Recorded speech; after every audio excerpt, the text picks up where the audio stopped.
There we go. I'm late. You're on my back. Good morning, Herman Aman. Good morning, citizen of planet Earth. Good morning, Jimmy Map. What did you do? Good morning, Sir Ryu. Oh my god. This has been Costello's fucked up. Holy Toledo.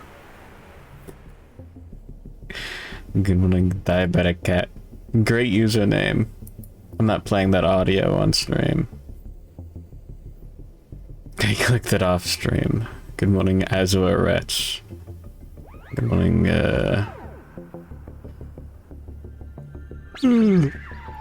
Lloyd Bosserati. Good morning, Alkinoa. I think he's juggling. Anyways, I've got good news. I've got bad news. The bad news is I didn't get as much sleep as I should have. Man, it's me, Peanut Butter Gamer. The good news is I had fun hanging out with the homies. The bad news is it's because I was playing Magic the Gathering, a modern tournament. And the good news is modern's kind of like Legacy. In funny ways. Did I win? I played Lantern Control. I had fun. Because my opponent didn't have fun.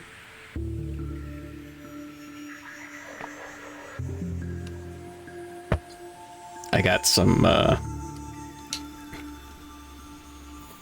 say use bottle gnomes, god, I wish.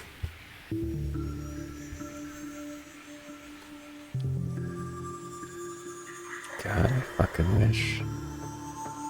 Anyways,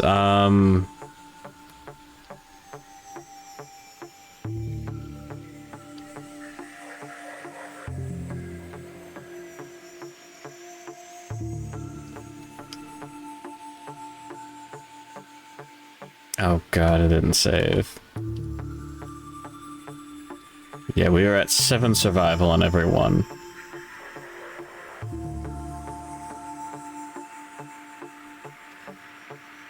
Fuck.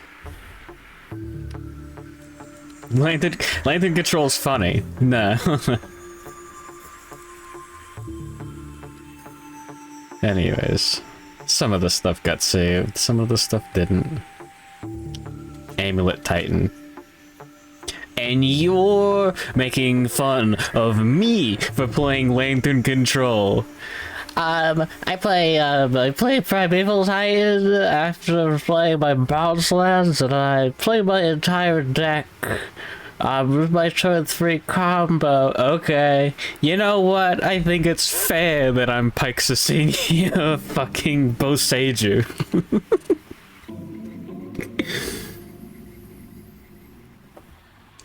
Anyways, I had McDonald's on the way there and the way back. Back when I was a little fella, I used to go to that same, well, I didn't go to the same McDonald's, but the LGS. And, you know, it was after school, so I'd walk to the closer McDonald's, and, I'd get like a McDouble or two. And a large coffee. No cream, no sugar, just drink it. And, well, now you can't get McDoubles for cheap.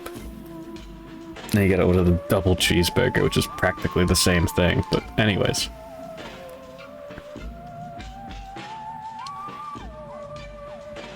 So Braal drew Meteoric Warrior.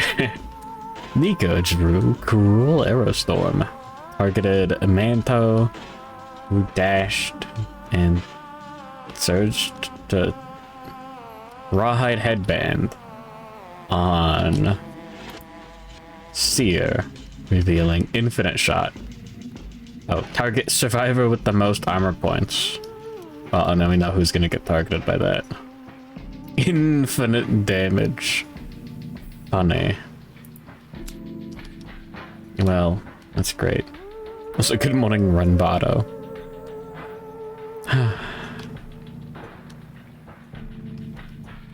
Seer's going to draw inevitable headshot face up and target cam flow.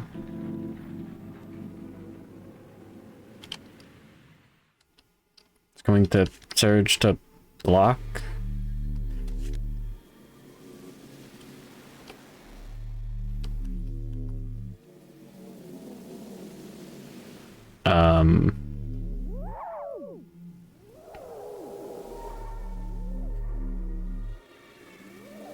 No.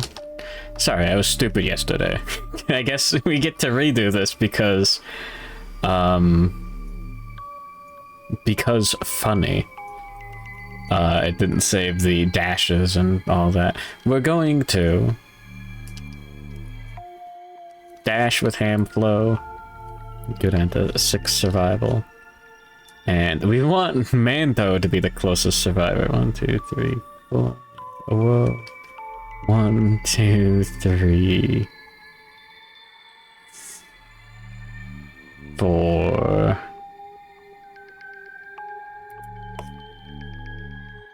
Be nice to be closer to this. We can just walk there. Yeah. Dash with a woe slab. And have a 6 survival. 1, 2, 3. Yeah, 4. And dash with Asa Eris 0. Rawhide set bonus. We get to roll for the refund. We spend 1 survival. We gain 1 survival. Okay. Good morning, subject die. Iced milk coffee, no sugar. That's the best item, really. The fucking dog water McDonald's coffee is nostalgic for me. Oh wait, sorry. Owo goes there. Nah, I gotta put him. I'm stupid. Yeah, he was there. We move him out of the range of Cruel Arrow Storm.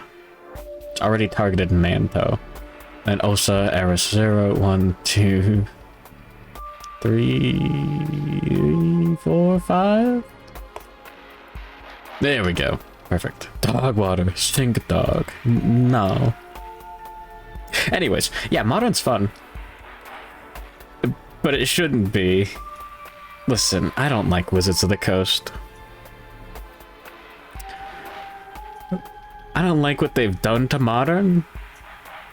But now, Modern is really just Legacy without the reserved list cards. And some funny cards. Modern no longer rotates. What? When did Modern rotate? What do you mean? Modern is every standard legal set. Sorry, it's no longer every standard legal set. It's every standard legal set since 8th edition? When they changed the look of the cards, basically. From, like, the old cards to, I guess, whatever. Every time a Modern Master set dropped, there was like a rotation because all the top decks would change. Yeah, it's a joke, but I'm not laughing.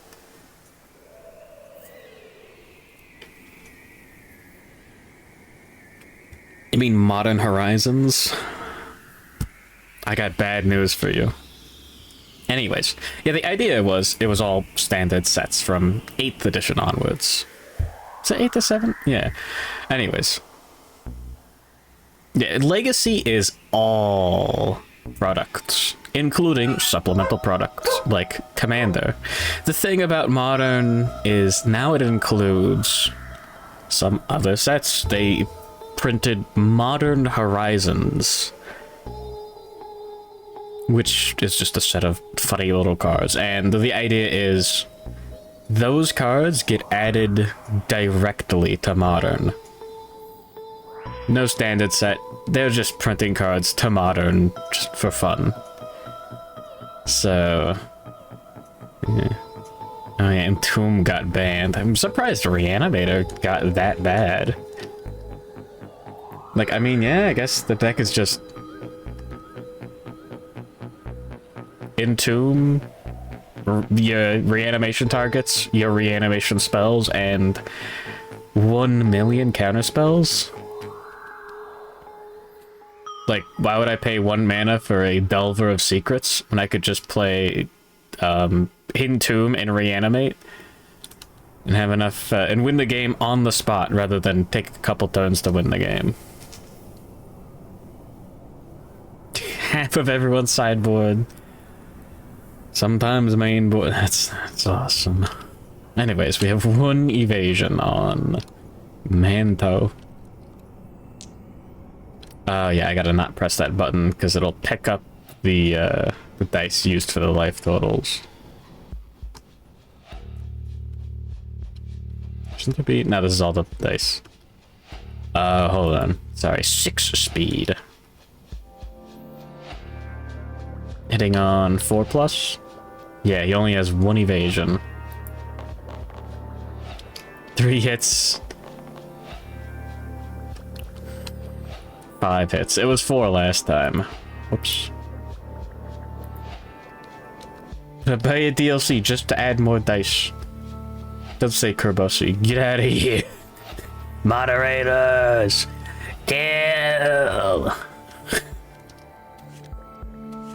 We'll dodge 3 of the hits with Steel Shield, and then we'll ignore 3 of the hits with Steel Shield, spending so spend 2 for dodging, go down to 5, spent 2 survival actions, just dodging, thank you extra sense. Roll for the Rawhide Refund, cool, we get 4 survival back. Yippee. No after damage trigger. Oh sorry, she moves up here. Yippee! Shoots. Is it the Kirby Slippers? It's the Kirby Slippers. Anyways, you're going to hell.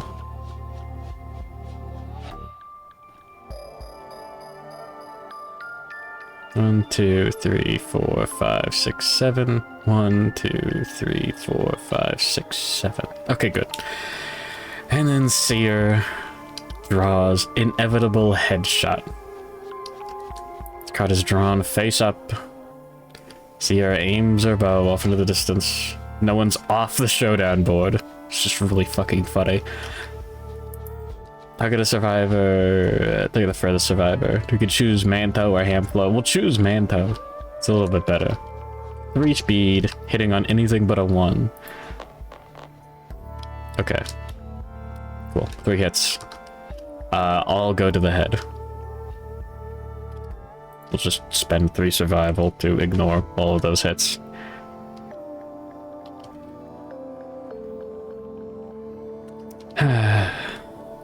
Seer is fucked up. At least she has low life. Seer cannot be defeated, while Braal or Nico remain on the Showdown board.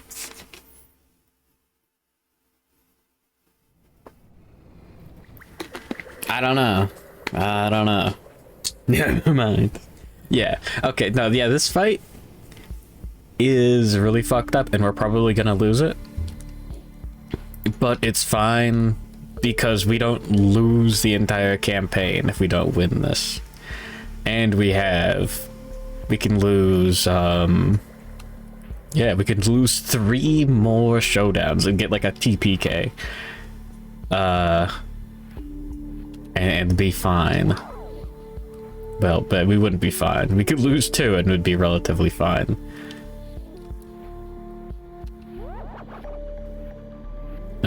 No after hit. Well, I mean, after hit does trigger, but doesn't do anything.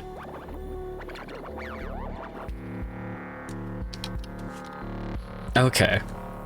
Cool. Now it's the survivor's turn. What am I gonna do? What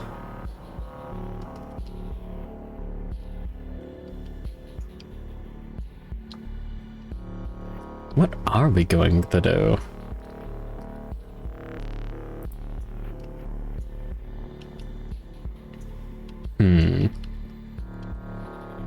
Let's be a little smart. I'm going backwoods in Korea. So true.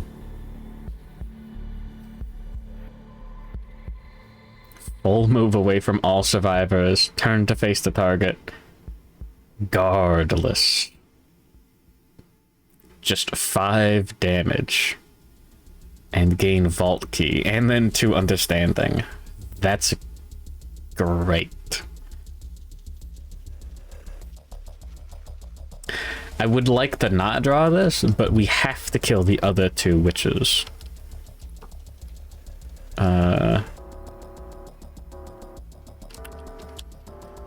Nico, +2 speed, +2 strength. So, sorry, +2 speed, +2 damage. A ridiculous amount of basic action. Lose survival and... sorry, that's Meteoric Warrior. Basic action on Braal. Yeah, less accuracy. Only 4 damage. Potential 6 times. Sure, you could take 5 damage to a head hit location. 10 armor to all locations. Yes. Anyways,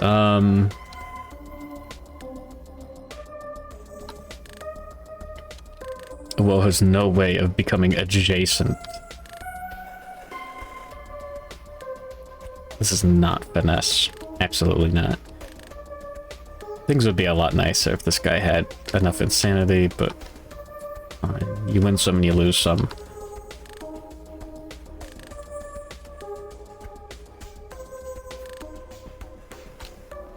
I think we take Mr. Slab's act first.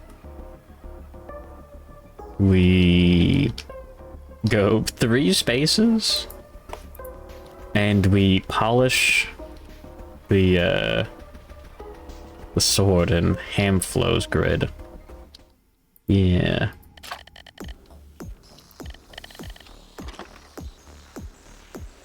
Cool. +4 strength on its next attack. That's great.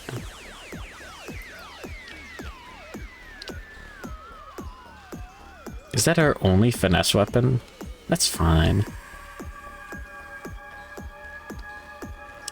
We could take Hamflow's act. How much strength is that total? We get 3 plus the 4 for 7, and then 10. And then we're rolling 2d10 because of sharp. Nico has 13 toughness. Yeah. The lowest we can roll without automatically failing is a 2 on our wound attempt and a 1 on our sharp bonus. So we are guaranteed to wound if we hit. Yeah, we're taking Hamflow's act. Yeah, let's get wild. Let's get crazy. 1, 2, 3, 4. I'm sure standing right here is a good idea. And our 1 fails, actually. Yeah, if we roll a 1 on our wound attempt, then we're gonna fail. The lowest that we can roll on the 2d10 is 3. Like you can't automatically fail with the extra 1d10 strength on the sharp. You can't crit with it either. That would be really funny. Alright, let's go for it. How bad could it be? It's just 5 plus to hit. And then early iron. No 1s, 3 hits. Sorry, 1 hit. I got ahead of myself. How bad could it be? Harry.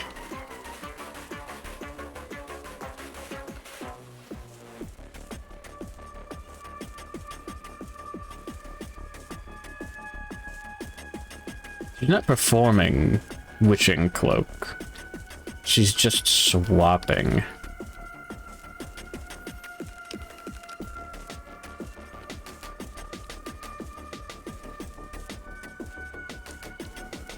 Critting on just a 10. Sorry, 9 or 10. This actually seems insane, but I'm going to spend 1 survival too. Gain +2 luck instead. And crit on 8, 9, or 10. Just for that crit. Like, lose all understanding is actually really good here. Fuck. Well, it's a parry location, so we fail unless we crit. Nico ignores your pitiful blow as it glides off her unflinching waist. Oh yes, sorry. The title of this location is Mesmeric Waist. Good morning, Jack. Nico swaps with Braal.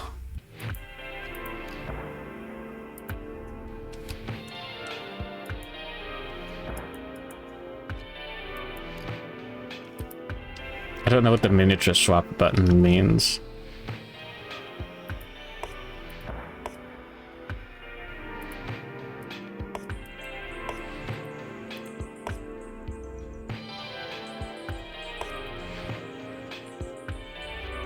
Okay. Cool. You're eating too much Kingdom Death.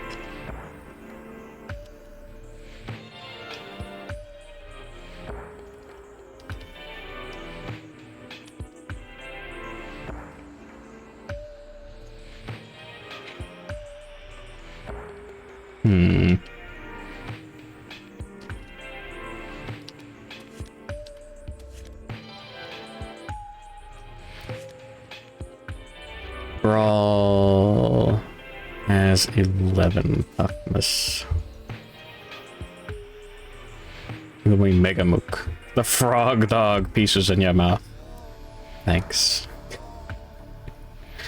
Next campaign is either not gonna have Frogdog because it's Gambler's Chest and Gambler's Chest is out, yippee, or Gambler's Chest isn't out and I'm going to actually straight up roll to see which monsters we're playing with.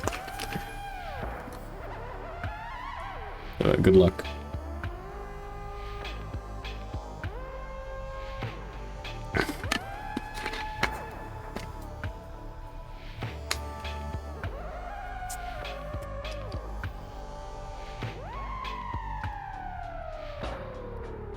Brock Lesnar just fell down.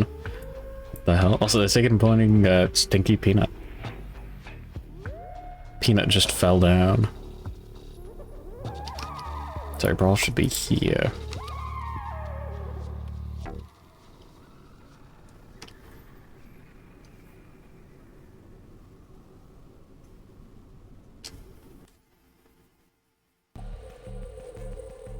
I'm gonna go crazy. I'm gonna go loco.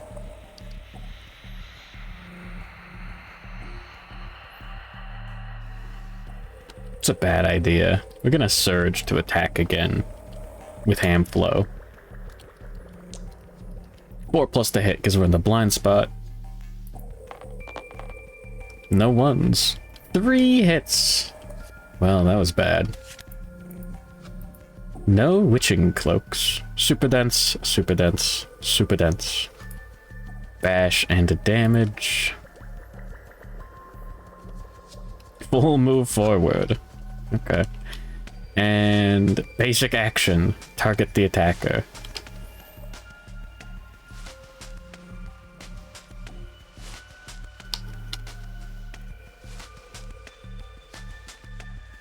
Huge bubble in your sourdough loaf.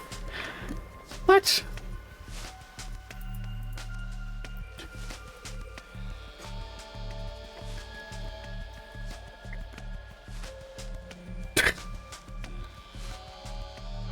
Whoa.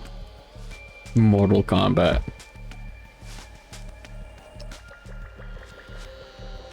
They got his ass. I think we go for the Meteoric Deltoid. We actually have to check to make sure we wound. Aw, man, that would have been a crit. Releasing a guttural, well, we'll do 1 point of damage.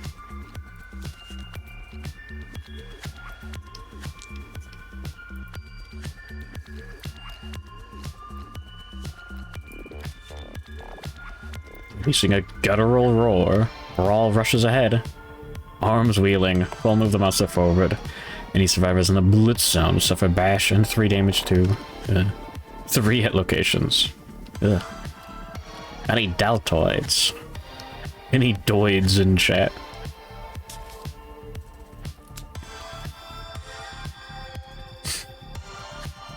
Damn. I'm very small. Be patient. I'm just a little guy. Alright. Let's take Osa, Eris, Zero, Zac next. We'll spend our action to look at the top 2 AI cards on Seer. Another duration. Inevitable death.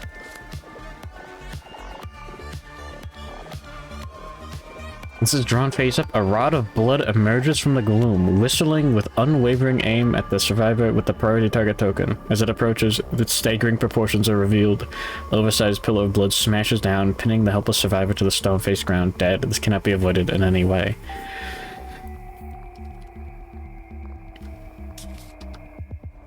Huh.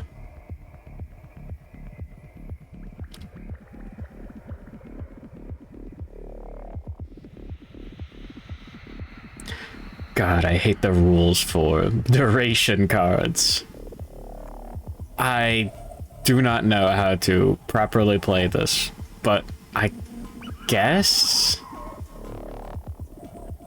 we should be doing it, like...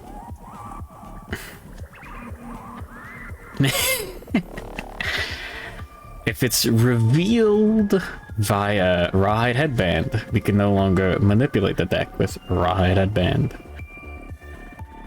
I don't know how... God, I don't fucking know. I think it just goes on top. But it's not drawn face down. Does that? I don't think it is. It will be drawn face up.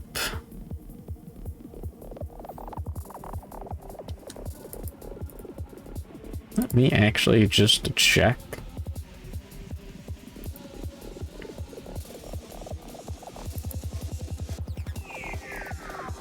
Cool. In rules duration.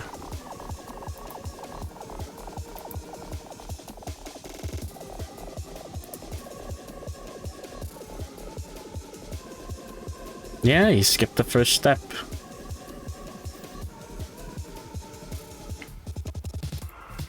Okay. Cool. Yeah, no, it just gets drawn face up. So unless someone gains the priority target token in the meantime, we're fine. Well, we can surge. Rawhide set bonus. Go down to 8. Reveal the top 2 on... I don't think I'm too worried about Braal. Top 2 on Nico.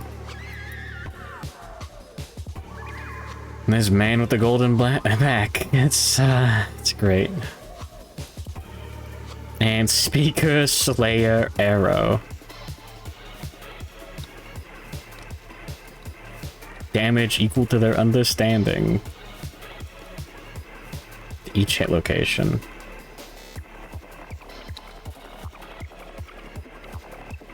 Attack is keen, so it ignores positive evasion.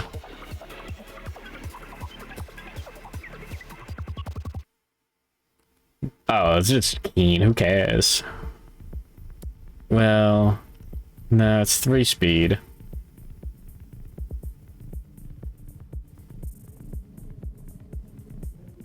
It only does the... So we can dodge twice, and Well, how does after hit work in that scenario?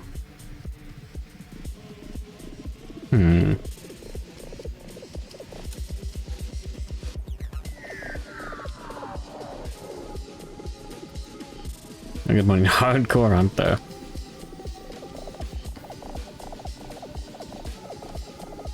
Not looking forward to...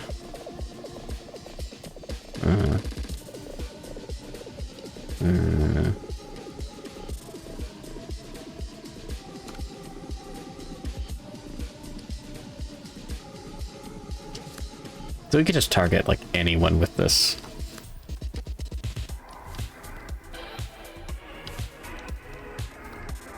We can still move, Osa Eris Zero. I wouldn't mind targeting Owo with that. I mean, I kinda would, but he can tank it. 1, 2, 3, 4, 5. That inevitable death is going to do nothing. I think. And now we take Manto's act.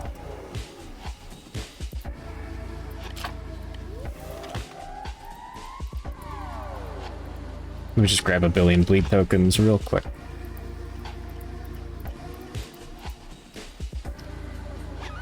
Gain 1 from the cloak. Gain 2 survival. 1 insanity. And, action for the turn, Rawhide Headband on Braal. Meteoric Flash Knee. And Bone Crunch Punch. So, closest threat in range would be Hand Flow. Furthest threat would be Osa Eris Zero. Unlimited movement. That's funny. Archive all frail and fragile gear in your gear grid. Nothing here is fragile or frail. Good.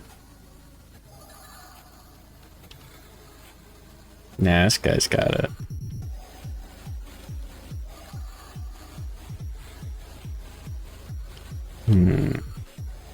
And 1 million evasion and the ability to block. Sure, we'll tank Bone Crunch Punch. The knockback wouldn't be too bad because it'd put us next to Nico. And we want to attack.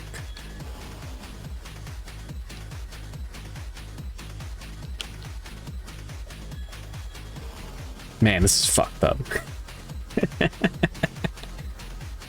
Oh yeah, and we can move Manto 2 spaces.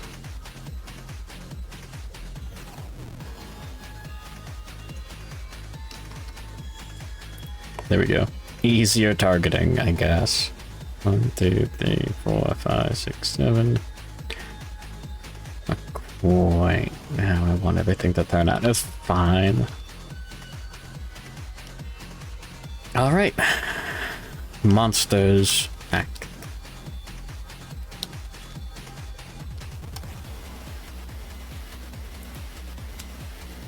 Excellent, picked up the whole deck.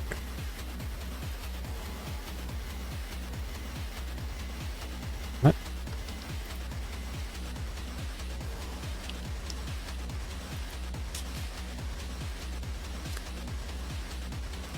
I hit 1 and Q, okay.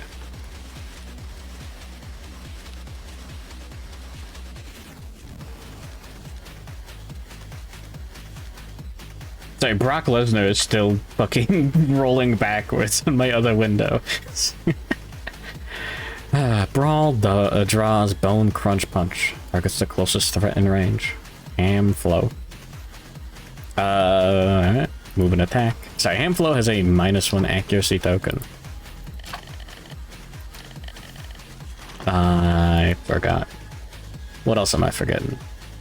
That's from a black and red Kyrus. Unconscious Fighter, funny. Armored Fist, tough. Yippee. Rule Seeker, Extra Sense, Transcendent Masochist, Codependent, Weak Spot, Quixotic. And nothing here. Matchmaker, Matchmaker and nothing. Alright.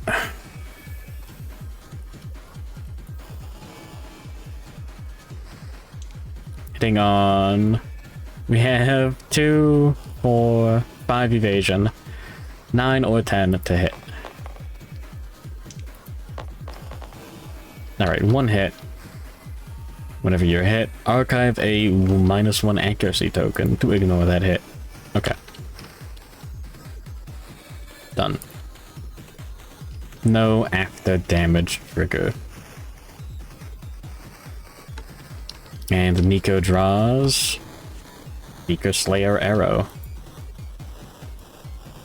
Survivor with 4 or more understanding. We'll pick a woe slab.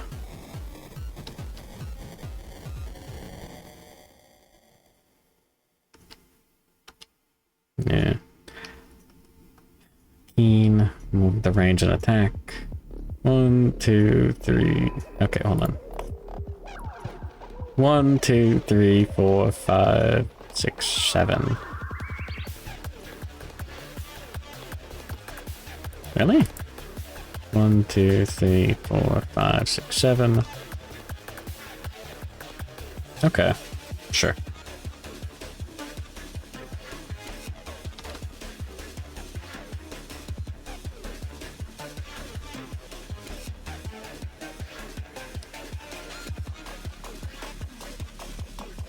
Yeah, why not? Alright. +2 speed.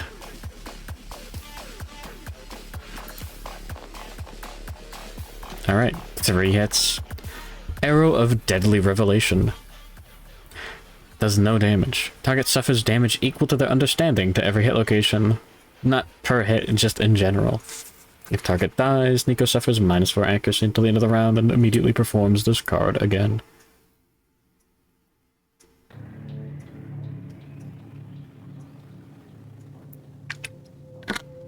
Cool. That's fine. 6 armor is respectable. Perfectly average. It's a little big even, I don't know. And... I guess, Seer, Braal's inevitable death. Face up. A rod of blood emerges from the gloom, whistling with unwavering aim at absolutely no one. Yippee. Okay. What if the kingdom had death? Got good and bad news for you. There's death. Alright. Now it's the Survivor's Act. There's Nico. Surely will not be punished. I forgot about Horripilation.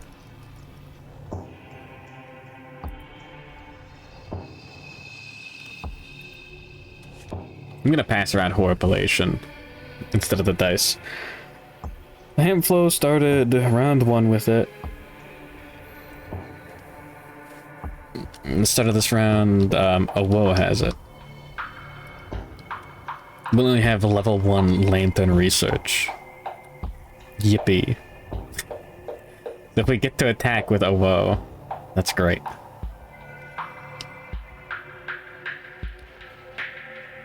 We'll take Osa Eris Zero's Act first. Surely this is a good idea. We'll move into the blind spot and attack with the Dragon Slayer with +3 accuracy total. Oh my god, we didn't even need the Frogdog. We don't even have any stinky gear on this guy. What was I doing? What was I smoking? I was very sleep deprived and exhausted. Well, 3+ to hit.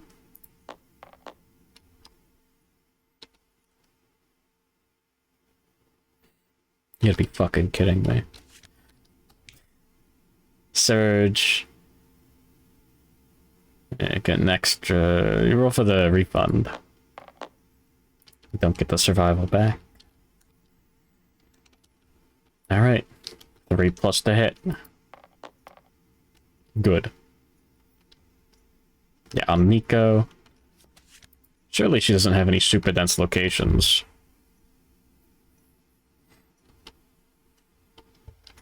Sure, I guess we'll cancel our attack on the impervious mesmeric red cloak. I don't need the red thread.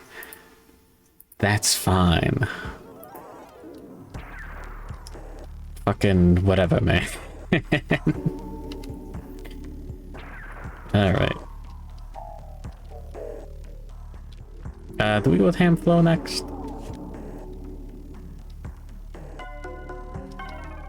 I think we make a mistake and go with a woe next.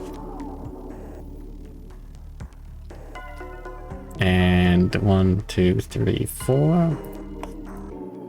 Attack. Braal from the front. We can still dash with the Hand Flow and all that.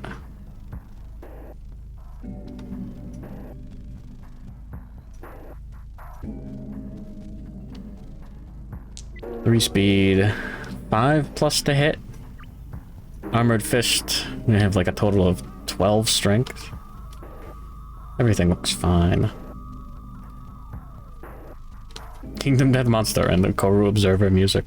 Maybe. Yeah, just 5 plus to hit. 2 hits on Braal. No cloak. We have to select that.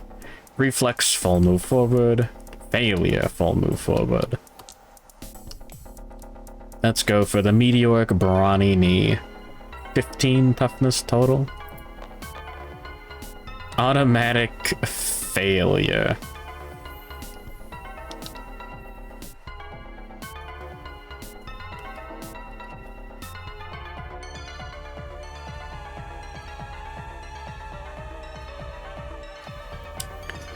That's a great man.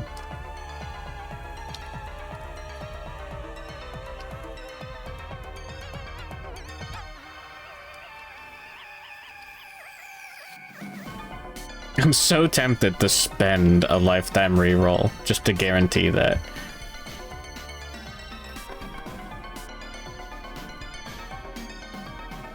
But I mean, just get one more wound. Well, I mean, I guess it would be 2.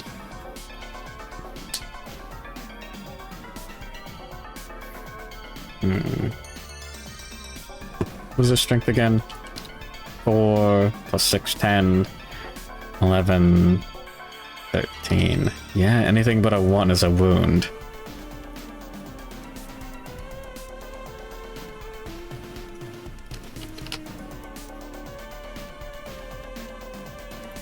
Well, I mean, I was gonna... Everyone here is practically dead. They're more dead than alive. Yeah, sure, why not? Reroll.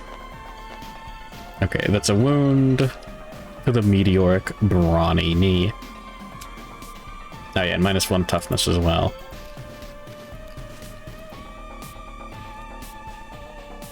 Meteoric Clenched Fist. Alright, that's definitely a wound. At the 7. I think we did get really unlucky last time. We've drawn 5 cards and none of them have been cloaks. We just got like just fucked up, horrible, evil luck.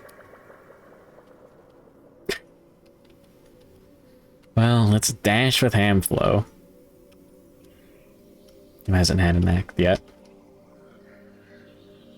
1, 2, 3, 4, 5.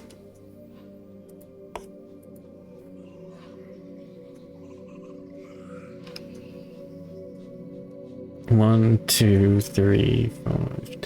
Releasing a guttural roar, Braal rushes ahead with arms wheeling, full move the monster forward. Hold on. What?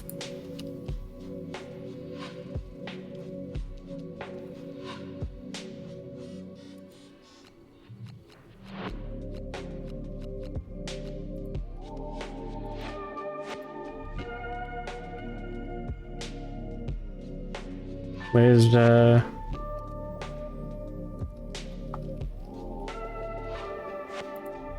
Oh god, I did hit send the shelf. Whoops.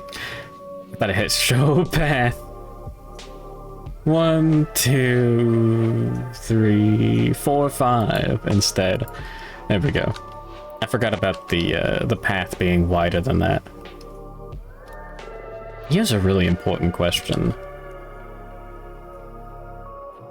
It says knockback 5. What direction?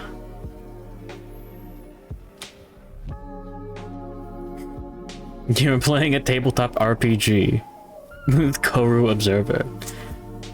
The Obesk Embassy. That's fucked up.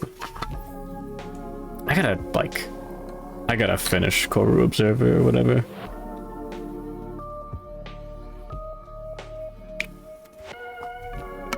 I think it's away from the source.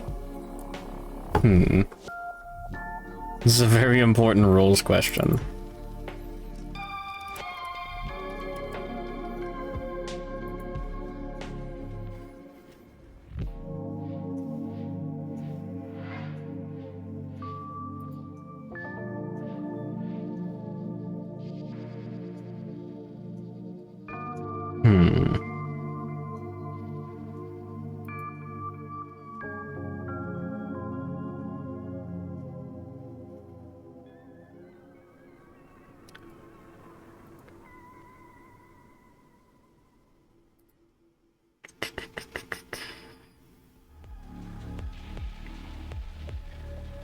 Yeah, knockback from whatever source that originally caused you to be knocked down.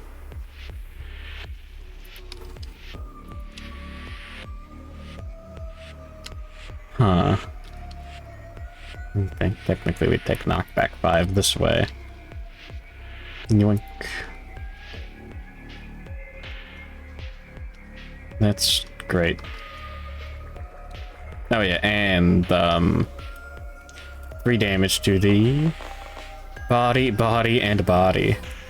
That's a severe injury. Good thing he's got tough. If I roll a 1 right after spending my lifetime reroll, I'm gonna be a little salty. 4 gets +1. Destroyed back!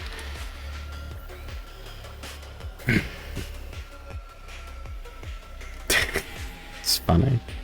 Sharp cracking noise. Suffer -2 permanent movement. You can no longer activate any gear that has 2+ strength. This injury is permanent and can be recorded once. Gain 1 bleeding token. So he's down to 2 movement.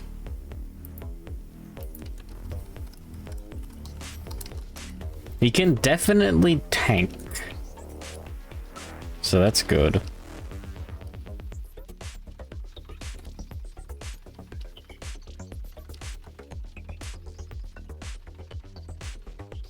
Well, 24. He does not have the most armor points anymore at all. That would be hand flow. That's guardless.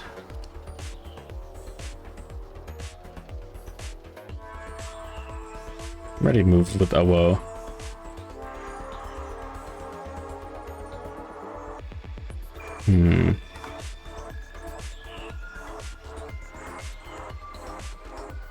Do we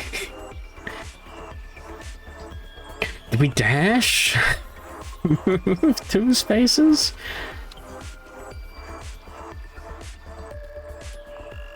Furthest threat on meteoric flash knee.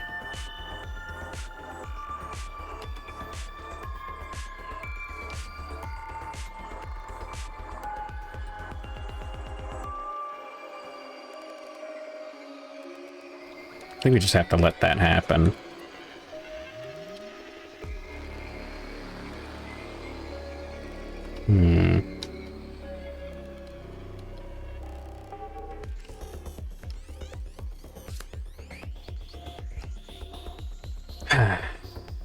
Look at that ham flow, Zach.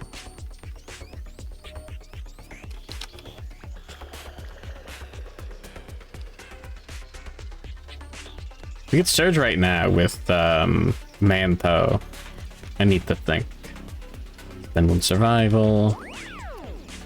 Roll for the rawhide set bonus. Okay, cool. We don't get it back. I want to look at the Seer cards. Infinite Shot looks very scary. Coordinated Assault. Braal performs basic action. Nico performs basic action. That's great.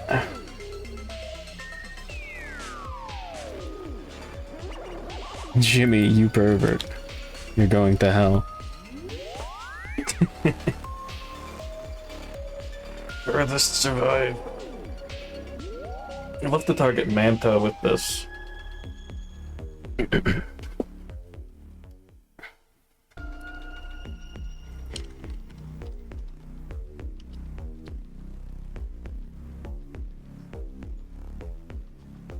Dark Fantasy's not sending me to hell. Yeah, it is.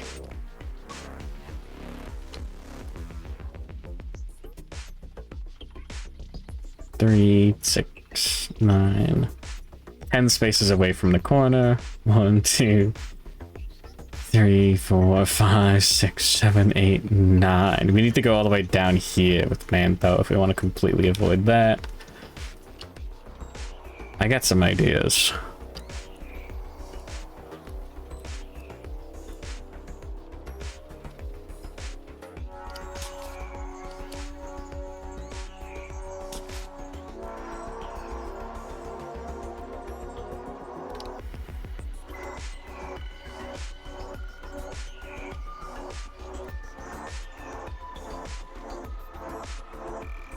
Having Manto tank 5 damage is a little rough.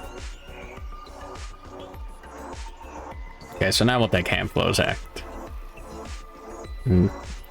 Surging in between the acts. Manto, Handflow can...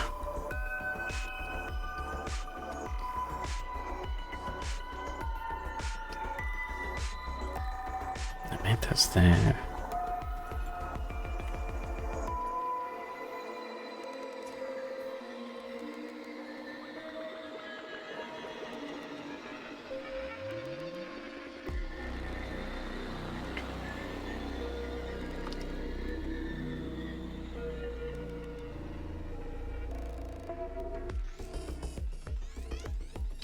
No. We take Manto's Act.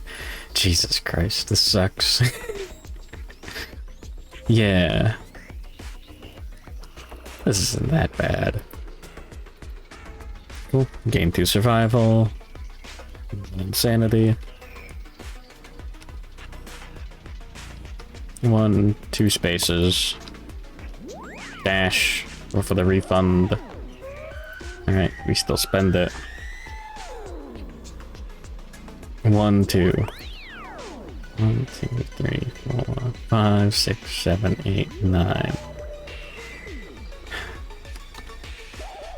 Could be worse, I think.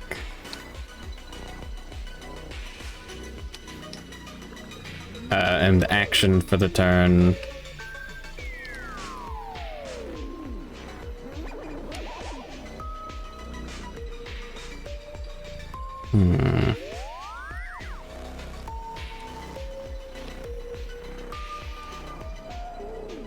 Look at the top 2 AI cards on Nico.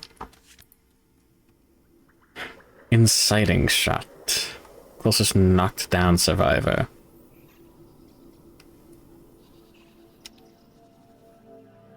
Closest survivor.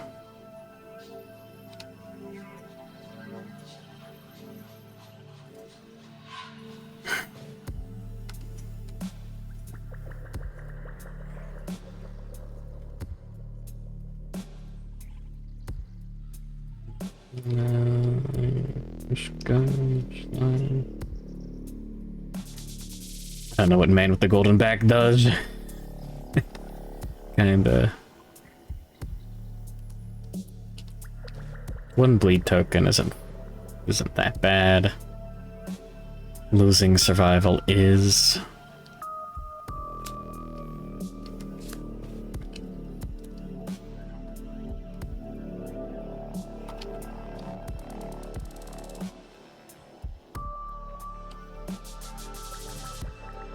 Frenzy on the guy with the Dragon Slayer is really funny.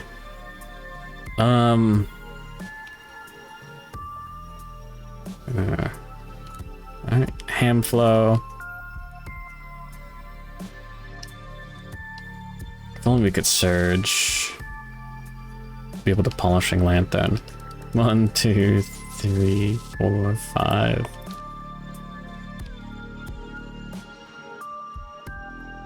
It's a good idea? Not really.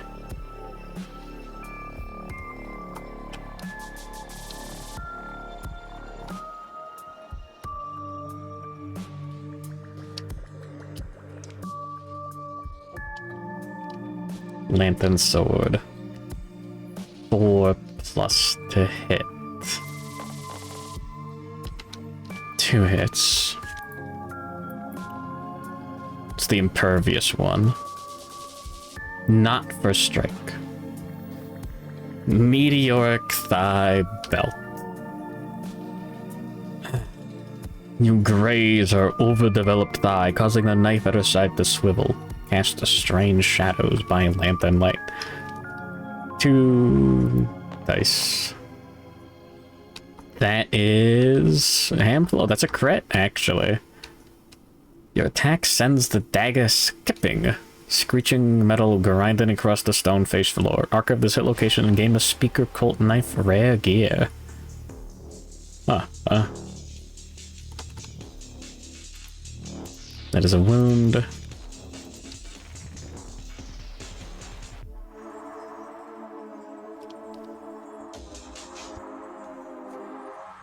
Okay.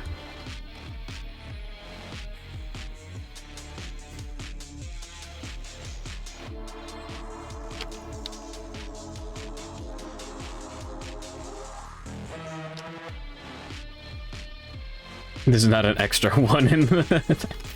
Okay. That sucks. Oh yeah, new round. This guy's got it.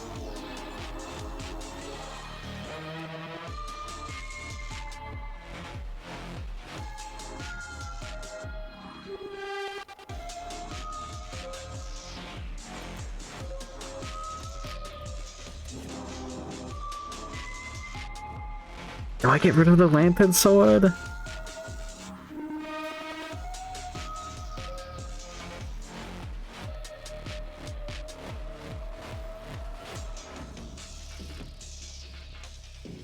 Man, I think I do. We need the grease. We need the armor. We cannot get rid of the lantern. And the shield is...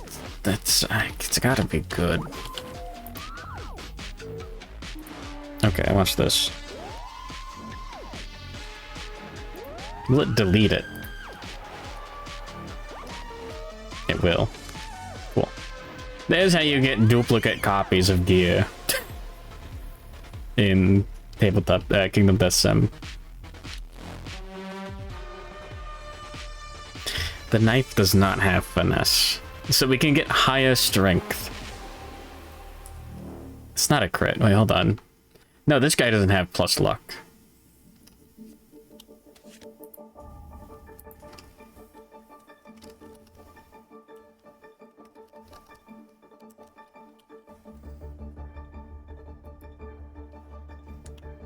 In my defense, I am really tired.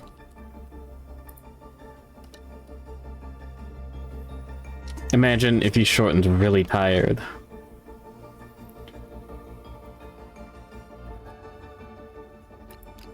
We rolled a 9 on the wound attempt, not a 10.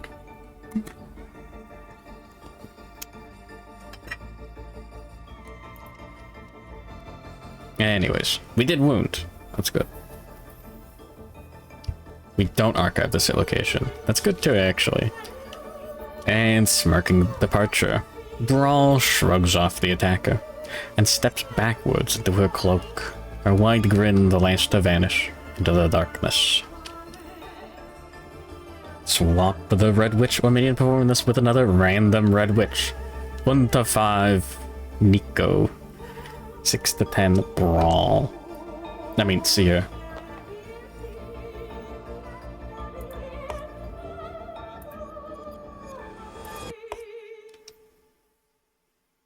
Then the Red Witch that swapped in performs their basic action, targeting the original attacker.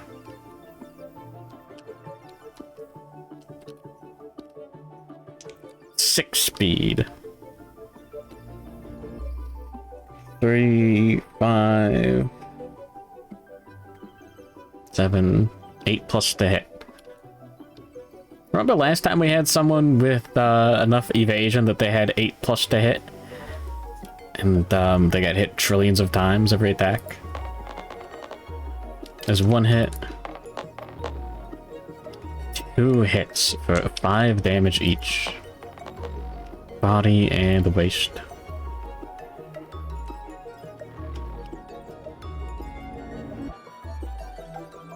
Oh yeah, and we dash with a whoa. 2 spaces.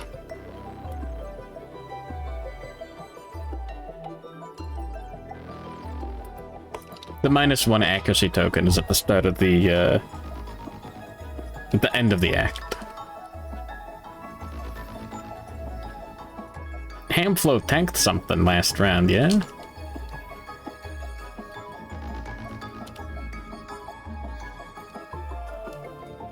It's the Bone Crunch Punch, right? Yeah.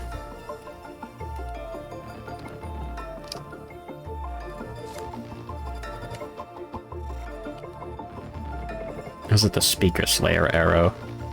Nah.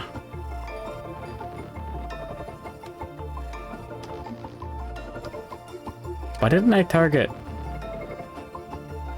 No, this one's keen, not guardless. Why did I target Manto?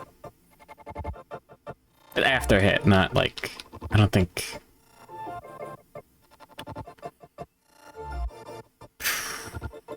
I don't think you can ignore after hit the way that I want to ignore after hit.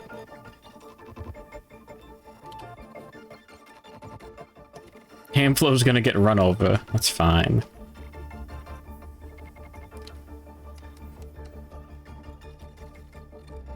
Coordinated assault. We want to target Manto. Whoa is the furthest survivor. It's gonna get targeted by Bone Crunch Punch. It's fine.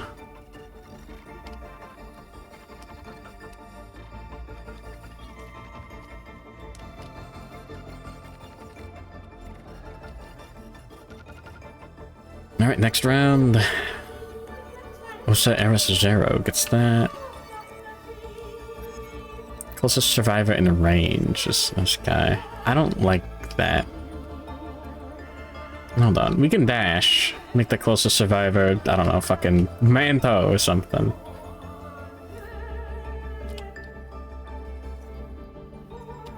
Yeah, man, he deserves it. Yeah.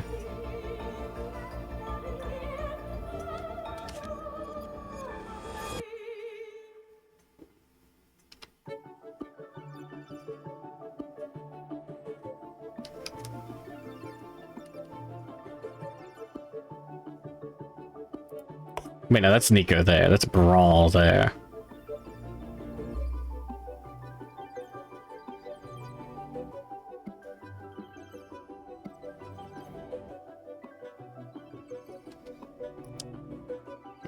It's annoying.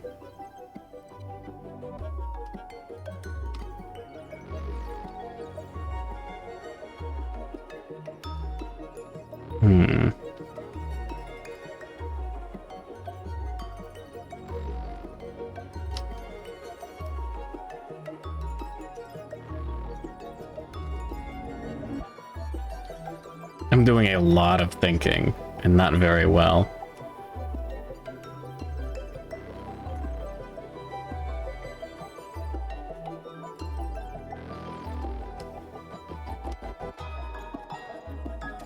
We just don't dash. Oops. Yeah, whatever, man. Who cares? We have dealt 4 wounds total, and we've spent millions of seconds per wound. Trillions of hours. Alright.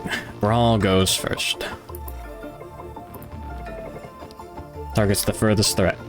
Owo Slab. So what she's going to do is walk around like that? I don't think they can move through each other. They...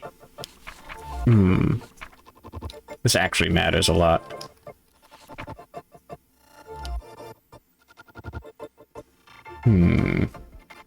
Oh, the red witches, but not their minions, can move through each other. Okay. Cool. There we go. Anything we want to do before that, though?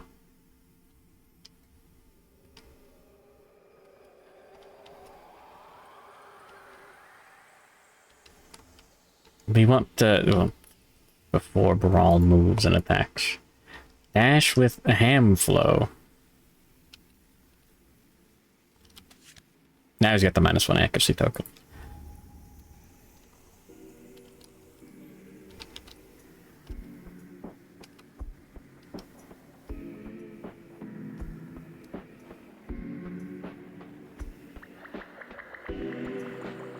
One, two, three... 4 spaces.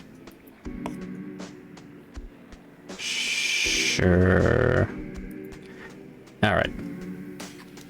And, but I guess Manpo wants to dash away anyways. I can do that later. Furthest threat. Move and attack. Unlimited movement. Synchronic attack. 4 speed. Hitting on... We gotta roll for Ripple Pattern. We, in fact, get to ignore 1 hit. Yippee. 4... 5 plus the hit. 1, 2, 3. Just 2 hits. 6 damage to the body and the legs. We'll spend 1 survival, dodge the hit to the leg, body. And take 6 to the legs. Suffer bash. Instead we get knocked down, and instead suffer knockback 5. Hit the board edge. And then we suffer knockback 8. 4, 7, yeah. Cool. Doesn't collide with any survivors or terrain. Cool. 3, 6, 9, 10 spaces. 3, 6, 9 spaces. It's fine. For, like, this second. Oh yeah, passing Horripilation through Osa Eris Zero. Nico draws Inciting Shot. No one's knocked down. Closest survivor in range is Manpo.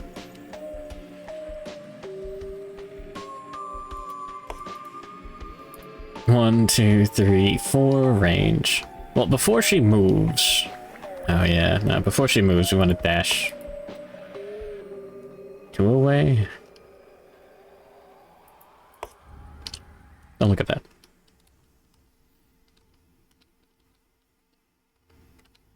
Roll for Rawhide Refund.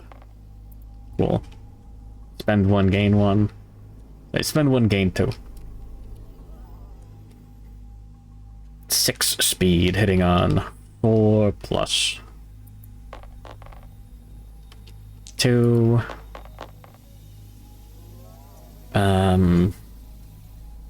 5 hits. 5 damage each. Yeah. And then... Well, how does after hit work? I guess we lose the 2 survival and gain Rageaholic.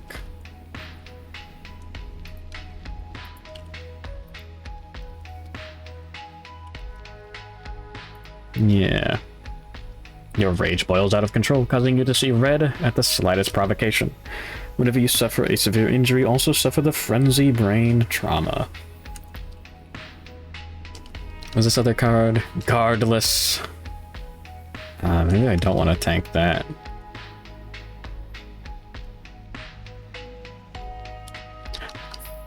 Funny. Whatever. It's fine. It's not fine. We're gonna lose. And then we dodge 2. And dodge 3. We're spending 5 survival. And then we're rolling for 2 refunds. Cool. We're down to 2 survival. We've dodged every hit.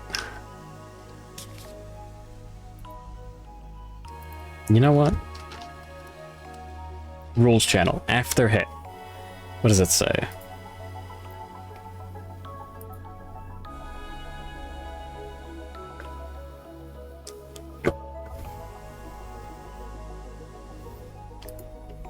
Can't dodge after hit stuff, but block and deflect prevent after hit. Wait, what? Oh. Okay. Well, we'll just not dodge. Okay.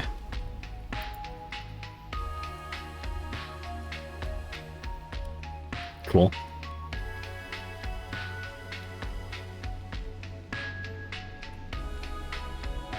Yeah, dodge is ignoring it. Is that really how that works? Hold on.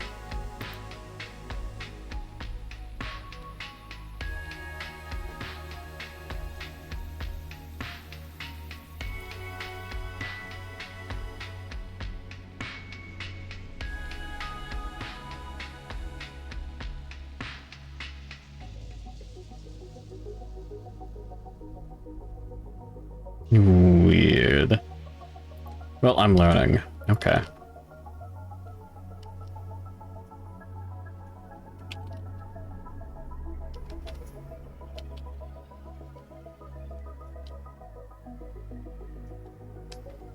And Speaker draws Coordinated Assault.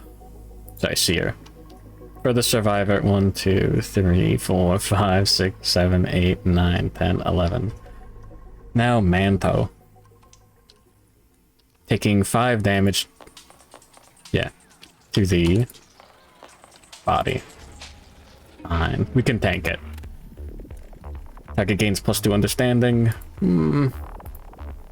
Nah. Cannot gain understanding except from the pariah. That's cool. And then Braal performs her basic action, and Nico performs her basic action. Braal would target the closest survivor. Ah, we can target Hamflow with that. Sorry, Nico would. Braal's targeting closest threat in range. 1. I think that's still... yeah, that's a low. The closest survivor. 1, 2, 3, 4, 5, 6, 7, 8. 4, 8. Wow, jeez. How much movement does she have? 7. Okay, sure. Alright. Braal performs her basic action, targeting the closest survivor. 1, 2, 3, 4, 5, 6, 7. Okay. Does not get in range. Nico performs basic action, targeting, closest survivor. Sure. I mean, we could target Manto. No, it's a bad idea. We target Hamflow. Who could surge to block?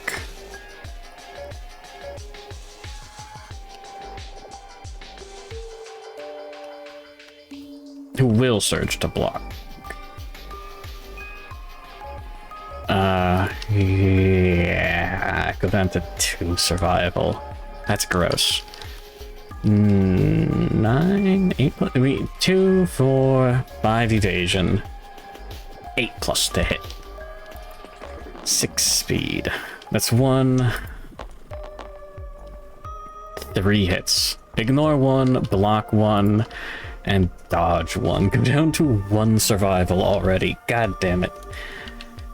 And don't lose any from the after damage, because we didn't take any damage. Okay. We're not dead yet. That's good. Okay, I've got an idea. This guy's got the funny dice. We'll take his act first. 1, 2, 3, 4, 5 spaces. Go into the blind spot. +3 accuracy. I say 3 plus to hit. Yes. We're going to add an attack roll to this attack. Okay, well, that's a miss. 1 hit on Nico. Parry. This guy has +1 luck. We'll spend 1 survival. 1 default, 10 to hit. 10 to crit. 8 plus 7 plus. He's got 1 on his stat sheet. I don't know, man. Just get it. Just kill her. Please. Sure, the red dice for the sharpness because I lost the other one. Fuck. Perform basic action targeting the attacker. I'm a sick fuck.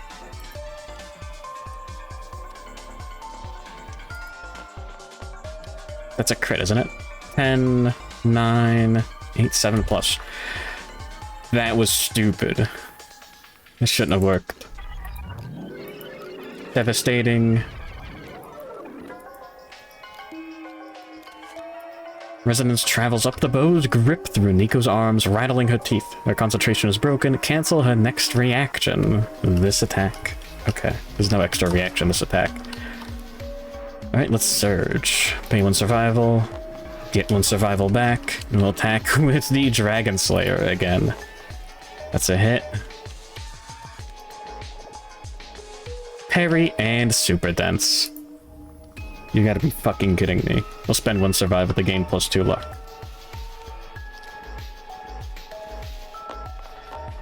Okay, that's a failure.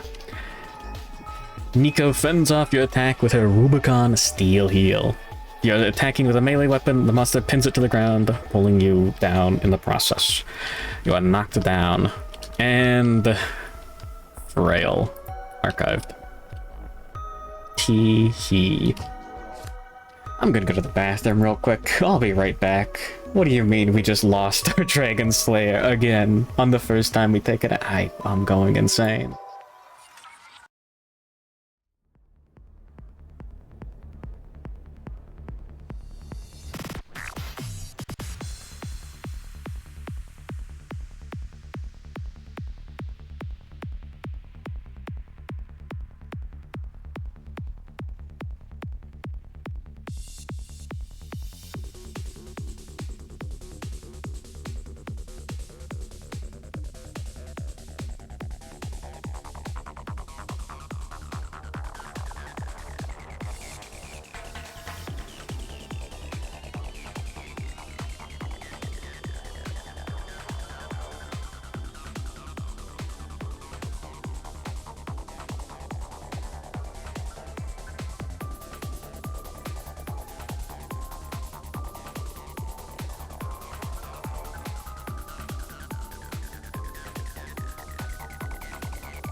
There we go. We're so back.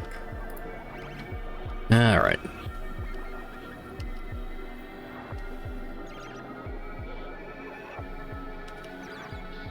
Cool.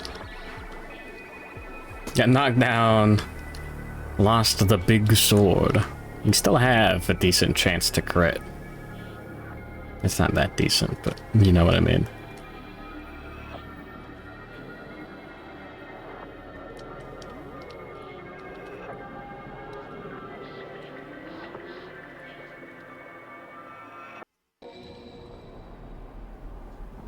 Manto's all the way back there. Tanking the coordinated assault. Oh yeah, I got knocked down. You can get back up because of Fist and Tooth specialization. Yippee.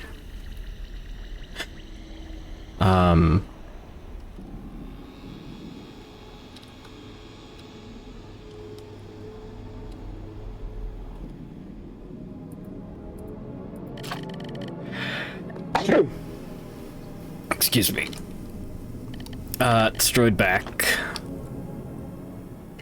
Can't attack with that. So that's cool.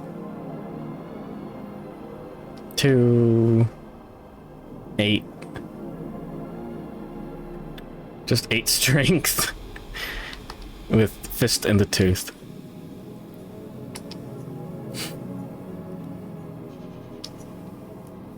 I could put a woe here. Yeah, take his act. Yeah, just try to kill. Hitting on 7+. It's funny. 1 hit, Fist and Tooth. The meteoric Achilles tendon. Critting on 10 or 9. 6. 12. 14. That's more than enough to wound.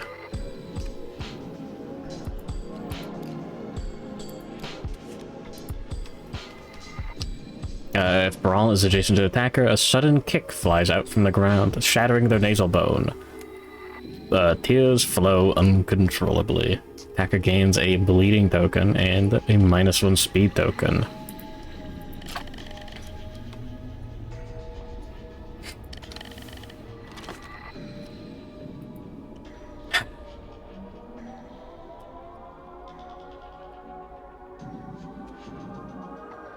Fuck it, we ball?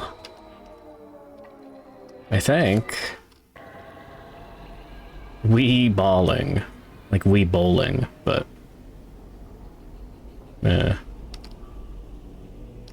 We surge. Well, we're going to rubber bone harness. Convert our negative attribute tokens to positive attribute tokens.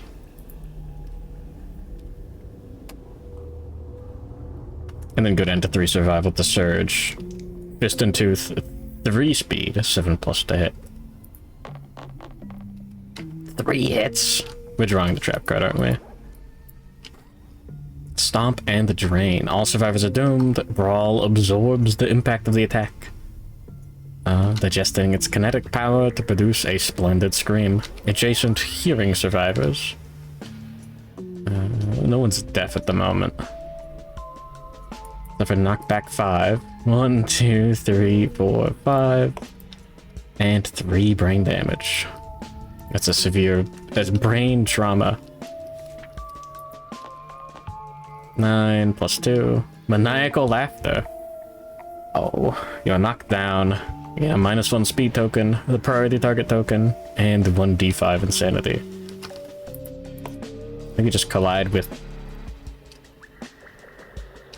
We were playing collision with monster as getting knocked down? I don't know. No, we already triggered the,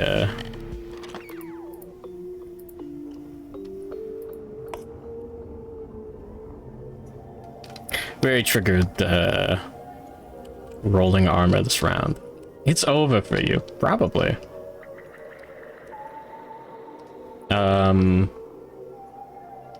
1d5 insanity.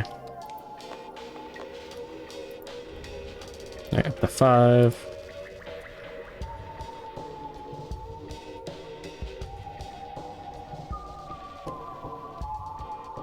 priority target token. Priority target token's only 1 hit, so that's fine. Slake Thirst. Place Braal adjacent.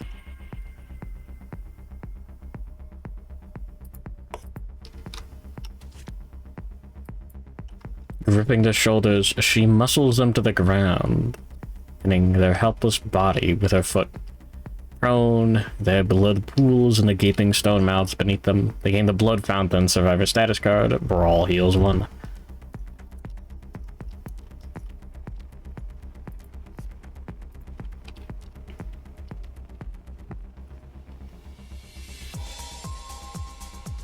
When you gain this, gain a bleed token. Knockdown, remain knocked down, and they're doomed as long as you have this card.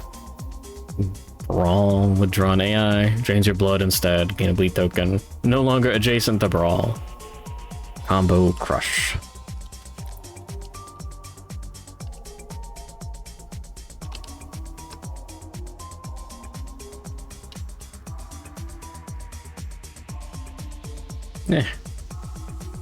Well.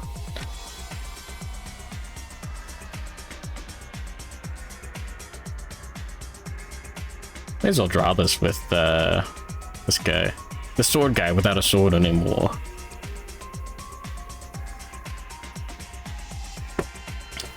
It's funny. Anyways, Braal heals 1.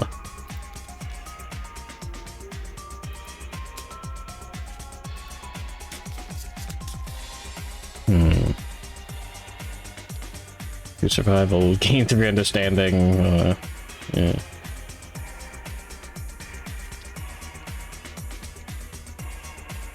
We still have Manpo and Hamflow's act. Nico's down here. Hamflow could get a...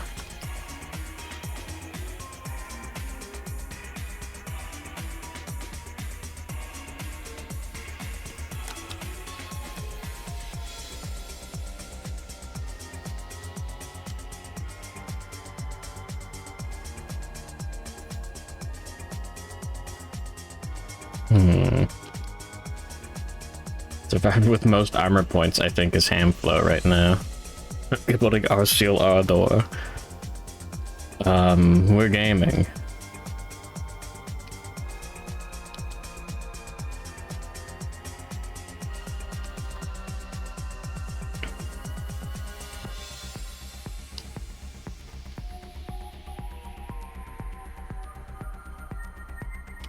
I think there's an Arceal Ardor in the settlement right now.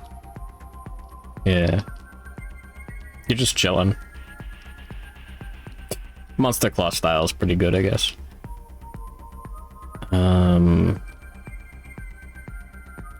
Priority target token on Uwo would be really funny. He's really not doing anything now.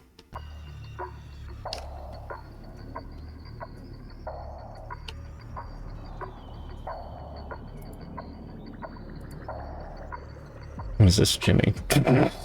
Sculpted mermaid. Why?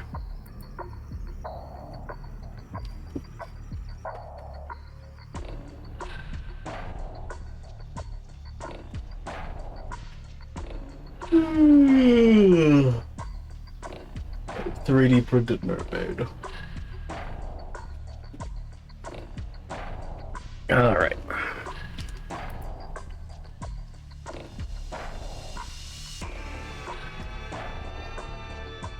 Yeah, I think we take Hamflow's act. We just hit the monster. 1, 2, 3, 4.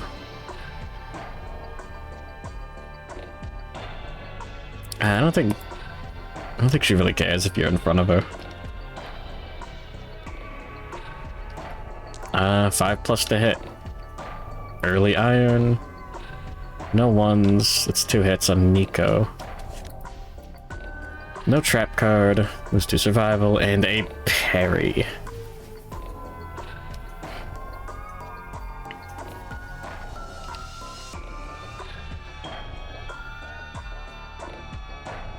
Wound. Bloody thighs.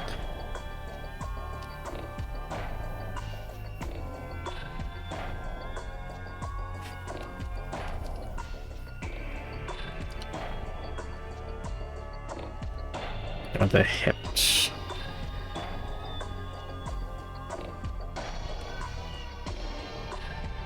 3 damage to the head and maybe wounding, or only on him. I guess it was.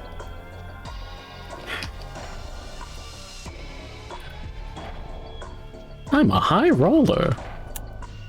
Let's spend 1 survival. Morsels. I've seen of it. Alright, black dice, critting on 10, 8 plus. 10 plus 2 luck. Nico loses her balance, her face contorting with sadistic revenge. She is knocked down. Yes. And then we lose 2 survival, we're still at 0. Yippee.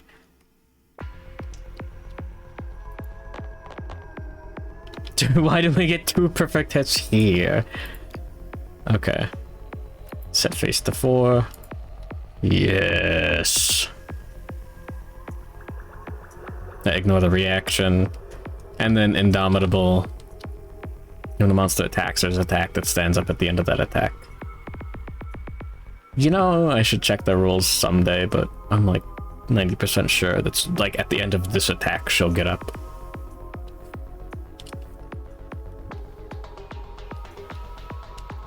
Alright, and then let's take Manto's act. Gain a bleed token. What is this monster? I'm dying. What is this monster? This is the Red Witches. There's 3 of them. Holy Toledo.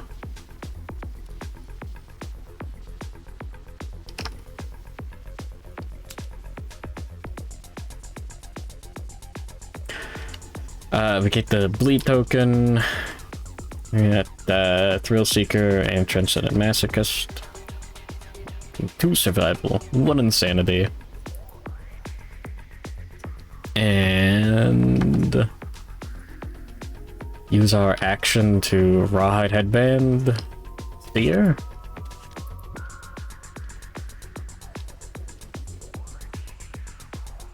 Inevitable Shot. Infinite Shot. Guardless.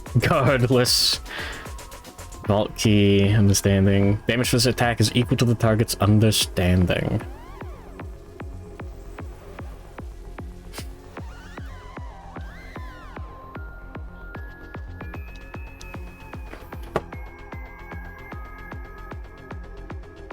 This is gonna target a Woe, actually. He's got the priority target token.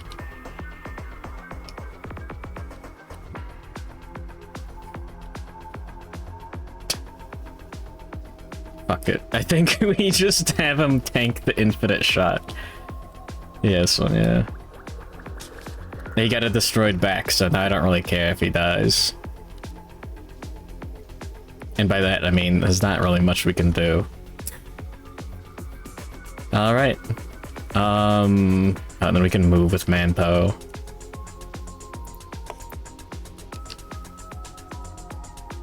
We can Surge. Spend 1, roll for the refund.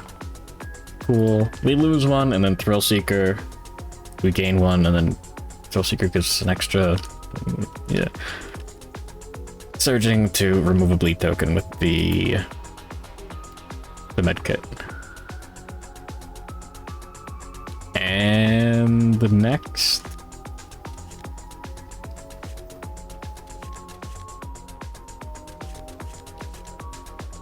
Currently doomed. It's awesome. Oh yeah, -1 accuracy token at the end of the act for hand flow. Alright. Instead of drawing an AI card, Braal drains a Woe. Cool. Nico draws Man with the Golden Back. When this comes into play, Nico whispers. The closest hearing survivor gains a bleeding token. I think we do this with this guy? I mean, I'm not too invested in if he dies. I think that's fine.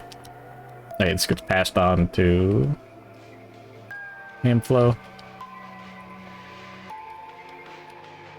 And also, Osa Arizora has the thing, and hopefully we can get insanity from this.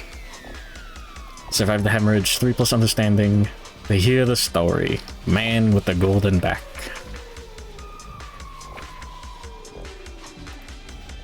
Yippee. Oh. Thanks, Kingdom Death. There was a radiant entity, formless but impossibly vain. It raised a golden city as a mirror to its magnificence. Grotesque denizens moved in throngs, performing unique acts of worship embodying its aspects. White-hot wombs bore its manifestations. Nursemaids ripe with molten gold milk scorched each manifestation clean of ego. Empty vessels, devoid of will, toiled in every corner of the golden city solely to elevate its creator. Once, an imperfect infant was forged in the lion-faced womb. Its screaming mouth did not latch properly to the wet nurse's molten teeth. It barely drank. Only enough to sustain, but not enough to grow monstrously strong. Not enough to erase its identity. The child grew without purpose. Its days spent in abject horror. Around every dazzling corner, lumpen horrors and gleaming monuments moved in mindless concert. The churning city echoed with the child's fearful cries. Unable to join the intricate machine, the boy grew up in the shadows of radiance. He watched the city fill and empty in countless cycles. Shining beings marching the wide, gleaming avenues, torn down to nothing by the entity's caprice. Rebuilt anew in the pursuit of vanity. The child grew with disgust. He climbed the gleaming tower to curse the bustling city with contempt. Finally, he could think of nothing else but to depart, golden light gleaming on his back as he turned away into the darkness. Okay. I don't know what Story of the Forged does. 7. You aspirate gleaming metal. It sears your airways, leaving streaking scars and gilded teeth. Gain the shattered jaw severe head injury, and gain the metal maw ability. Cool.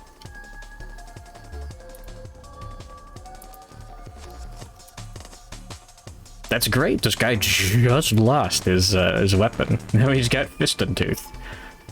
Does it define it here? Yeah, Fist and Tooth attacks gain sharp. Cool. Shattered Jaw is a bleed token, and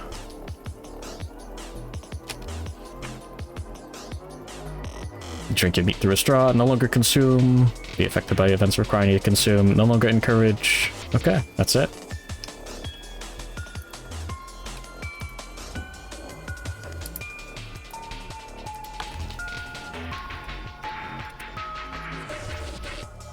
Cool. Alright. And now Nico exhales from deep within her blood-soaked lungs. Pungent sweetness fills the air, inviting you to embrace oblivion. When Nico causes a survivor to lose survival, they gain the Hollow Heart Survivor status card.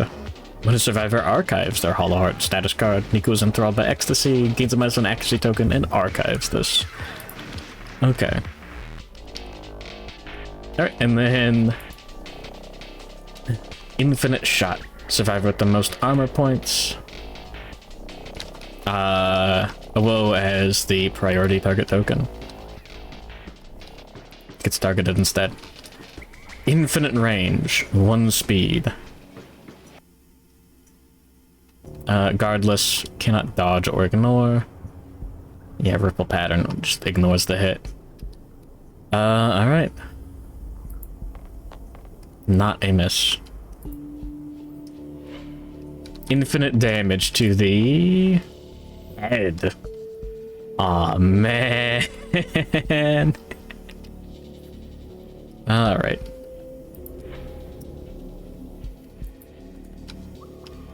Cool. Roll 1d10. He does get +1. Alright, 10. And then -2.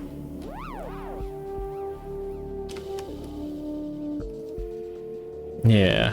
-2 to all severe injury rolls injury roll results caused by this attack.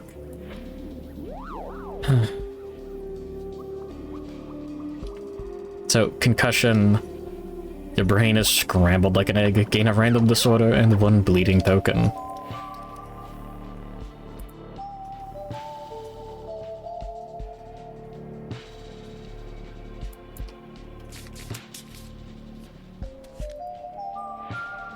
Anhedonia. Always saying cannot gain fighting arts, secret fighting arts, or abilities. Okay.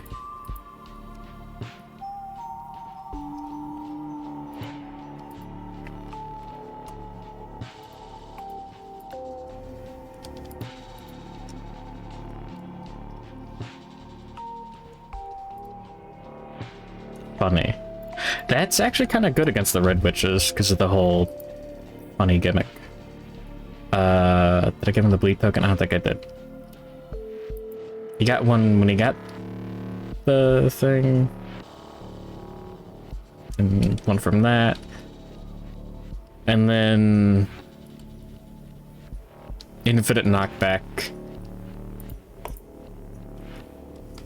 Still knocked down. And there we go. Blood Fountain.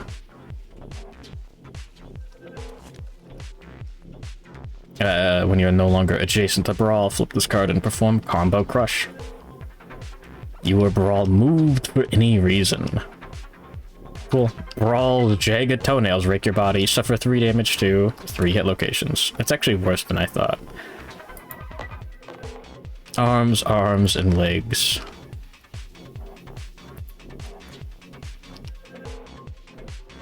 Okay, severe leg injury with +1. 8. Broken leg. Adjacent survivors suffer 1 brain damage, suffer -1 permanent movement. This injury is permanent and can be recorded twice. Gain 1 bleeding token. Ear shattering. Sorry, permanent movement. And a bleed token.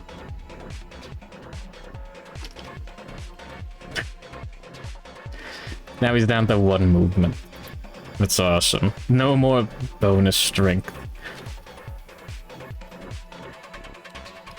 Yippee. Well, if it's into specialization, everyone could get back up.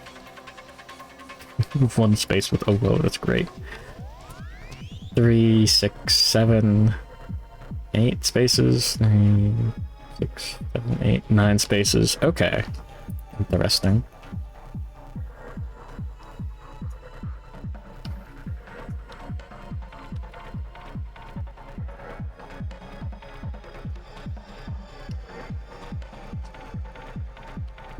Only we had insanity on this guy. Let's take Mr. Osa Eris Zero's act. Why not? Attack with Fist and Tooth. 5+ to hit from the blind spot.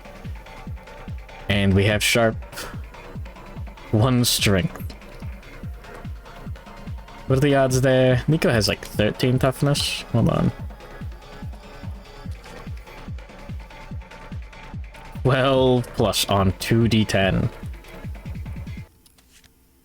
Okay, hold on.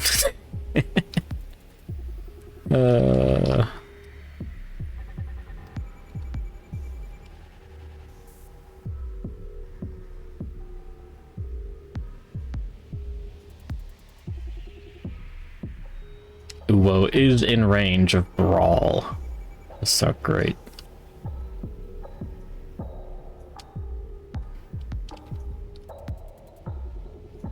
We can take Manto's act.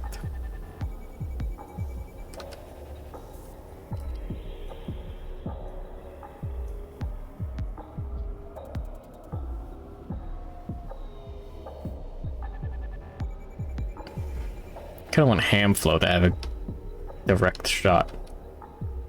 3, 6.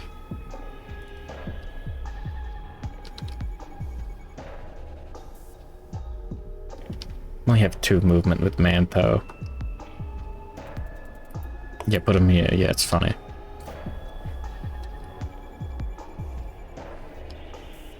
That's how we get the bleed token at the start of the act.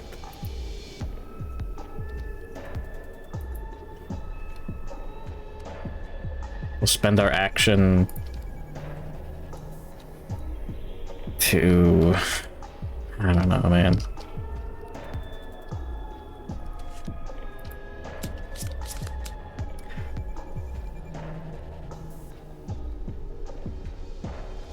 Like the top 2 AI cards on Seer?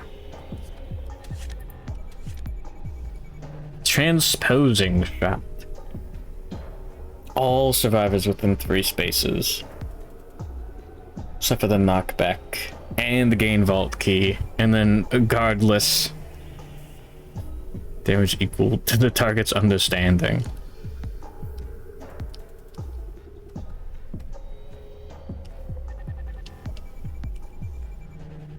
Or for the survivor.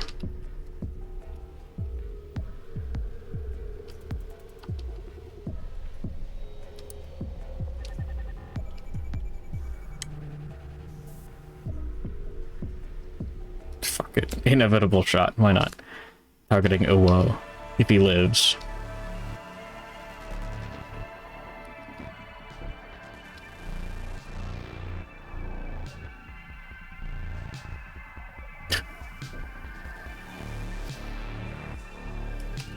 Alright.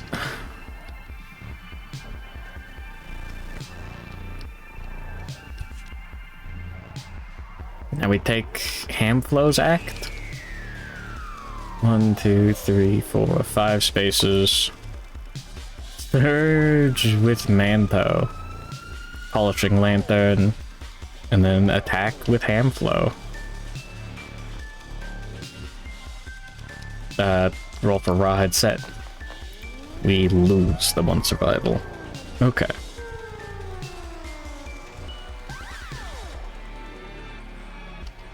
Here's hoping it all works out. 3 speed. Yeah, just 5 plus to hit. +1 minus. Wait, no. Yeah, +1 minus 1. 2 hits on Nico. I'll take it. All survivors are doomed. Fuck.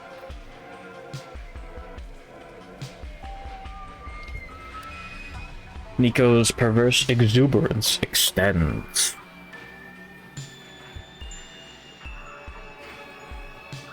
Swallowing the resolve of those around her. All survivors within 3 spaces of Nico are knocked down and lose 2 survival. Place Nico 4 spaces away from the attacker, as far away from other survivors as possible. 1, 2, 3. That's 4 spaces. 1, 2, 3, 4. She turns to face the attacker and fires an arrow of inviting oblivion. Sings through the air, dimming lantern light as it passes. Attacker suffers 5 damage to the body hit location, gains the Hollow Heart survivor status card. Give me 3 Hollow Hearts.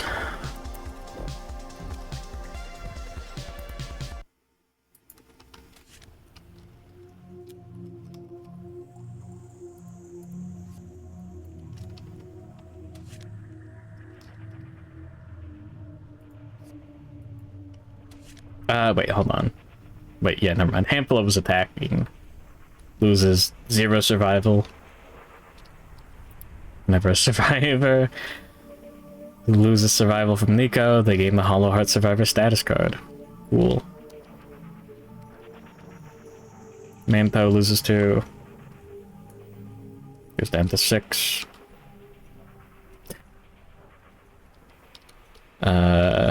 Also, RS0 loses 2, goes down to 3.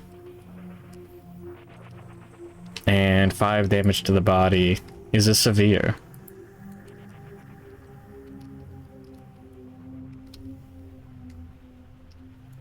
Hollow Heart. When you lose or spend survival, gain a bleeding token. That's great. Yippee. When you suffer a random severe injury and roll 10 plus, archive this. Alright, severe injury to the body on Amflow.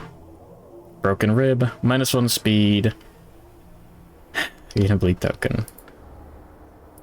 That's relatively fine.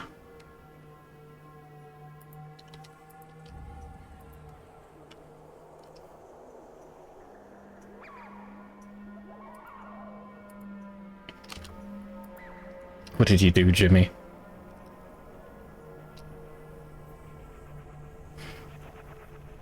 We can encourage with a woe.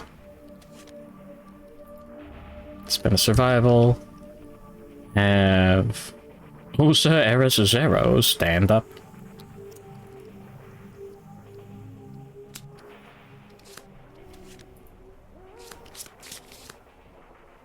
Whenever you suffer the severe injury and roll. Okay.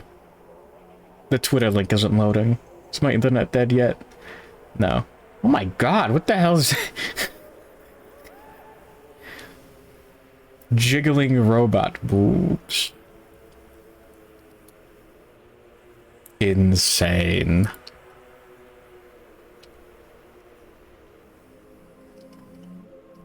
You're going somewhere, buddy.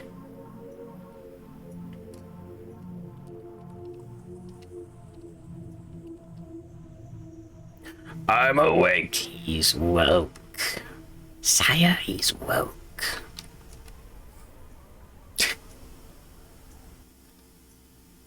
Alright. And then... Mr. Osa Eris 0 again. Not spend survival. Hey, Doc, look at this. Alright. Go here and bandage Manto.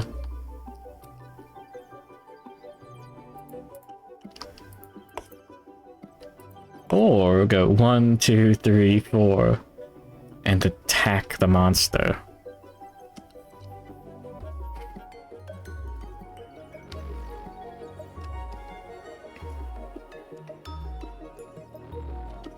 What do you spend to lose survival?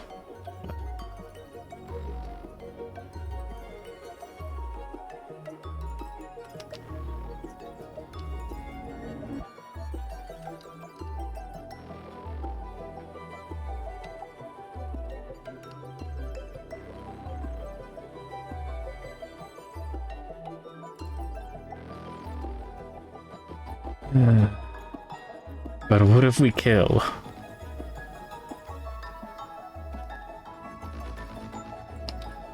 That go, yeah, sure. Close enough.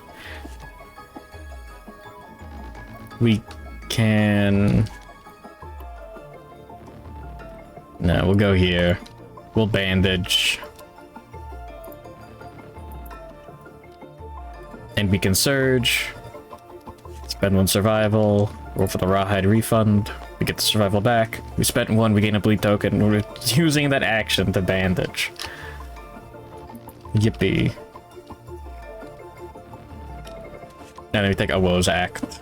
And we actually don't do anything with them. Okay, next.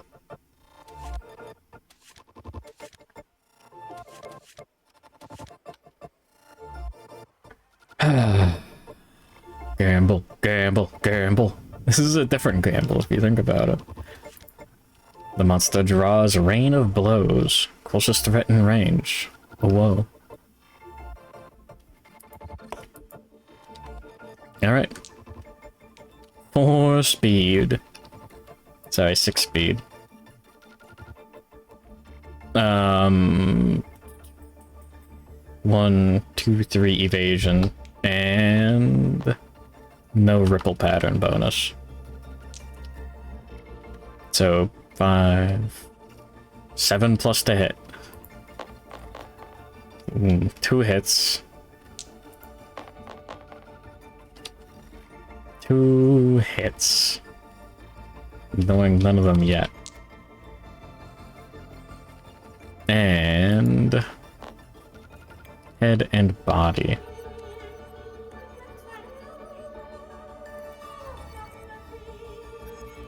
I guess we dodged the hit to the head. No longer has Combo Crush. Blood Fountain, whatever. So we take a Severe to the body. And with +1, we don't roll a 10. Used his lifetime reroll already. Okay. Well, he's dead.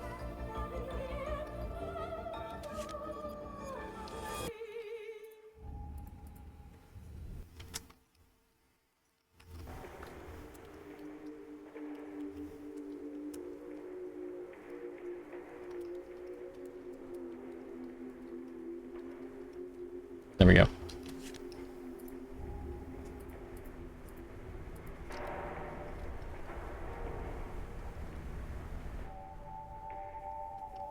How many attacks can I take before I die?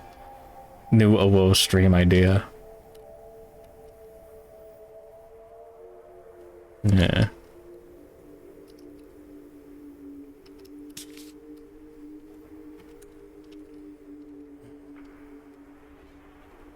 Alright. Oh yeah, these guys get back up. Draw Afflicting Shot. Closest survivor in range. Hamflow? Yeah. 1, 2, 3, 4. Just turn to face. Lose 2 survival. Gain Hollow Heart. +3 to severe injury rolls. That's fine. 6 speed total. 3, 5, 7, 8 plus to hit. 1 hit. 2 hits. One of them gets ignored. Lose the -1 accuracy token. And... oh yeah, did I want to move someone somewhere else for the...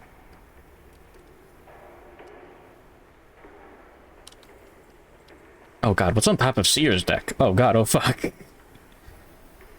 Whatever, we just draw it and lose, it's fine. So we take 1 hit for 5 damage to the head. Okay. Lose 2 survival, already have Hollow Heart. Okay. Okay. Don't have any survival to lose. No severe injuries to get a bonus on. Okay.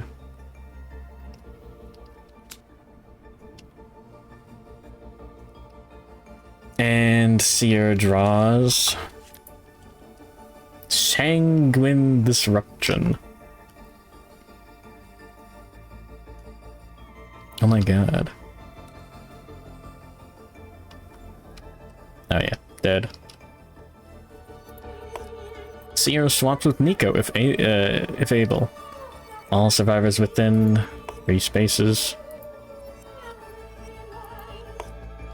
suffer knockback 6, gain vault key. No one. Seer swaps with Braal if able. Oh, that's so annoying. Now she's all the way over there.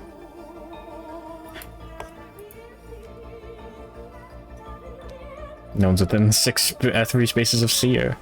1, 2, 3. Oh, she's over there. No one's there. Yippee. Seer performs basic action. What is her basic action? We get a chance to do something. Further survivor would be Osa Eris Zero. Target is guardless. And gains vault key and some understanding. You know what? Fuck it. Why not? We'll move the Seer away from all survivors, then turn to face the target. Okay. Nothing we can do to ignore this. It's a hit. Infinite accuracy. 5 damage to the waist. Not dead. You get knocked down. And target gains a vault key after damage.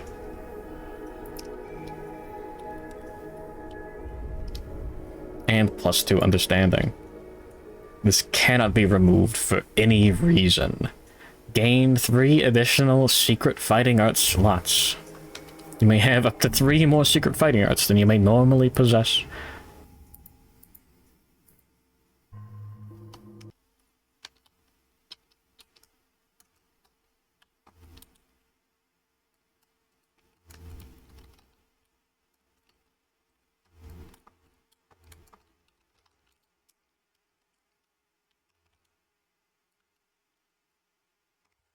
When you gain understanding, a wave of physical agony accompanies comprehension. Suffer that much damage to each hit location. Cool. And then we gain 2 understanding and 2 damage to each location. Severe waist injury. That's great. 4 intestinal prolapse. Gut is gravely injured. No longer equip any gear to your waist. Injury is permanent. To be recorded once. It doesn't archive it now, I think.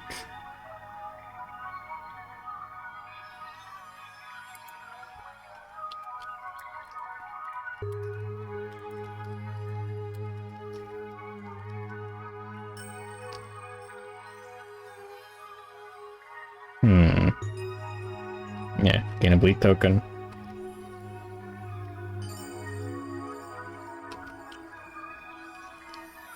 Okay. The other 2 got up from Fist and Tooth specialization. Now Osa Eris Zero can.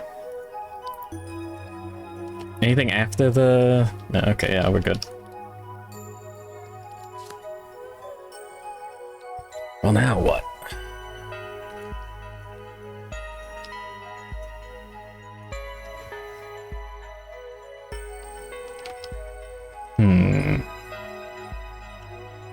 I wish I had some fried rice.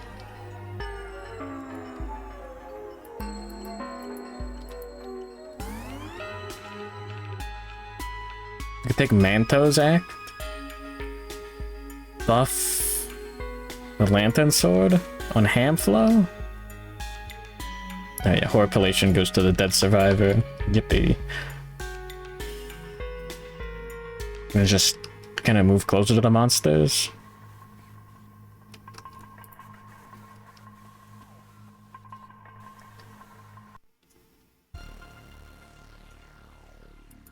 Sure, get a bleed token, gain 2 survival. Surely being that close is fine. 2 survival, 1 insanity. And... yeah. Action for the turn. Polish the Lantern Sword, and then we take Hamflow's turn. 1, 2, 3... 4? Yeah.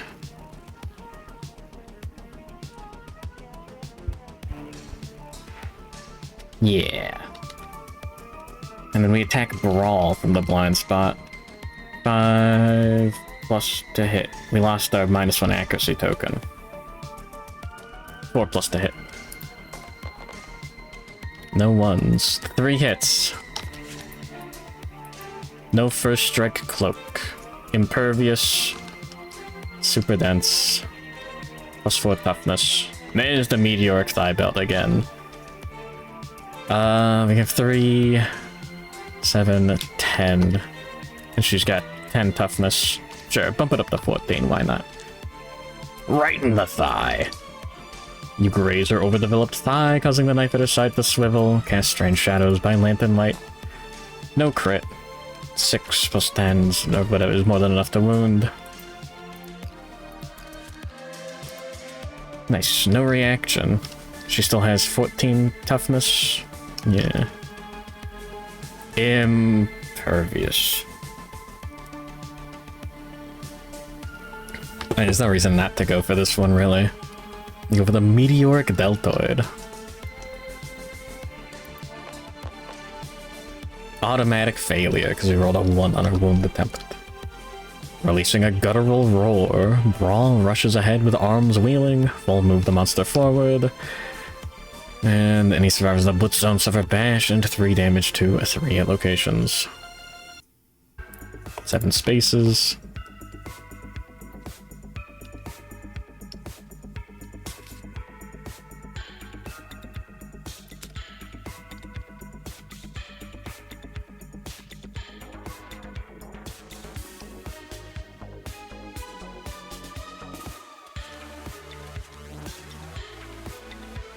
Yeah, okay.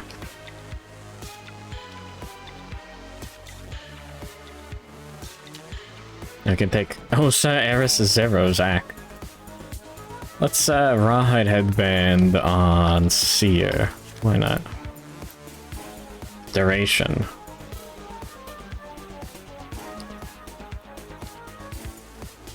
Okay. We're gonna take everyone's act.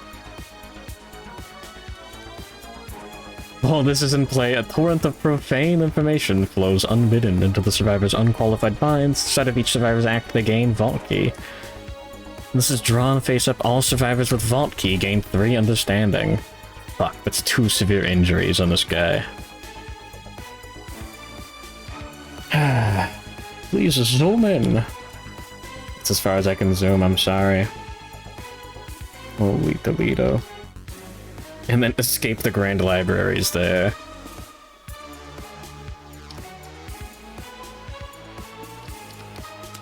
I think we have to put this one on top.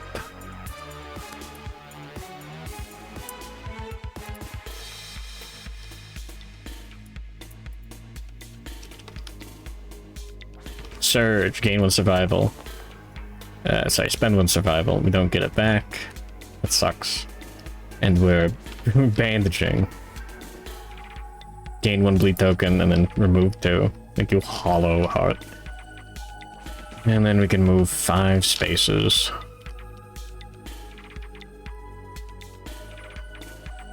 Sanguine Awakening, but it's corpse and the 2 pallbearers.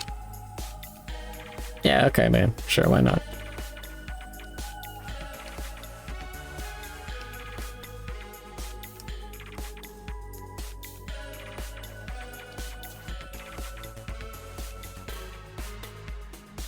I guess we'll go here. Oh yeah, we get the -1 accuracy token at the end of the act. You know what? We go here, fuck it. We'll do it live.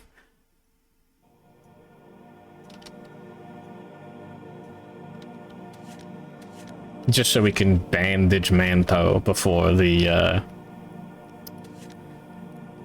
understanding from that hits. Alright. Braal goes first. Draws Meteoric Hook. Closest threat in range is Hamflow. Move and attack.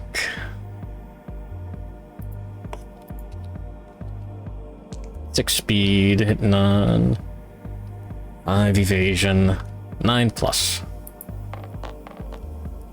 Oh my god, what do you mean 2 hits?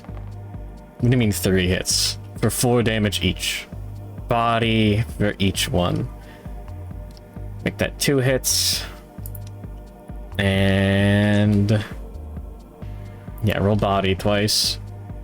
Did I roll 3 speed after getting broken ribs? God damn it. Fuck. +1 to the cheat counter. There's a lot of stuff going on here. Alright. First body severe injury. Ruptured spleen. 2 bleed tokens. Well, I don't like that. Second body severe injury. 2 more bleed tokens. Okay. Well, he's dead. Unconscious fighter. Let's fucking go. It takes 7 bleed tokens.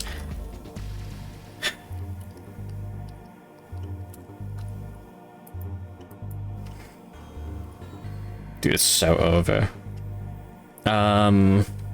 Skip the next hunt. 2 bleed tokens. Yippee. He's not gonna make it.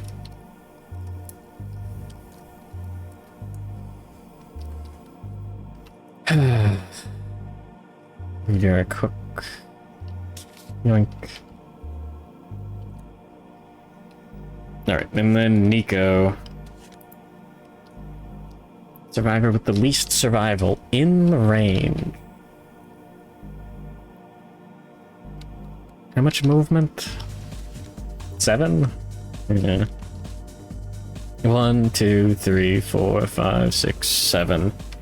Absolutely no one is in range. Acuminate. Huh? A cruel blood arrow pierces the survivor closest to Nico. It flows through them, causing no damage. Recoiling, the survivor is knocked down and loses 2 survival and 1 courage. Full move Nico towards that survivor. Hamflow.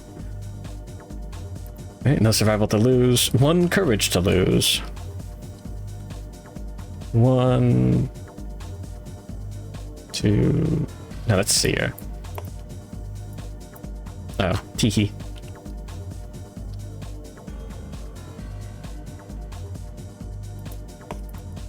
She goes there. And attacks Hamflow.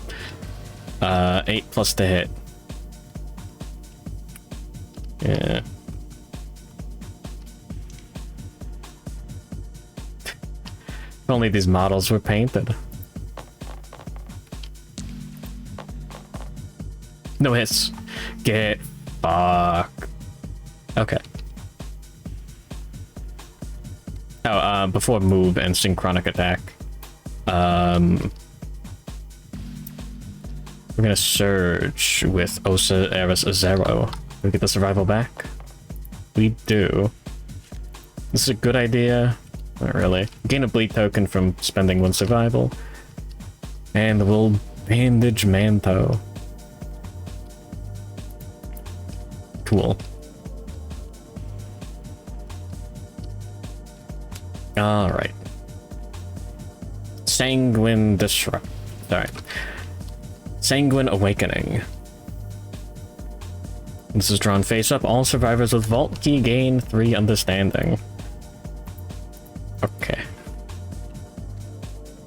3 damage to the head. 7. Blind. Lose an eye. -1 accuracy. 1 bleed token.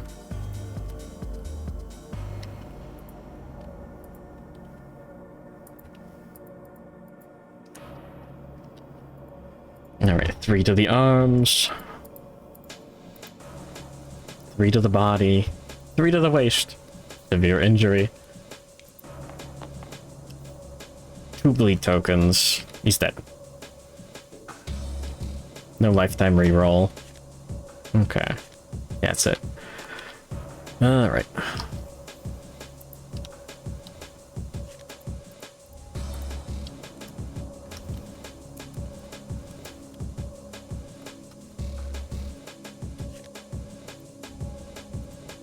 To be expected.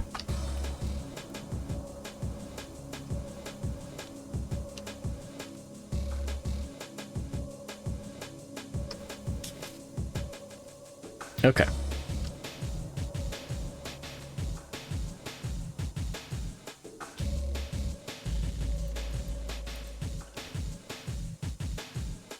Survivor's turn.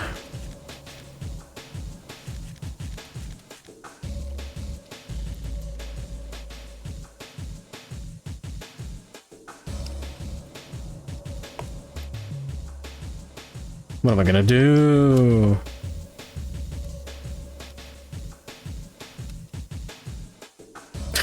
Fuck it, we take Hamflow's act. And who's the most likely to be killed by Mr. Hamflow?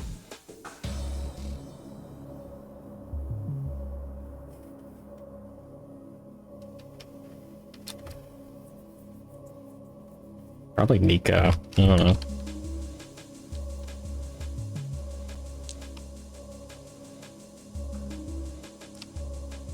Fuck it. 2 speed. I can win Colicus. 5 plus to hit. 1 hit.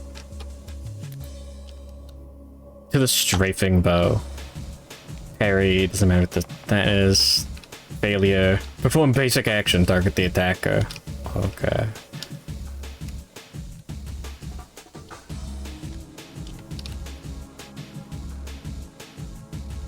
Six speed, 8 plus to hit. 1 hit. 2 hits for 5 damage to the head and head. Alright. 2 10s. That's a 2. All of the survivors are so disturbed they lose 1 survival. Your head erupts in a shower of gore, killing you instantly.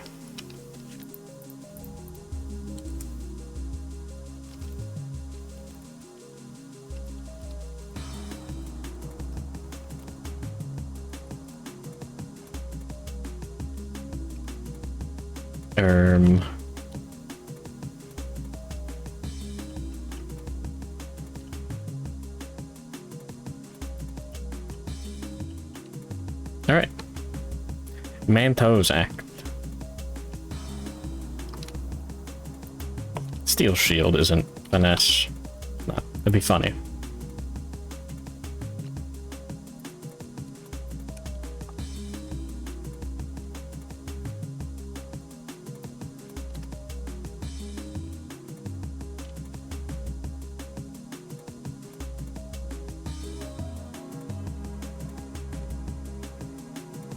Alright, start of the act, he gains a bleed token and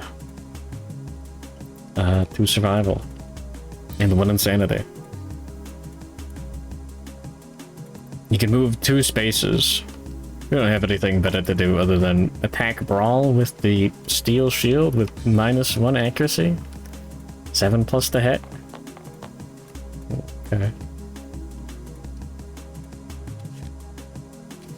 Alright, Braal takes the first act. Knuckle cracking. Full move the monster towards the target. Braal's outsized knuckles play a percussive melody of popping fluid as she belts out a roaring challenge. Target rolls 1d10. Result is not less than courage. Get that insanity to 0, gain the priority target token, and prey disorder. Cannot spend survival unless insane. Okay. Sure. Alright, Nico draws Immobilizing Shot. Swaps with Braal if able.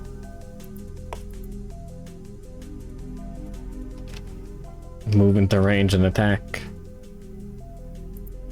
1, 2, 3, 4. Okay. 6 speed.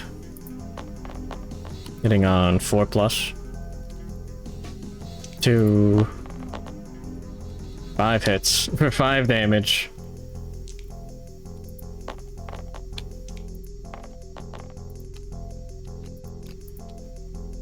Five to the head. Head explosion. Okay.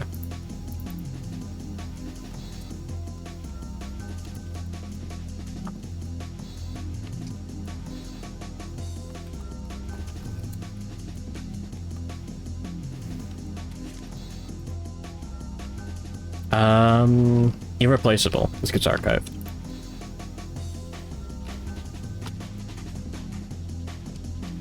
Vital doesn't work like that, does it? Go to glossary.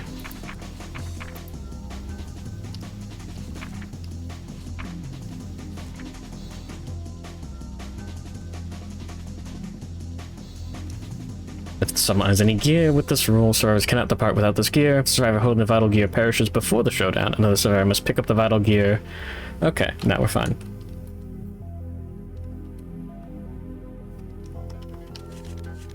Well, we lost.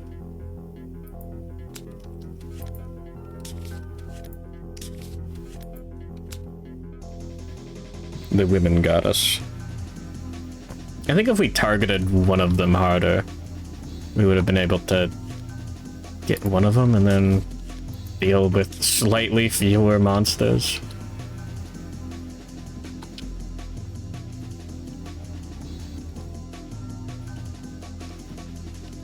And therefore fewer attacks. Geek the mage and all that.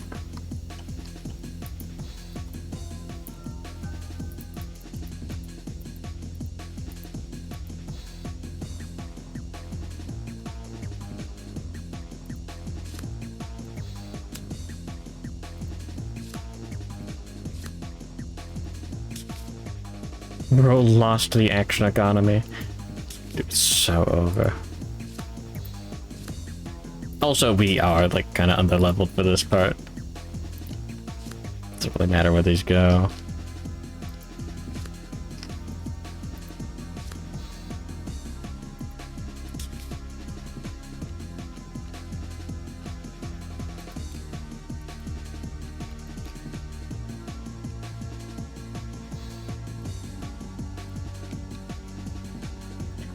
You're winning.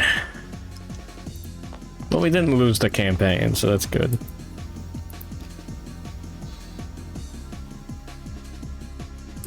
That's about the best we could hope for.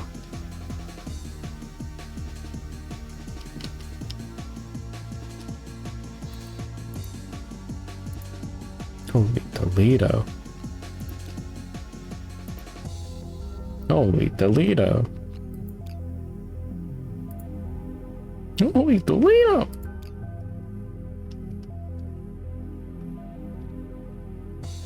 All right, and what happens when we lose the fight?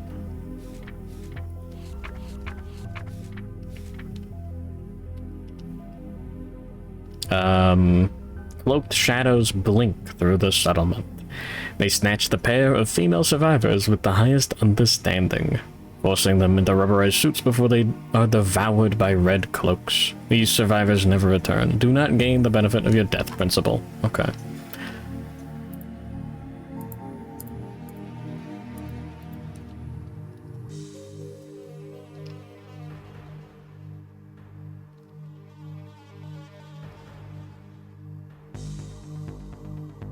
Cool. We do have 4 survivors that did die during the showdown. So we get 8 endeavors and 1 more from cooking. And female survivors with the highest understanding. No, Ronmu's dead. No, gone.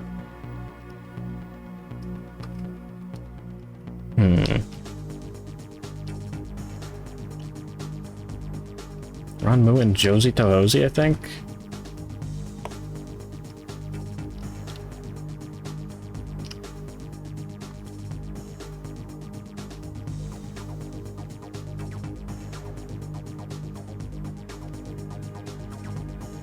Seems that way.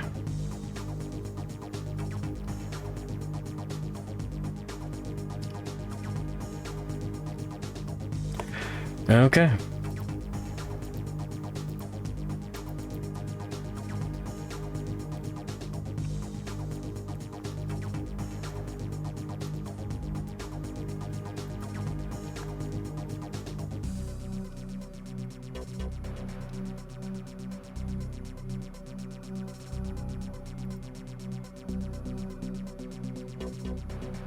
Alright. Good morning, Shio Mallow. Oh, there we go. Alright, next lantern year. 27.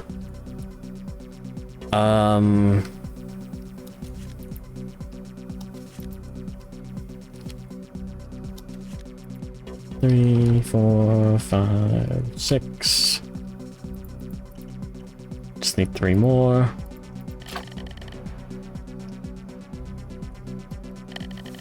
Okay.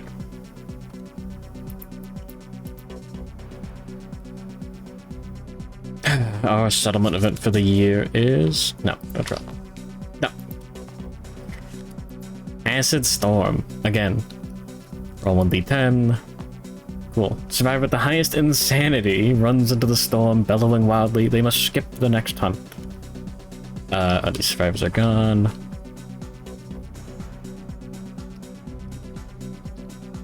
Your head feels like it's gonna explode.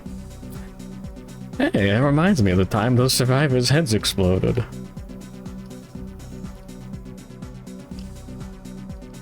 Does anyone have any insanity? Dude, no one here has survived the single hunt. Oh god, that's funny.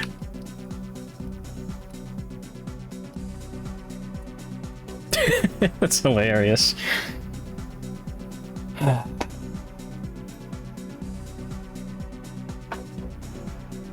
Alright. Say randomize in case of ties. Okay, well. 1, 2, 3, 4, 5, 6, 7, 8, 9, 10. 11, 12, 13.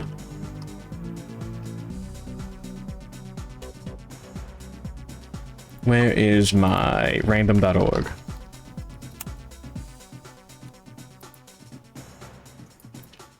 One to 13. 13. Oh, okay. Well, that's easy. Spikle channel. Aw, man, sneak attack, really?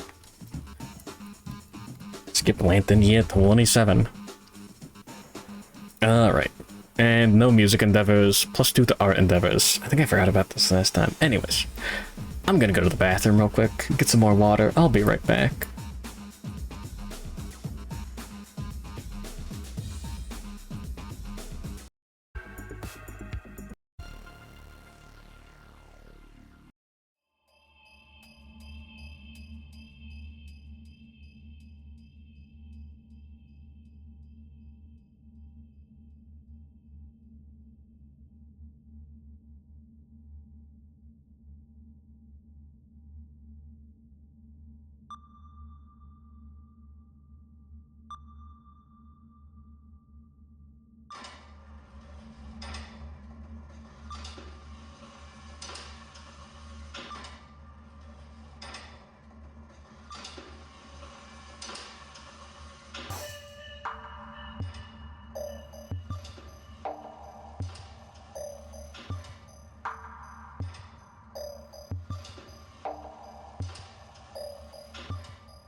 There we go.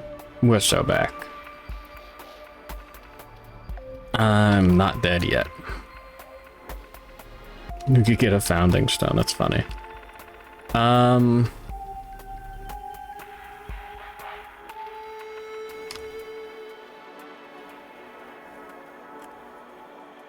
Otherworldly luck survive. We don't need more survivors right now. Flower addiction is a bit of a problem.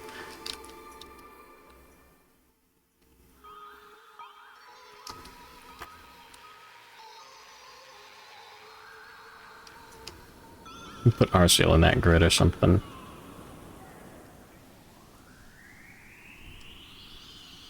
Probably.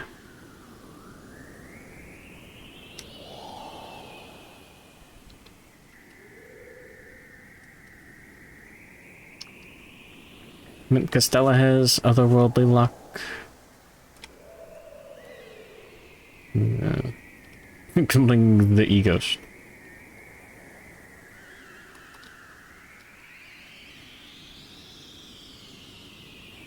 You could just take Mint Costella out.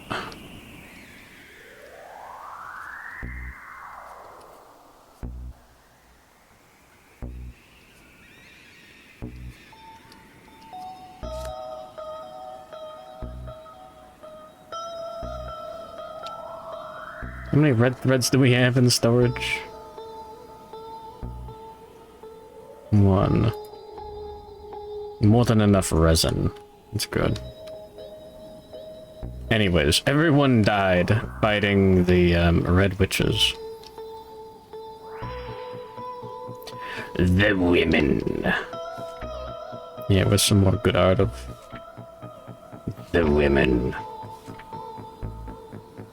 Holy Toledo. God damn. Wicked witches. Anyways. Goodness gracious. Yes. Evil gracious. Yes.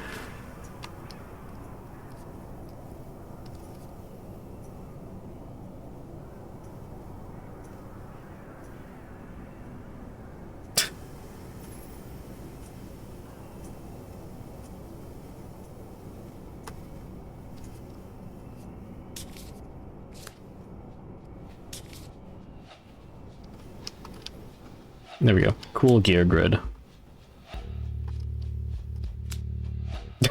Rawhide headband and first aid kit exclusive experience. It's not great. I think that's fine.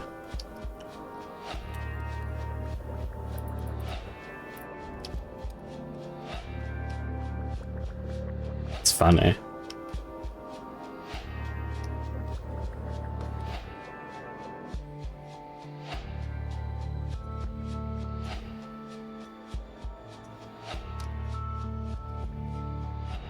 God damn it. We need down blue to get that working, and I need left blue to get that working, and I guess we don't need these there.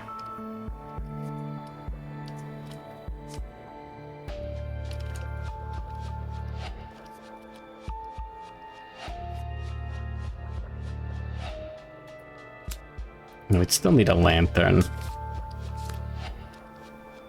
It would be good.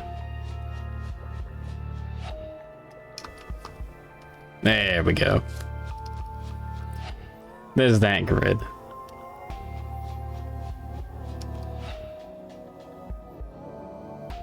Do we need the second red cloak, actually? No one's gaining a cool benefit from it.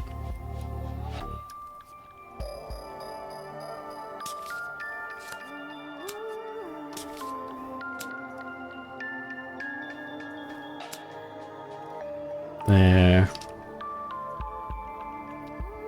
Okay.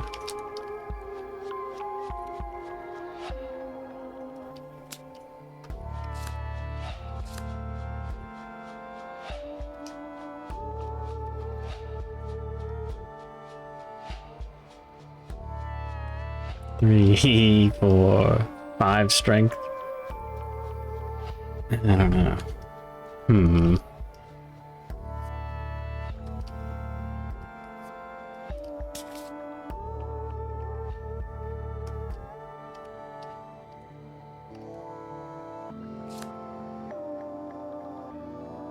We have other stuff we want to take out now. I guess the pickaxe isn't too important. The sickle's good. Because I don't really care anymore.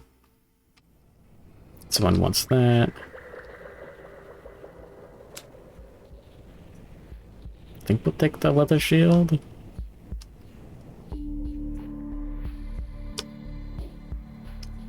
We don't take this.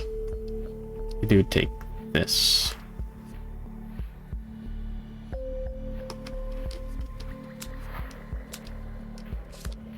We're gonna fight a level 2 Frogdog.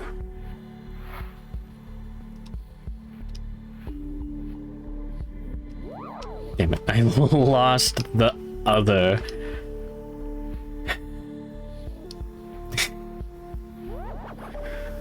We are 2 Dragon Slayers deep.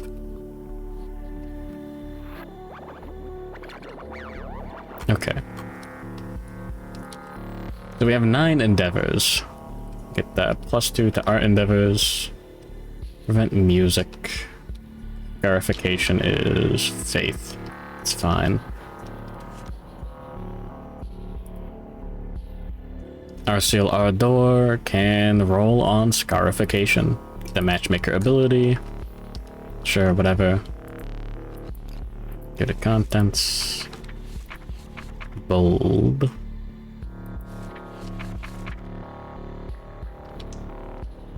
In a single moment, your perspective changes profoundly. In this fleeting existence, every moment shared creates meaning. The bonds forged between survivors give you hope. Gain the following ability, roll on the table below. Matchmaker, returning survivor. Once per year, you may spend 1 endeavor to ship 2 survivors. Yourself, not necessary. 10. +1 permanent accuracy. Okay, cool. And rolling for scarification. Head. Blind. Okay. -1 permanent accuracy. And a bleed token.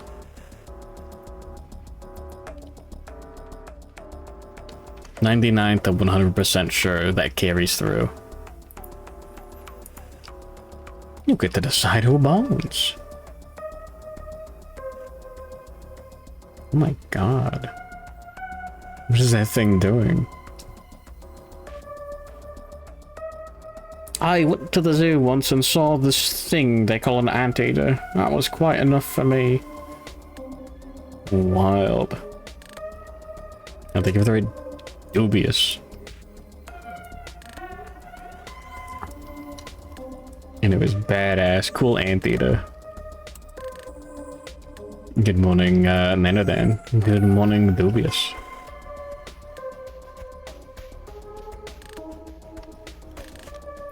Welcome to board games. Alright, let's roll on scarification with Mint Costella. Matchmaker. Bold. 5. Gain 1 endeavor this settlement phase. Cool. And said scarification. I should write that down.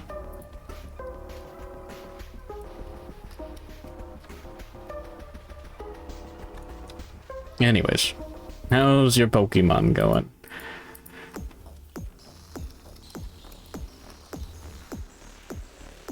You only got Blaine's badge and finished the Chevy Islands. Okay. Legs. Roll 1d10. Alright. No toes lost. Good. Oh, we could just have someone better in that gear grid. We got 2 sneak attackers. Yo. No way. Inversion. We could get +1 accuracy. It's not too bad. 2, I say 4, 8 strength. Ignore early iron. D10.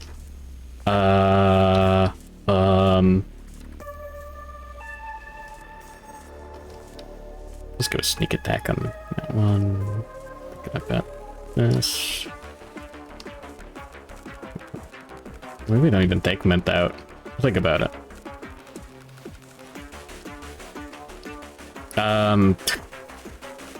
Spend one endeavor. Scarification. We're just throwing rocks at our fellow survivors just to see what happens.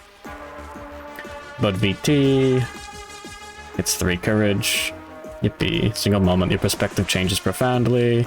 In this fleeting existence, every moment shared creates meaning. Bonds forged between survivors give you hope. Gain the following ability, roll on the table below. Matchmaker, when you're a returning survivor, once per year you may spend an endeavor to intimacy, and our ability, bonus, whatever. Reroll 1 endeavor result to this settlement phase on Bud VT.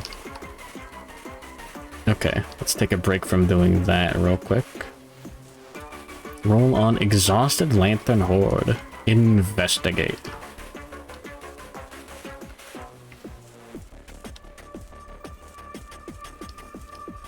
Now, we'll roll on Sculpture. There was an Acid Storm this year. We get +2 to all art endeavors. Study the inspirational statue. That's good enough either way. Gain the recorded fighting art. It's otherworldly luck. Cool, now he gets +1. Alright. Now we'll spend an endeavor to roll on Exhausted Lantern Horde. Investigate. 7.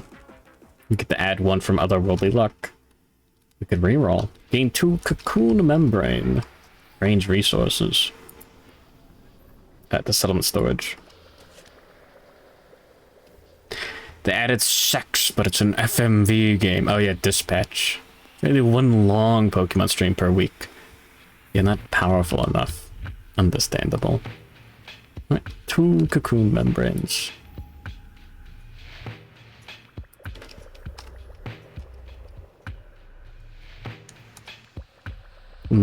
Thin copper hairs permeate this jelly-like substance. Lanterns are repelled by the copper hairs, and they're light bending to avoid them. This is used specifically in oxidation, which we don't have the other resources for. We still have the reroll. Roll again on investigating the Exhausted Lantern Horde. Descend into the spherical chamber beneath the Lantern Horde. The air inside is poison. You hold your breath. 4 +1. 5 broken lanterns.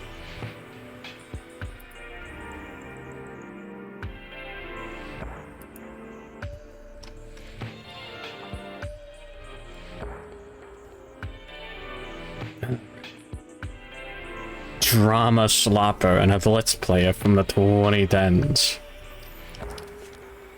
Hey, I know that guy. Hey, let's investigate again. 2. We get +1. We're gonna reroll that. Alright, we used a reroll 8. We'll go for the 9 and get a Lantern Tube strange resource.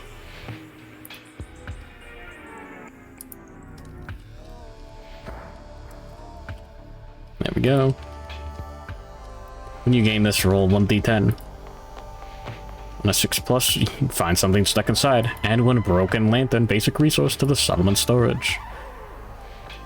Cool.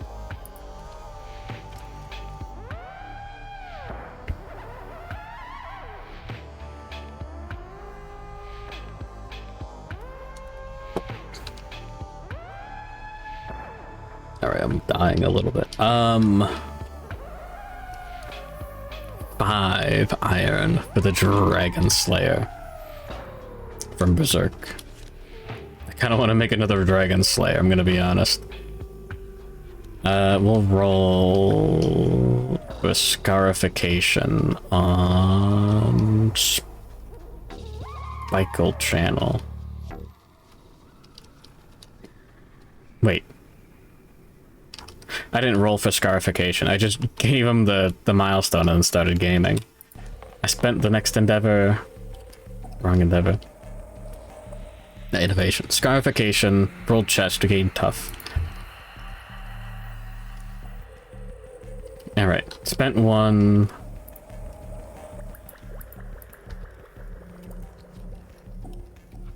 I have not slayed a dragon with it. My fucking dragon slayer has broken twice. Wait, what do you mean this guy has to skip Lantern at 27? Fuck. Okay, not this guy. Extra sense is good. Good stats too.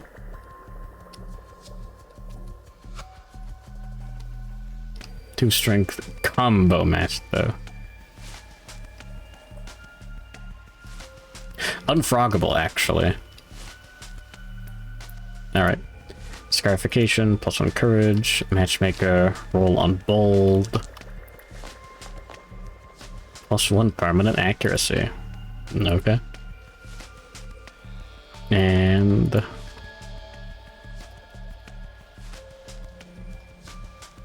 roll 1d10. Sorry, roll a hit location die. Legs. Fuck.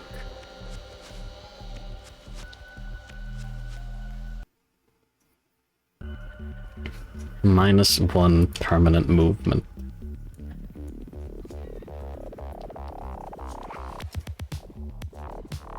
Oh, good night, Arceal Ardor.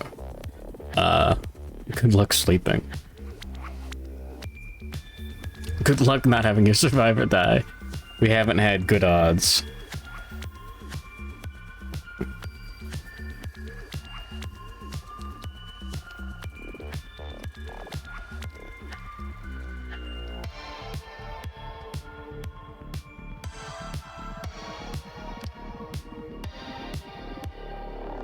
I don't really have a better weapon than Lantern Sword. Look, mine in-game in real life. Oh.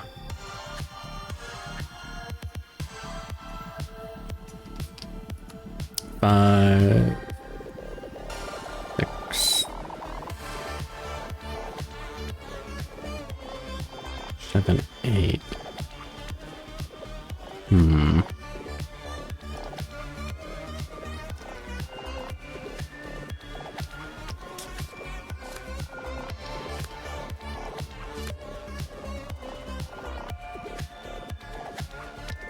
Give someone else the Lantern Sword. There's our lantern for this gear grid. And... there we go. The classic. John Bone Club. The minus movement kind of sucks. We'll be fine. I think.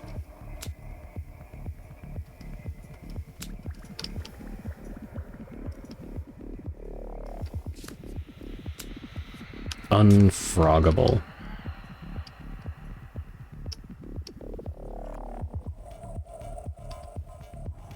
Boner Club's 2 doors down.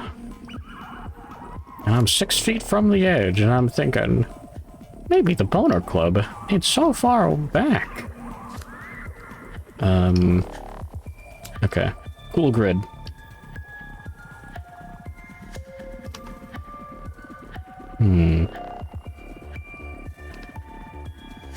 Nice.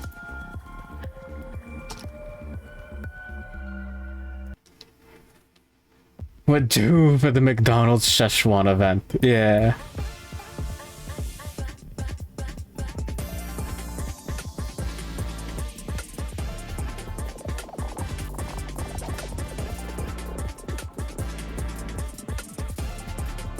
Insane.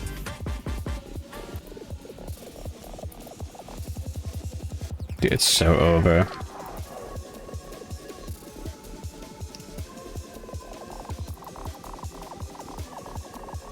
So we have a lantern in this grid, a lantern in this grid, and a lantern in this grid. Hey, this is the Kuro Observer soundtrack. It's good. cool video game. It's badass. Oh, we have Thrill Seeker on someone. That just sounds pretty good.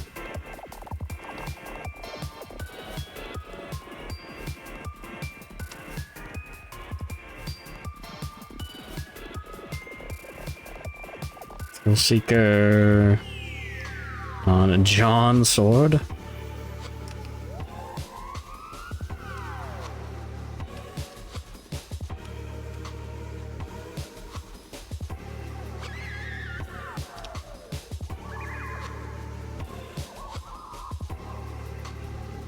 Let's see. Let's do Scarification.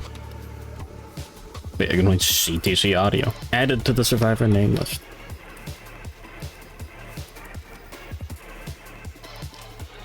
Spend one endeavor.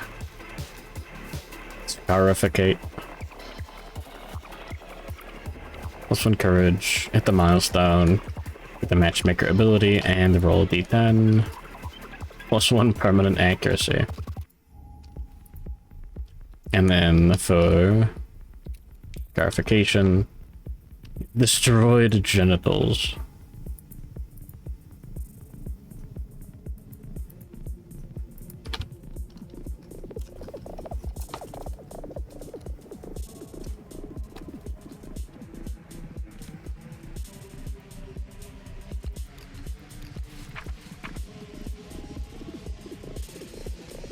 There we go. Cannot be nominated for intimacy. Injury is permanent. Can be reported once. Gain a random disorder. Knockdown. Gazing upwards. Wonder at the futility of your struggle. 3 insanity. 1 bleeding token.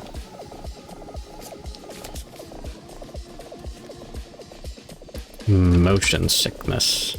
If you suffer knockback, gain a bleeding token.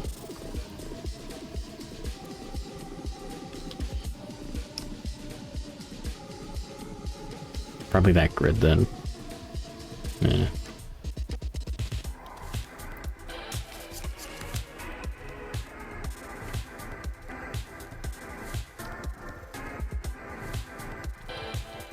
No, sneak attack, otherworldly luck, and tough.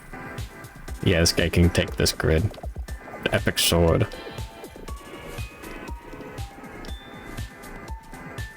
The second you start watching Smiling Friends, it'll become cringe. I believe it.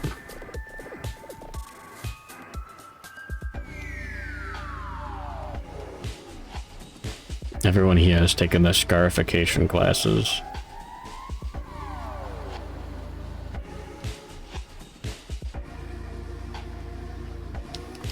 Fuck it, we're sending Mint into the mines again. Or do we roll on Armor Shrine? Hunt Shrine, whatever.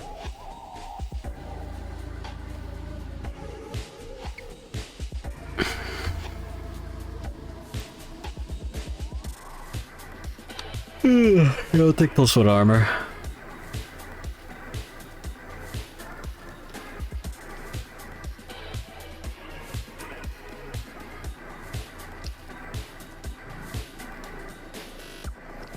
Thing.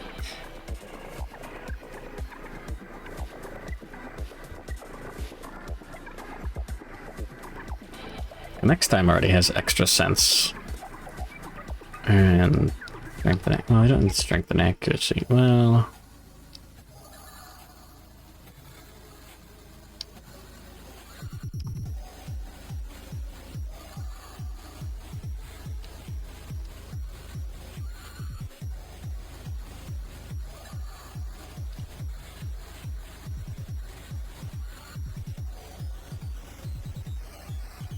take Vanessa Leona.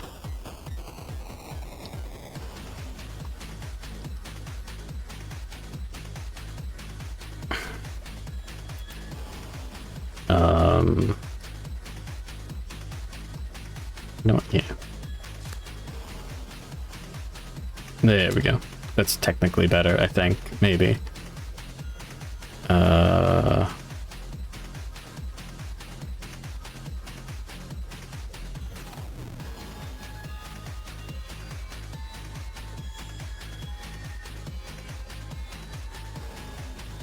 No, first aid kit's good.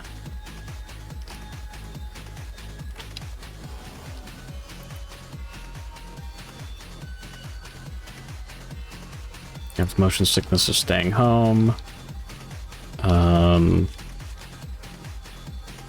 Yeah, we'll roll an armor shrine with, I don't know, Mim Costella. Why not? Alright. Departing survivors gain 1 armor to all hit locations. Cool.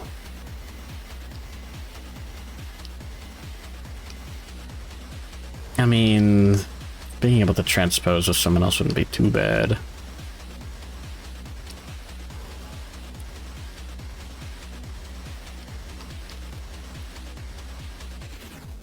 Do we want the sickle? I think we do.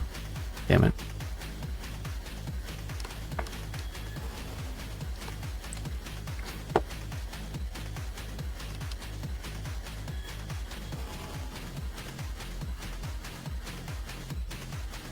Hmm.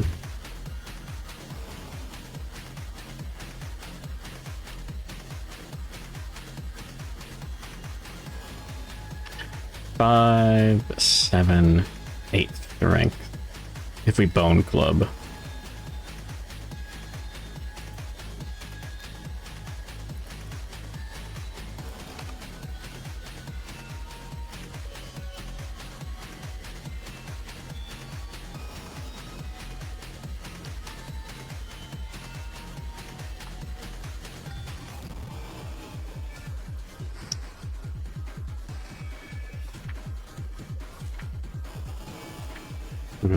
Level 3, 17 toughness.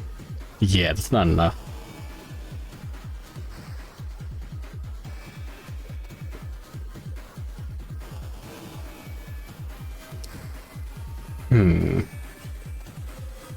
However,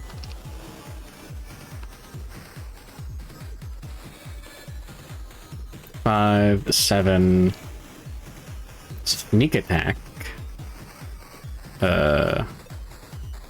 +4, 11, 12 strength. It's 5 plus to wound. That's decent, yeah. Okay, we can make that work. And then unfroggable on this grid. We get that 2, 5, 6, 2d10. And if we polishing lantern, 10, 2d10 to hit 7, that's decent.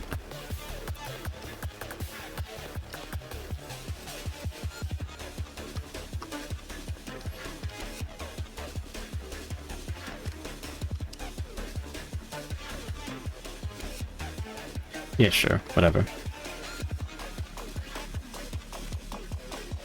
We're done for the year. Okay.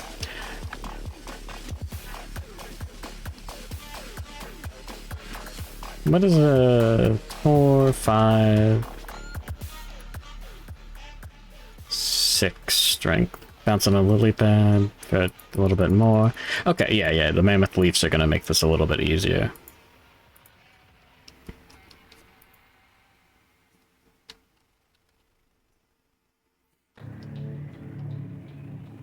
Alright. How bad could a level 3 Frogdog be?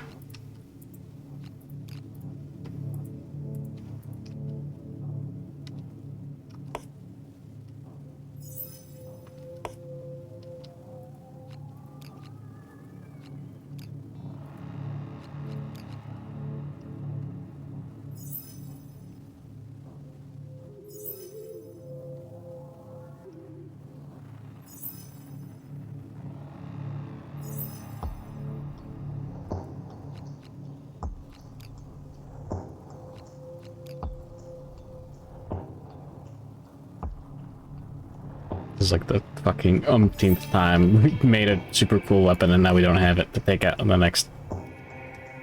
whatever.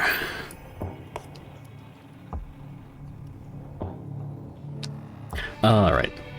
Sure, let's go for club proficiency.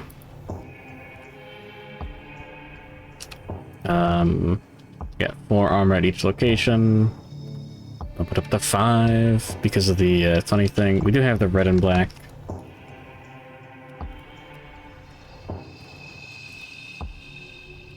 Sorry, black and red.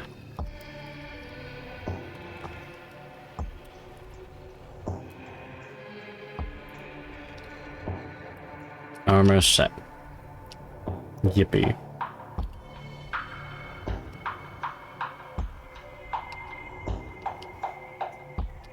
You know what? Fuck it.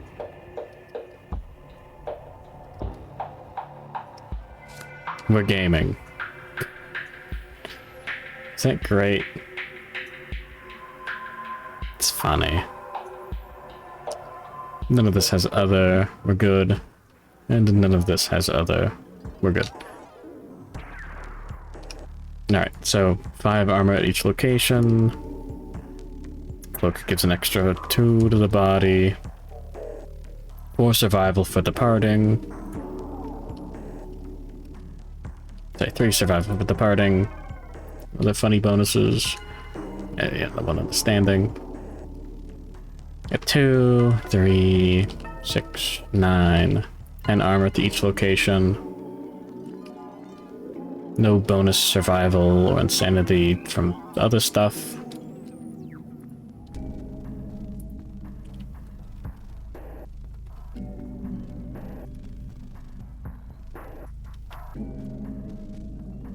The 4... I mean, maybe the sickle would be worth it.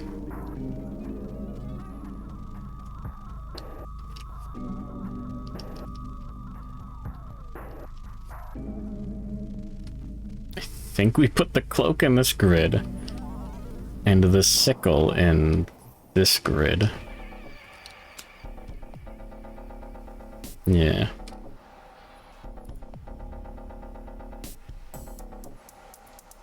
One understanding. We got 3 armor to each location. 1 from the armor, 1 from the set, and 1 from the shrine. 5 survival. 3 from departing, 1 from this, and 1 from this. And we got the 1 understanding. Okay. And 3 armor here. 5 survival.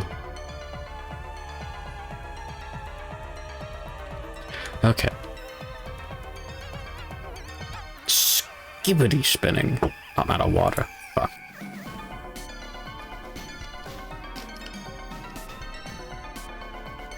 It is fucked up how universal the idea of the sauce episode happening is.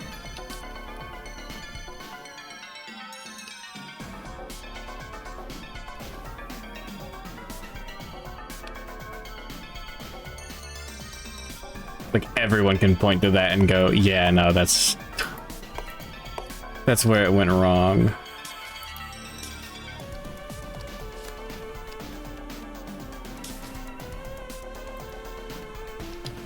Is there any combination of skill or gear that would allow someone to survive their head or torso being destroyed?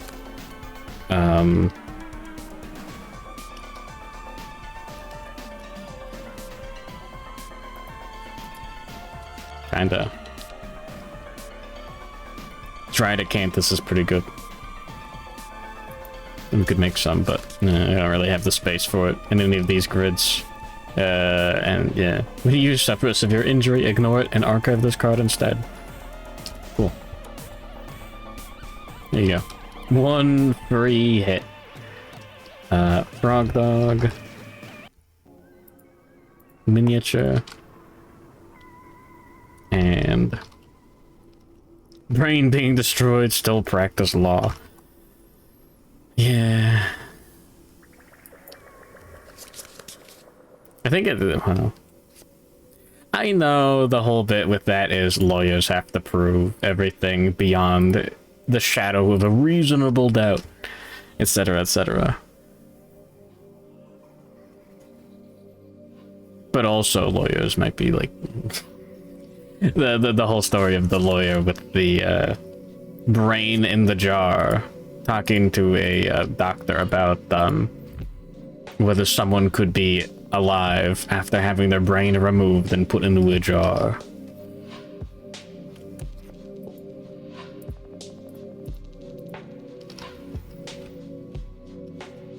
The ball were put on the jar. Alright. Have After hunt phase setup, place the red incursion event on any hunt space. And after hunt phase setup, place the herb gathering event on any hunt space. We don't have a lure lantern. We lost the last one, didn't we? Yeah. That was fun. Oh yeah, and level 3 Frogdog right there. We'll put herb gathering right here. And we'll put red incursion right here. Okay.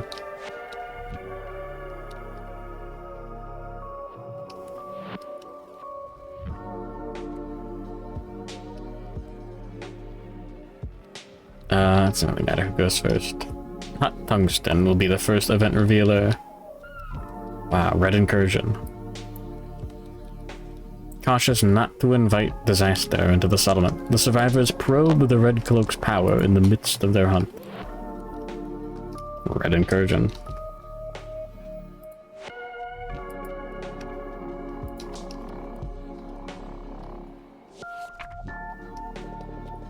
Alright. Nominate a survivor wearing a red cloak. The cloak wearer steps apart from the others. The remaining survivors cautiously back away, bracing for the unexpected. Suddenly, the cloak becomes heavy, reeking of iron and pungent salt. The cloak wearer's anxiety stirs in their bowels.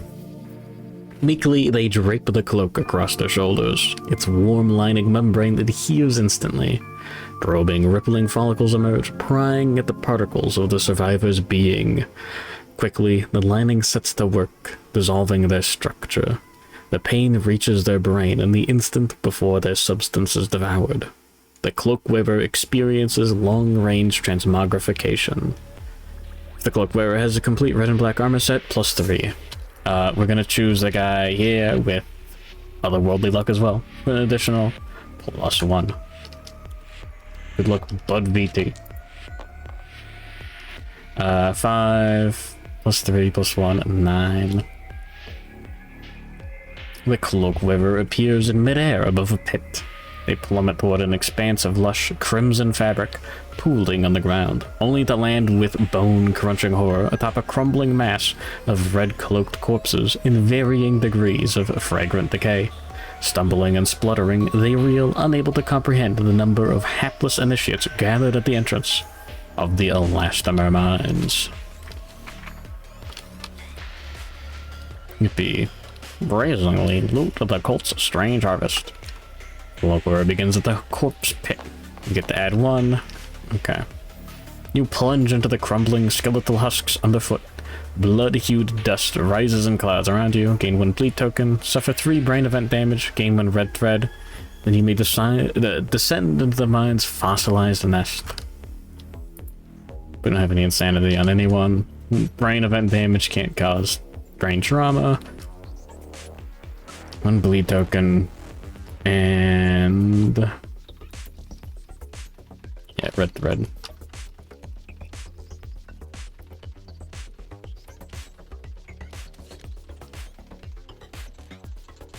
Sure. You may descend into the mine's fossilized nest. If we get like 8, 8, and 6+, that'd be nice. If not, I don't really care. 3. Spotted. The sightless gaze of countless masks all turn in unison towards your direction. You blink through cloaks, frantically trying to hide. Gain a bleed token, suffer 3 brain event damage.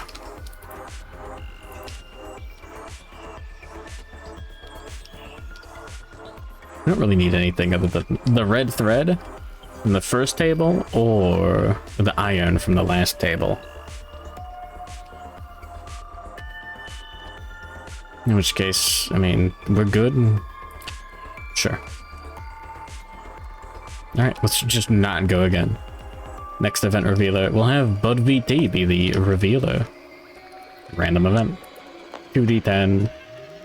Oh, 9. Now we could add 1 to that result. I'm not going to.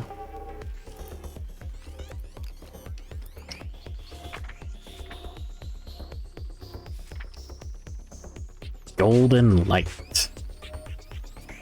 Huh. A golden light blinds the survivors, stopping them in their tracks. The golden light shines from a single source. The event revealer is compelled to investigate. They gain +1 courage and roll 1d10. Cool. We get +1 from otherworldly luck if we want. 1.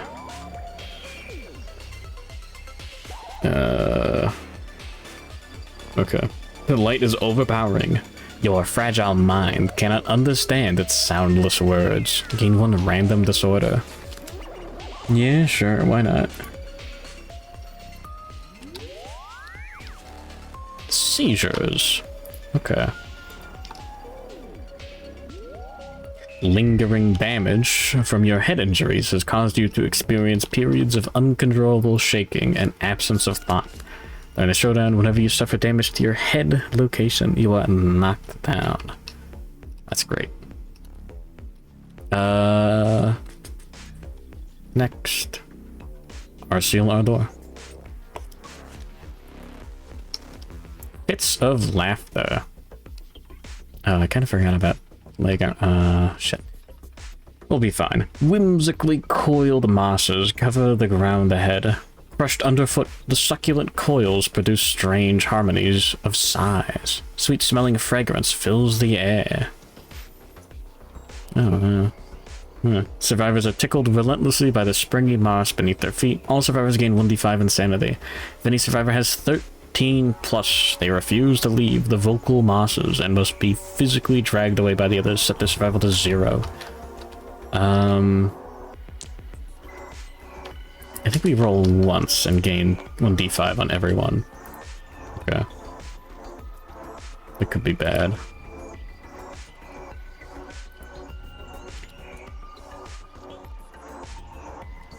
And then roll a random hunt event.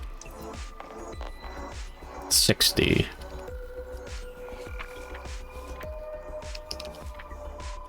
Freaky moss. Sure. Wildfire. A massive wall of flame obstructs the survivors, incinerating the ground. It has destroyed whatever awaited the survivors and left chaos in its wake. Archive all hunt event cards in the next 2 spaces. Place 2 basic hunt event cards in those spaces. Okay.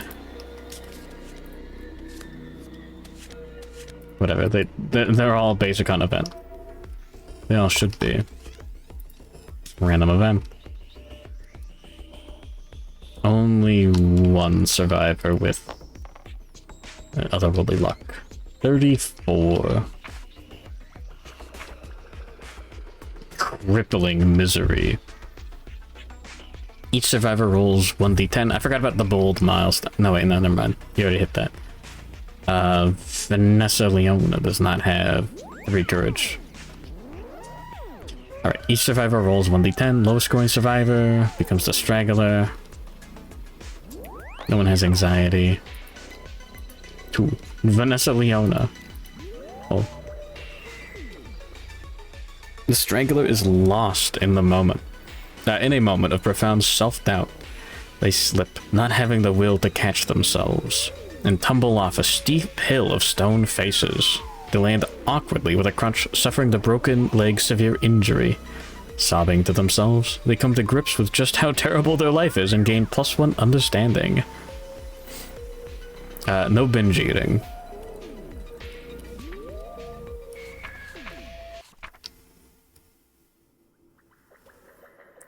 No adjacent survivors. -1 permanent movement. And a bleed token. Yeah. I can only wash tea. What percentage have I encountered so far? Like total or this campaign? Because I know one that we have not encountered this campaign. It's 99. Total? I'm pretty sure I've encountered each of them. I think.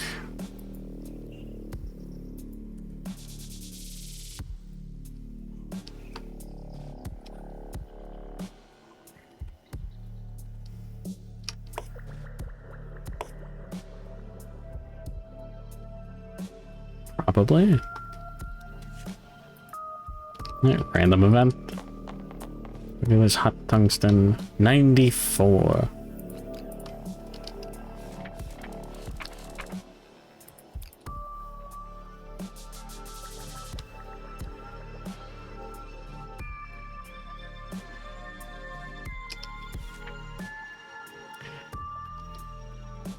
Yeah, I don't think there's one that I haven't seen.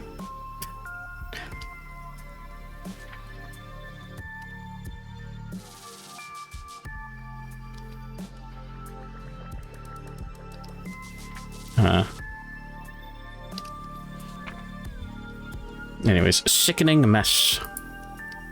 The survivors come upon a patch of badly damaged ground. The stone faces are cracked and debris is strewn everywhere. Piles of toxic-smelling dung and half-digested viscera litter the area. The survivors approach, but survivors with squeamish refuse to get any closer. Insane survivors consume what they find and make themselves sick. -1 strength token. That's everyone.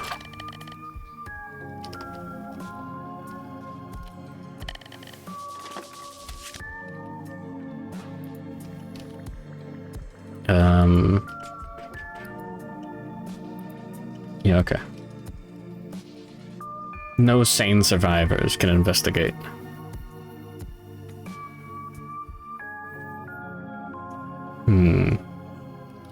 Resources would be nice. Alright. Soggy prints. The survivors pass moist footprints in patches of glistening stone faces. The event revealer may investigate. Bud VT, +1. 8. The fetid tracks are promising. The survivors meticulously scrape the ground. Gain 1 tatty hide Frogdog resource. The diversion delays the survivors. Roll a random hunt event. Famous canonically 33. Badass.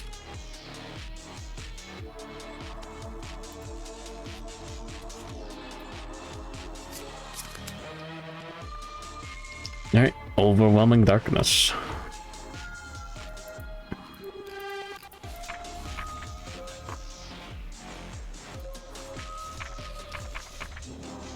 Yippee. All survivors determine their paths simultaneously, and then walk them simultaneously. Glap is 1600 years old. I gotta watch the newest episodes. Anyways, yippee. Some overwhelming darkness. The one with the bald wizard or whatever. Anyways, we have Path of the Brave. Everyone can choose. Sorry, we have Song of the Brave. Everyone can choose Path of the Brave. Yippee. A 1, a 10, a 10, and a 2. Well, we can +1 on Bud VT. This is a table. +1 population would be funny. But you punch yourself in the face to chase away doubt. Gain a -1 accuracy token on Bud VT and Hot Tungsten.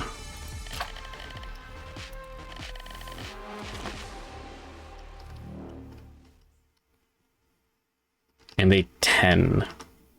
You emerge from the darkness with a new perspective. Gain the leader fighting art. Okay. It's fine. When you encourage a survivor, they gain +1 speed token until the end of the round. Once per hunt phase, you may inspire another survivor. The user understanding encouraged to resolve a hunt event. Great. Alright, next. Skeletal Bloom. Ahead, cracks in the ground sprout anemic flowers that nod in an unfelt breeze. The event revealer may consume them. Pluck the largest bony bloom, devouring it. I forgot to put the Frogdog on the board. Level 3 stats there. Don't really need that. It's +1 courage, though. No lifetime reroll. Alright, random hunt event. That's fine. 75. That's probably fine.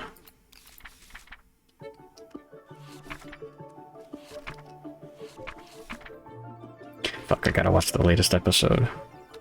Oops. Stumbling through the darkness, the event revealer crashes into the ground, crushing their lantern beneath them. The living light inside the lantern becomes agitated by the survivor's clumsiness and burns a piece of gear. The event revealer archives one gear of their choice from their gear grid. Episode of what? Screaming Friends. Vanessa Leona. We can archive the lantern. That's fine. We have plenty in storage. Cinematic too. Alright. Another event. 16? Yeah.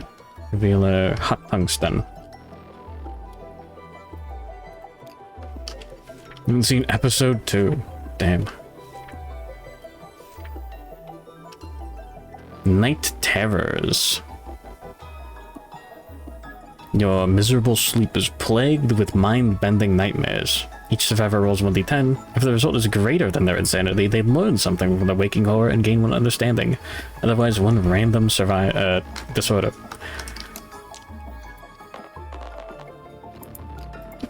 Alright, everyone rolled more than their insanity. Cool. Plus 1 understanding.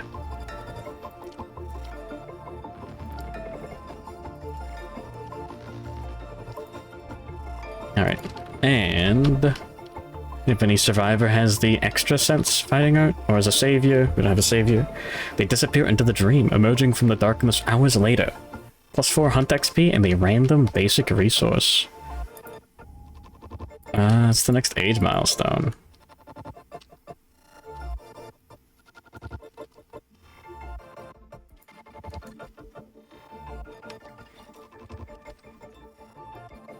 Okay. Watch cartoon online. Yeah, and then you can watch cartoons online. It's fucked up. No, we hit the age milestone and get... Wrong direction.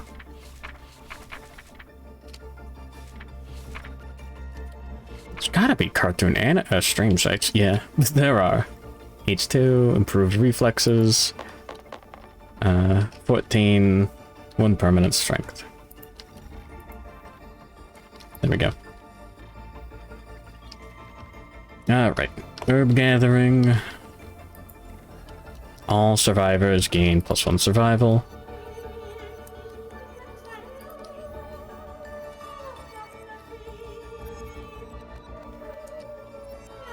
Adding Jimmy to your HBO Max account. Goddamn. Badass. Alright, and then herb gathering.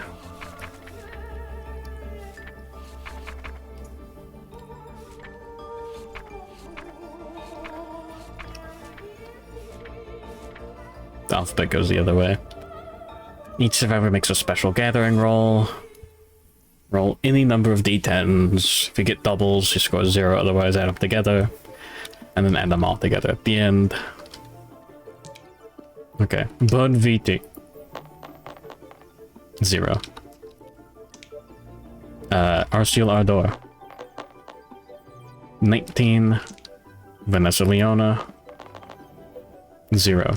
We'll roll 4 with Hot Tungsten. You know what? 5. Fuck it.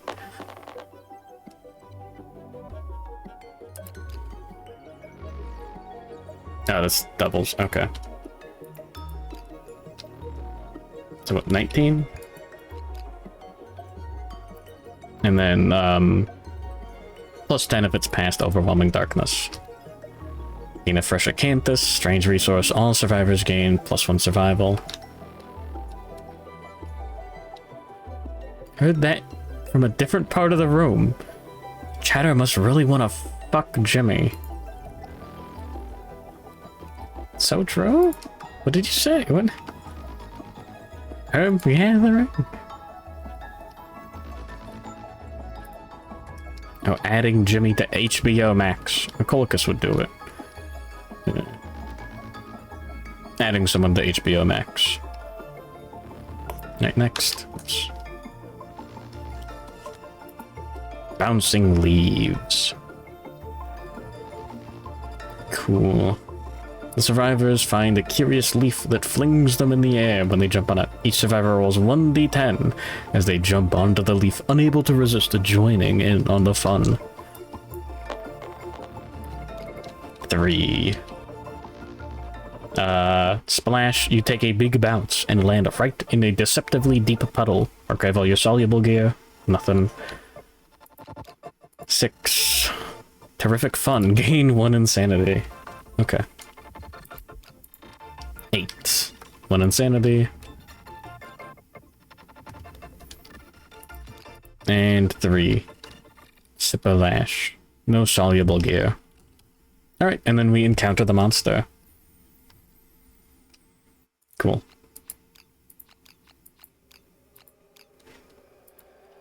Oh.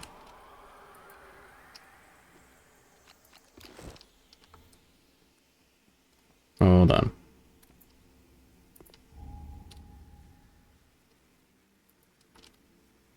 Holocaust wouldn't take advantage of Yimmy Yap. It's fine.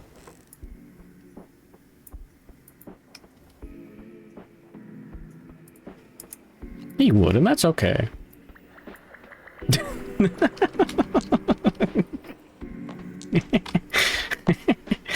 Okay.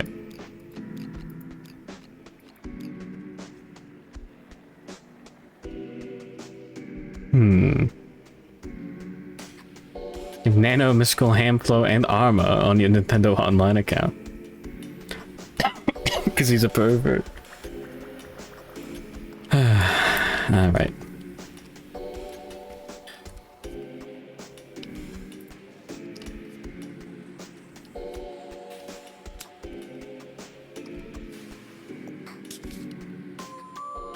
How bad is this?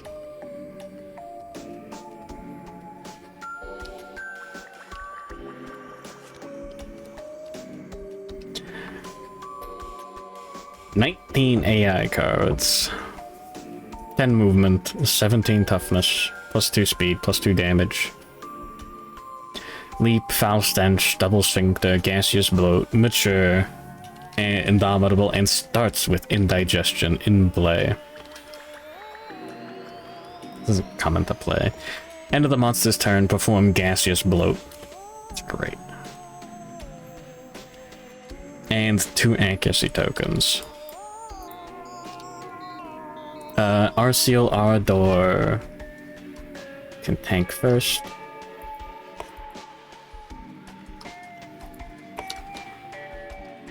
Put VT there. Vanessa Leona there. And Hot Tungsten, I don't know, here. Alright, I'm gonna go take a piss. And hold on, we do have arrival effects. 3 survival on each survivor. 9. 9. We get to remove a negative attribute token as well. 10 is our limit.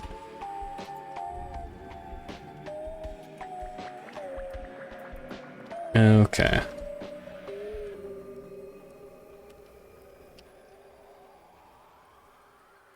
I'm doing a bit of thinking.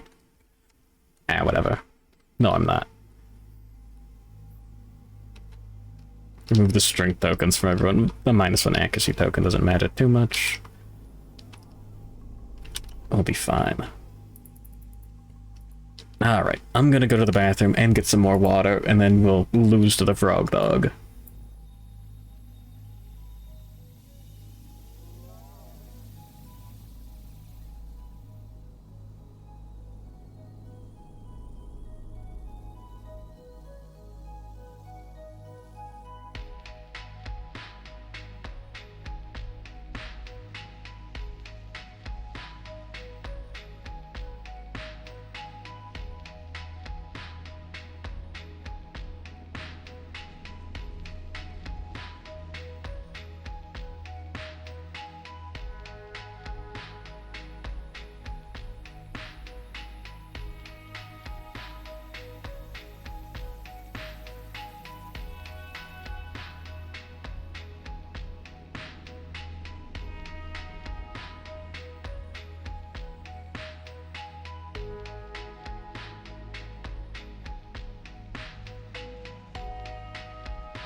There we go.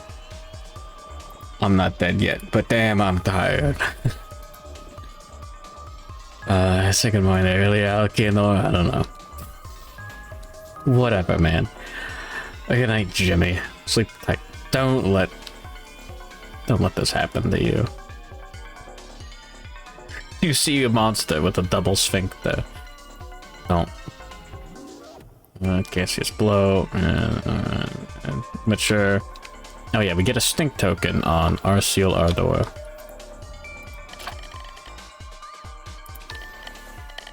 That's fine.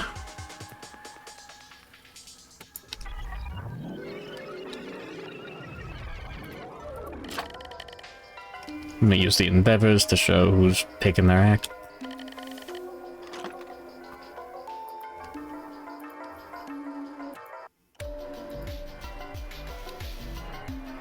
Oh yeah. We do have extra sense out of Von Leona.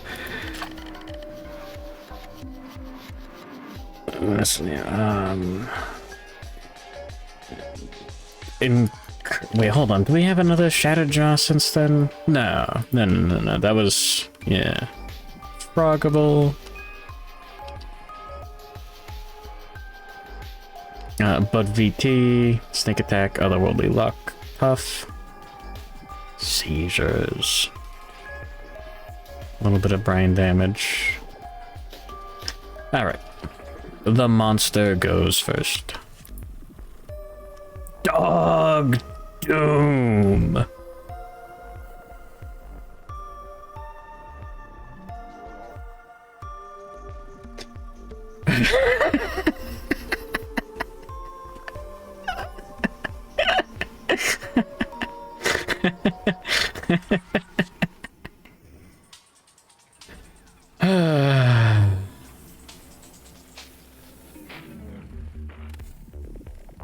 No fucking way.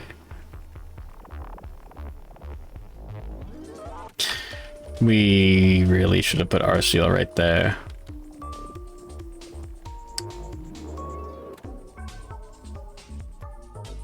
Lesson learned. The squirming, barking pile quakes, erupting with needle-sharp teeth and scrabbling claws. Survivors in the Stampede Zone suffer bash and 3 damage to the legs and waist hit locations.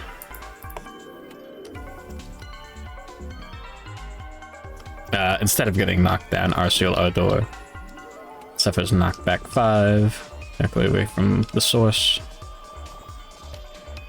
Alright. Vanessa Leona is not in the zone. We suffer damage, not even a hit. Waist and legs. Waist and legs.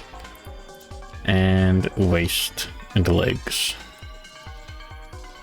And then we get an opportunity to perform survival actions. All survivors in the Stampede Zone gain 6 stink tokens. If there are no survivors in the Stampede Zone, perform basic action. I think we'll let the monster perform basic action.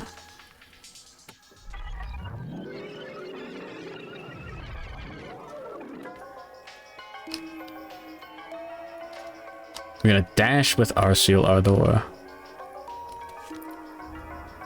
Go down to 8 survival. We have 4 movement. -1 from the funny thing. 1, 2, 3, 4.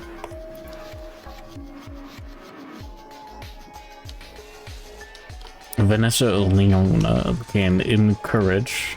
Spend on survival. Rawhide armor. We don't get the refund.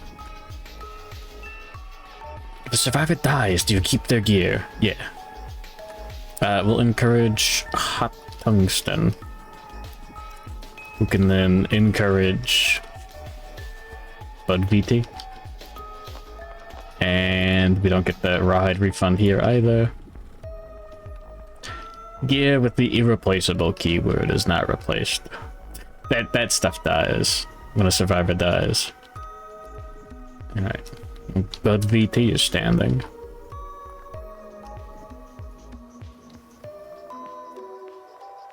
We can dash Hot Tungsten. Roll for the Rawhide refund.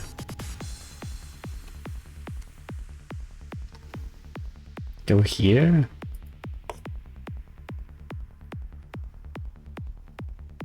One, two, three. We can still get the blind spot. Yeah, that's fine. And the Bud VT. Dash.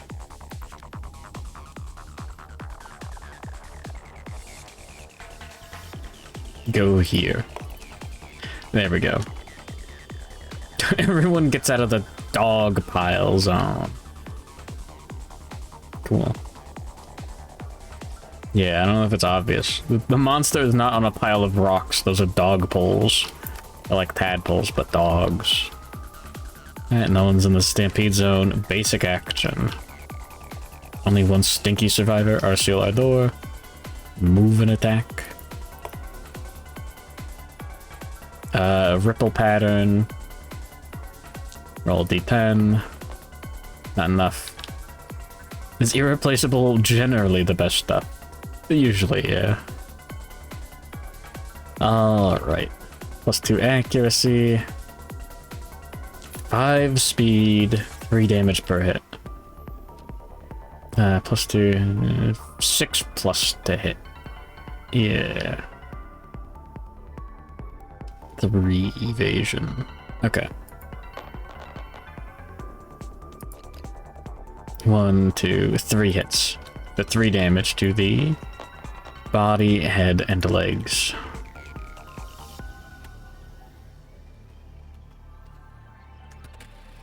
And then perform gaseous bloat. And indigestion. End of the turn. Gaseous bloat. Cool.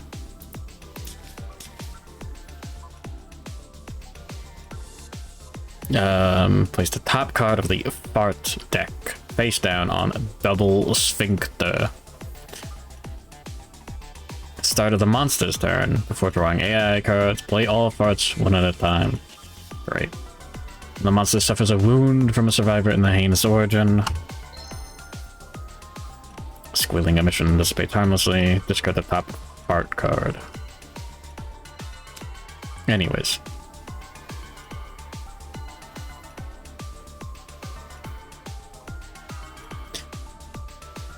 Awesome. I guess Bud VT is slightly tankier. Yeah.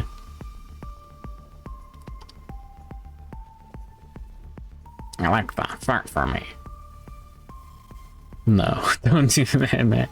We're gonna surge with Hot Tungsten. Roll for the Rawhide bonus. Cool. We spend 1, gain 1. When we perform survival action rolls, yeah, whatever. Polishing Lantern.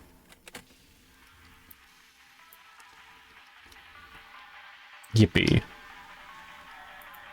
On Lantern Sword. And then we'll use our movement and our action for the turn. Bouncing on the surface of the leaf, use spring into action. Place your survivor on an unoccupied space. Up to 7 spaces away. Activate a weapon and attack with +3 strength. 1, 2, 3, 4, 5, 6, 7. This guy's unfroggable.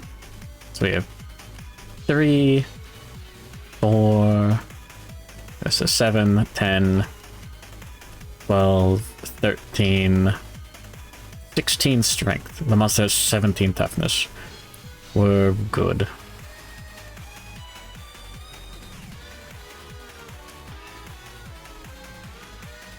Two, three, four. Yeah, we wouldn't be able to walk there. Alright. 3 speed, hitting on 5, 4, 3 plus.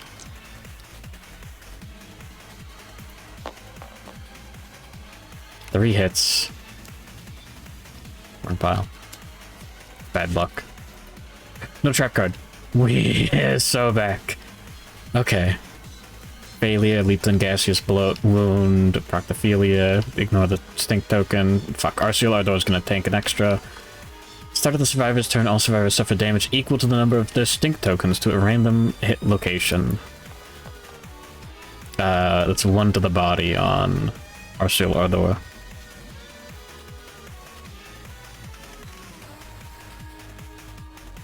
Yeah. Okay, we'll go for the Festering Heal. We are in the... What is the name? The Heinous Origin. We don't have any bonus to crit. No. That's just a wound. Strangely jointed leg spasms, splashing a brackish water over the Frogdog's oozing skin. It's so nice fighting a monster with actual regular life add hit location deck, AI deck mechanics. Well done. Anyways, this is only on a failure. Okay, good. I did not say anything. I did not want it to, to fuck up. Oh yeah, that's 2 wounds. I guess those are like face up. How bad are these? All survivors behind the monster. 3 damage and a token. All survivors near the monster spend 3 or die. Sorry, 1 spends 3 or die. That's fucking whatever, man. Sure. And the festering fingernail. That's more than enough to wound. Bulging carbuncles spit a thin black plasma. All adjacent survivors gain a stink token. Unfroggable. Never stinky. Cannot gain stink tokens. Yippee.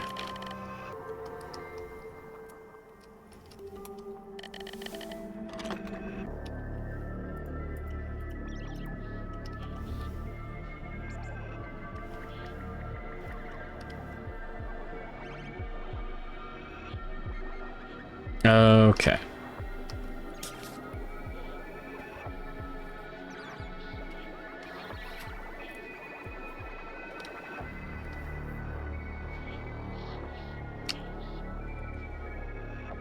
I'm so tempted to try to do 1 million damage. I think it's a bad idea. So I'm going to do it.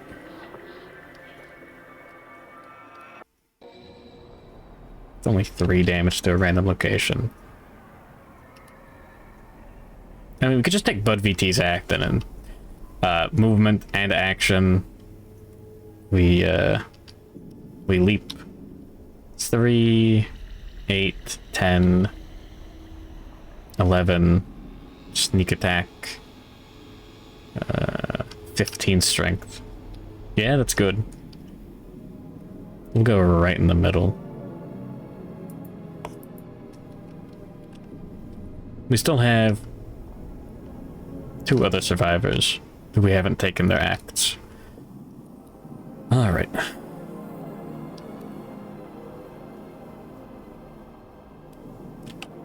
Two speed, 6, 5, 4, 5 plus to hit.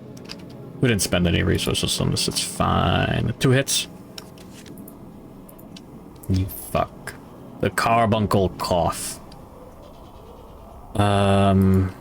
Fine. All at once, the carbuncles screw their eyes shut and start to gag.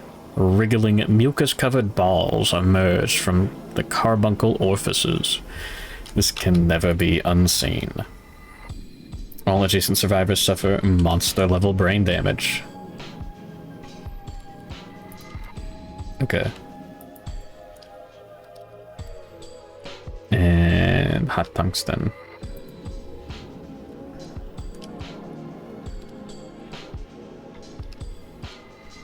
Cool. Shaking off its spawn, the ornery monster lashes out. Perform basic action. Target the attacker.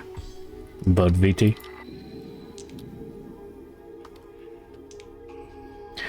Five speed. We got 3 evasion.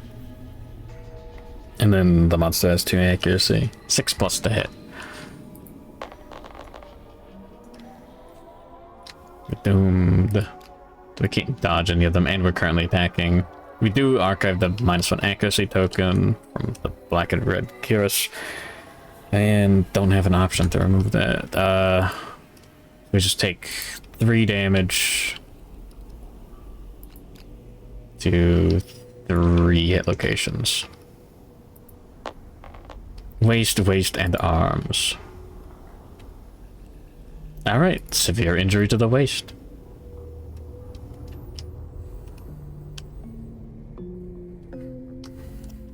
And we get knocked down.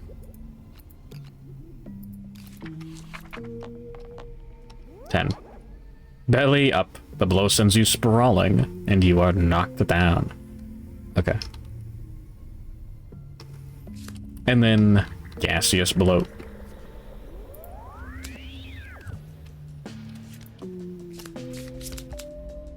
We can take Arceal Ardor's act next. Go to the blind spot.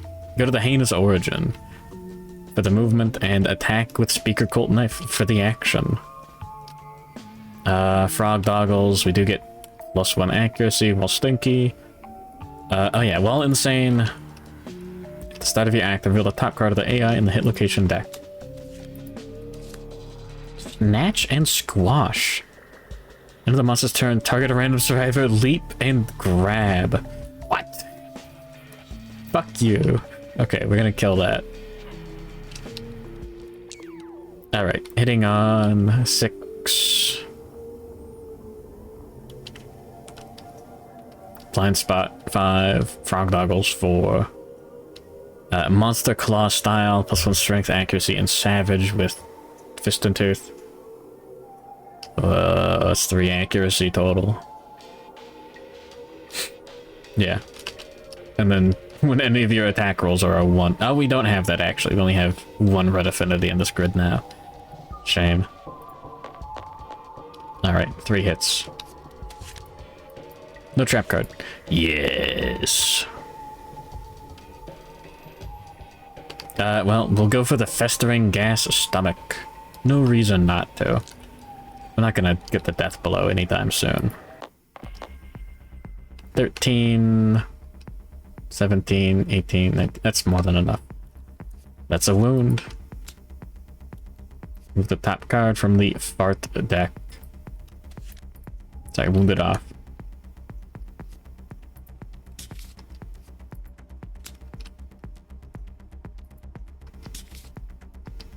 Excuse me. What was that one? How bad is that? Flee, stink token. And brain damage on everyone else.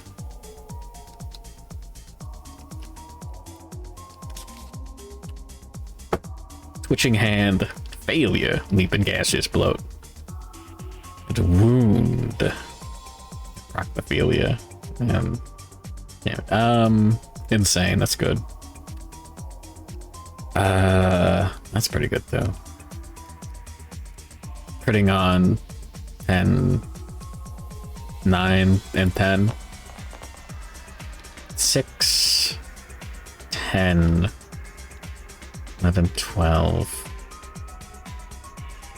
Nah.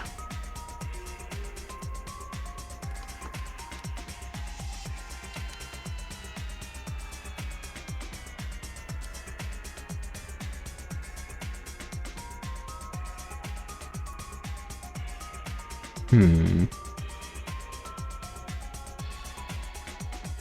thinking.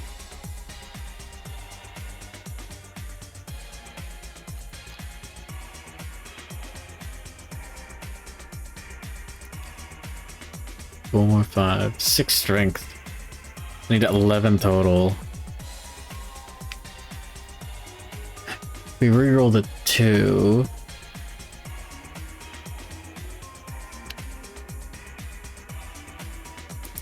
Only 6 strength? Fuck. Oh, that was a mistake. Oh, I should have left. Well, no, I couldn't have. Damn it. Whatever.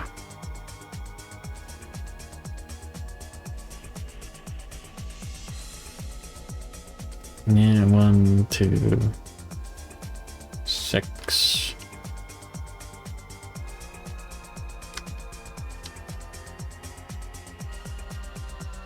Uh, 17 toughness.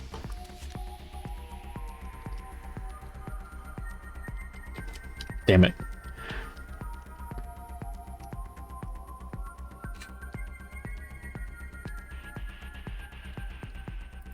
You know what? I'm gonna go crazy. I'm gonna use a lifetime reroll. Just to prevent fart cards. Because that's the kind of day we're having. There we go. 11 plus 6. That's 17. That's good enough. That is a wound. And now the festering fingernail.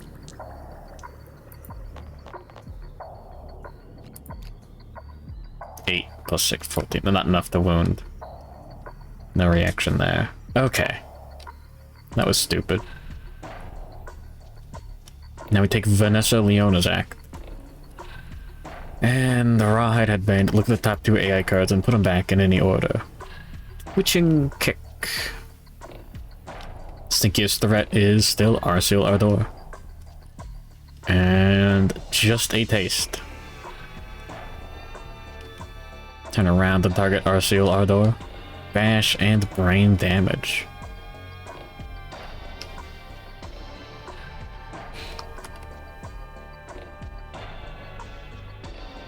I think Twitching Kick is alright.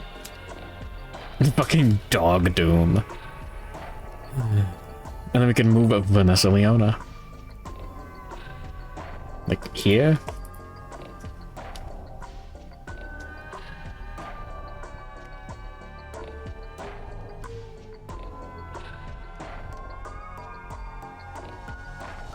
I think that's it for this turn.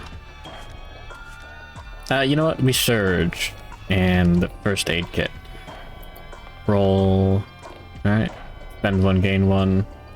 I'm using an action to remove a bleedy token. And well, new round. Gonna use that.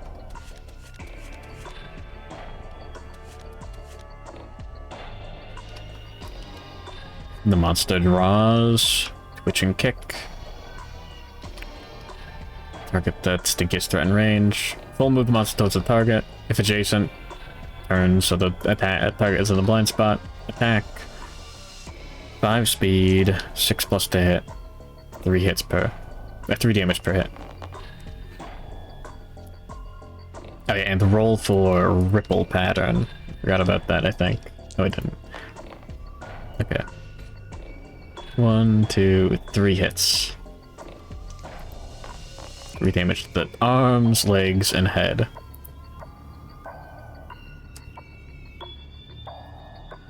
Three to the arms, take 3 to the head, and dodge the hit to the legs.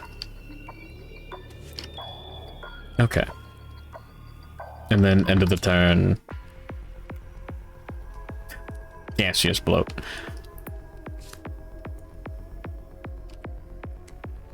How many cards are in this, like, this deck? What do you mean there's only 7? Fuck you. You've gotta be kidding me.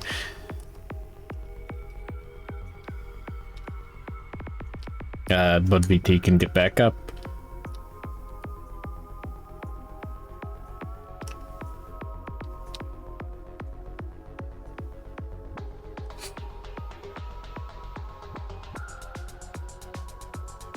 Oh yeah, started Vanessa Leona's act, gain a bleed token. Oops. From the red cloak. Alright.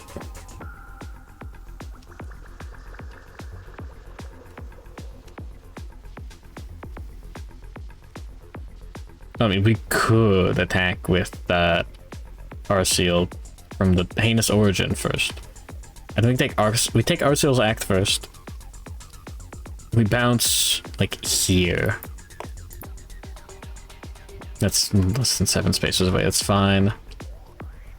And we attack, +3 strength on Speaker Cult Knife. Hitting on 6, 5, 4+. 1 hit. To the Festering Dome. That's a crit. The monstrous carbuncles erupt with jets of stinking water. The monster is knocked down, but gains +2 toughness until the end of the round. Adjacent survivors archive all their stink tokens. Oh yeah, Arseal takes 2 damage to the arms. And then archive stink tokens. Okay. The monster does not have a facing while knocked down. Okay, yeah, I'm gonna be that guy. Hold on. Rules.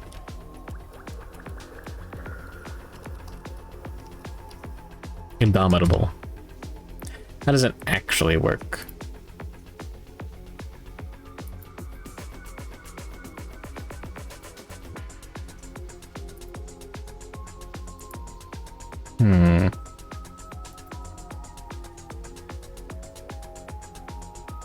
Let's see.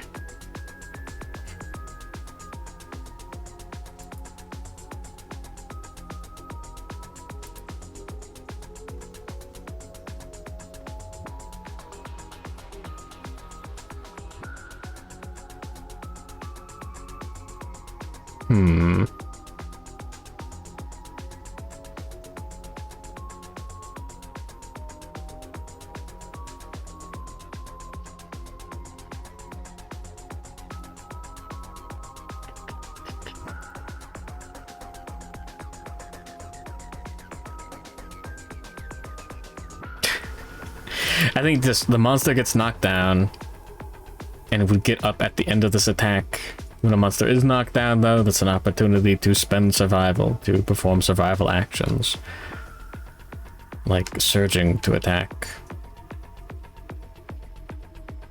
Hot Tungsten has the sword, but VT can surge. Polishing Lantern, Hot Tungsten sword, and then Hot Tungsten can surge. Roll for Rawhide, refund, cool, spend 1, gain 1, and attack with the Lantern sword. 3+ to hit. 3 hits. 3+ to hit regardless of modifiers to knock down. Ignore reactions. Sad Frogdog song last. And they'll get up at the end of this. +2 toughness until the round. Archive the stink tokens. Heal the wound. And then Festering Posterior first. We did not wound from the zone.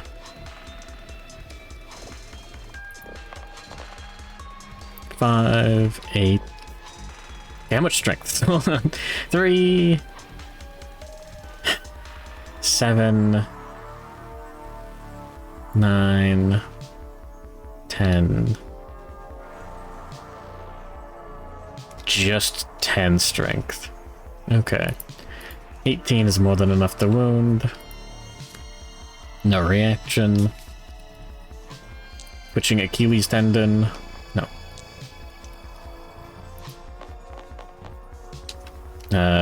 20 something, more than enough to wound.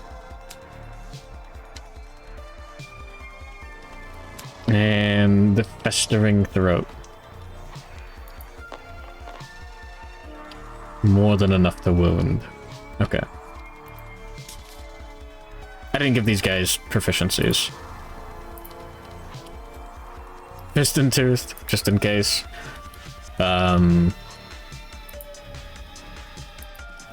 don't know. Fist and Tooth. Why not? It's funny. And Sword. S-word. Okay. Eligible for Sword proficiency. Just in case we get Armored Fist. Eligible for Fist and Tooth proficiency.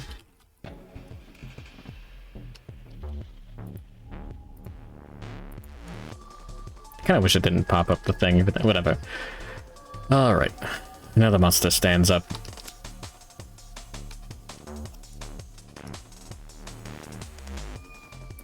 Whatever, it doesn't matter. The monster does not have a facing while it's knocked down. Which sucks. You could attack with 6 strength with Vanessa Leona. Not great.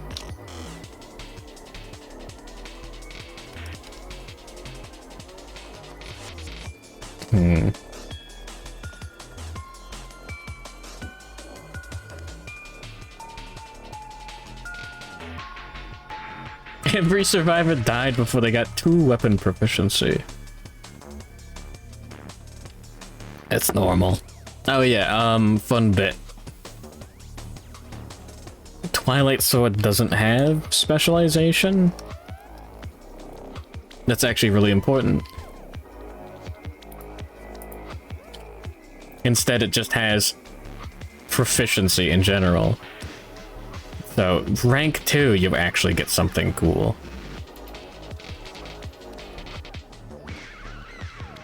So, that's fun. So, you know, when you get that, it was Arceel Ardor's act. 9 cards left. We've dealt half of the monsters of life.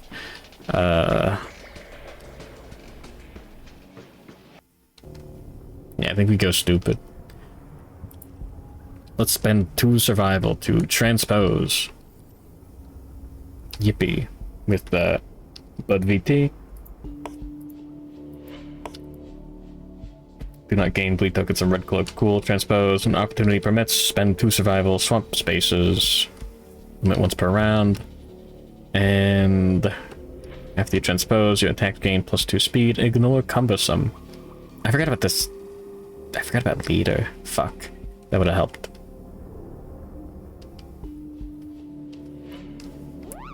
Minus 1 accuracy token at the end of the act. I think you should have one of those.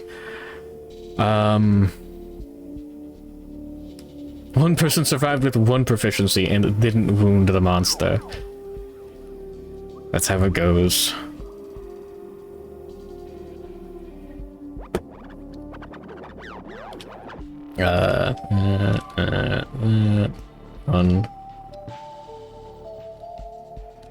Alright, we'll take Bud VT's act now. We're on one of these mammoth lily pads. Cool. We'll leap to the blind spot.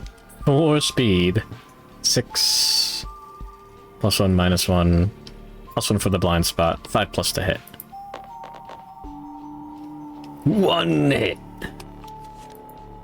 The trap card. Brain trauma on Bud VT.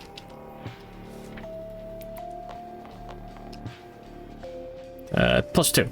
You're knocked down, add your current survival to insanity, reduce your survival to 0, gain a random disorder. If you already have 3, die. What do you use the colored tokens for? Oh, they're just colored tokens. That's it.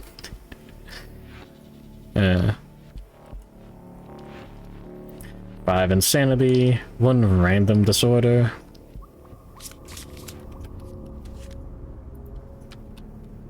Order. Cool. You compulsively collect and stash anything you can get your hands on. Every little bit you add to your secret hoard makes your existence feel more real. Near returning to Survivor Archive. 1 resource gained from last showdown and gained +1 courage. Cool. Knock down.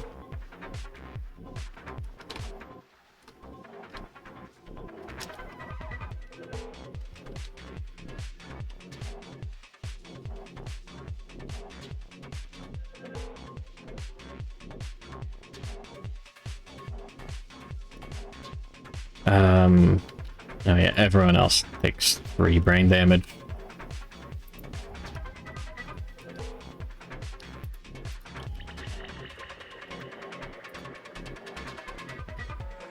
Alright, and shaking off its spawn, the ornery monster lashes out. Perform basic action, targeting the attacker. Cool. I feel like this happened before. 3, 5 speed, 6+ to hit. Ignore 1. So 2 hits for 3 damage each. To the body and the body. Not dead.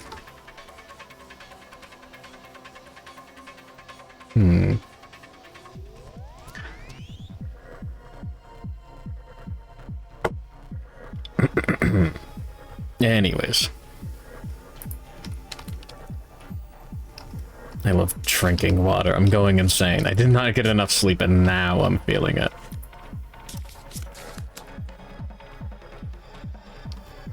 Still haven't taken Vanessa Leona's act and the Hot Tungsten's act.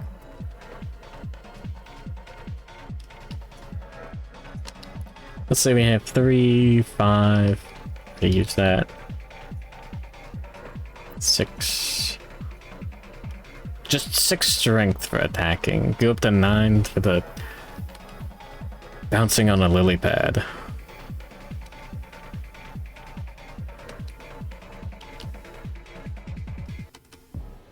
Definitely forgot about Frogdoggles.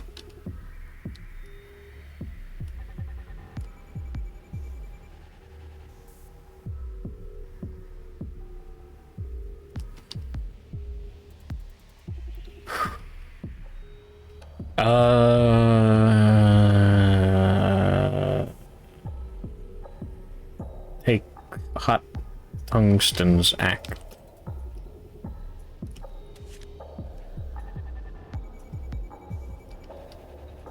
Only has 4 movement? Yeah. Broken leg from event? No. Scarification took his toll. And we'll dash. I guess we dash first. Cool, we don't get the survival back. Boing. Into the blind spot, into the heinous origin. And 3 speed. 5, 4, 3+ to hit. 3 hits. Make sure this is shuffled. Impervious.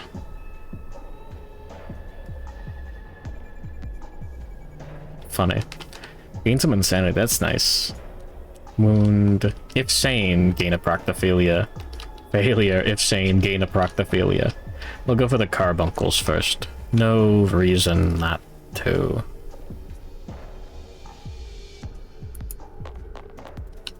That is not a crit. Nothing happens.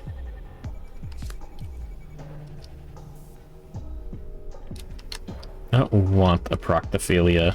I don't want stink tokens.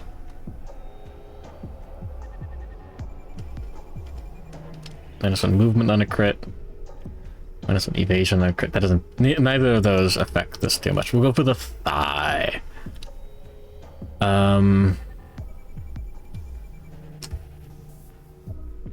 3, 5,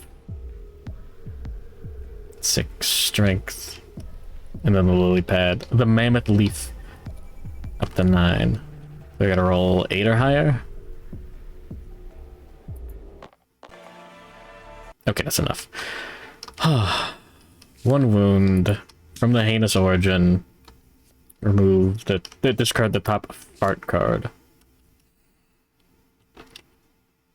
Oh yeah, there should be 1 more from the basic action. That's great, huh?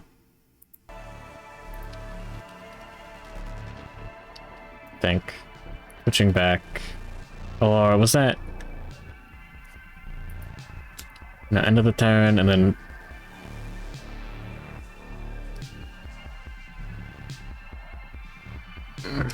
What happened?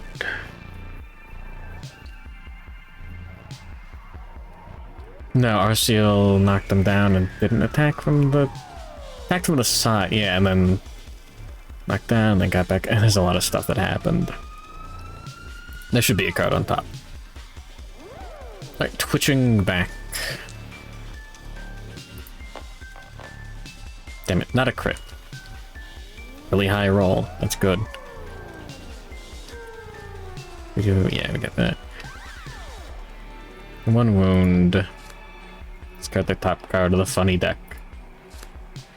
The monster's carbuncles spit a thin black plasma. All adjacent survivors gain a stink token. The attacker is sane, they gain the proctophilia disorder. Well... Vanessa Leona can encourage Bud VT, who actually can't dash, never mind. Vanessa Leona can dash. And Arceal Ardor can dash. Just to get out of there. A 6 survival. 1, 2, 3, 4 spaces. Go here. It's a bit of a shame. Then 1 survival, roll for the rawhide refund. Nope. Okay.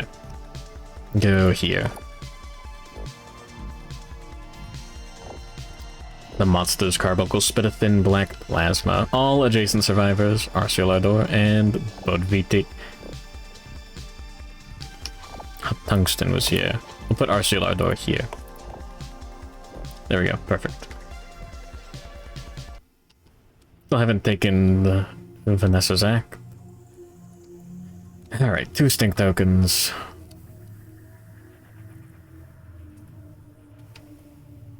One here. One here. And unfortunately sane.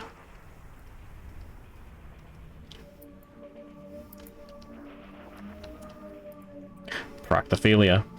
When you gain a stink token, gain 1 insanity. You must depart with stinky gear in your gear grid. 7 AI cards left. Alright, Vanessa Leona's Act. Lead token.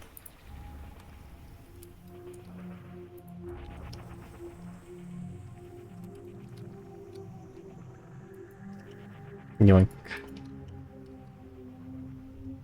And we'll activate Rawhide Headband. Look at the top 2 AI cards.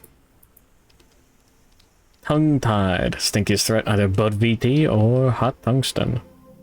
Both are a little squishy. And then leap. So leap and then attack. Or slurp. What? Archive a weapon in your gear grid or suffer a random severe injury. What the fuck?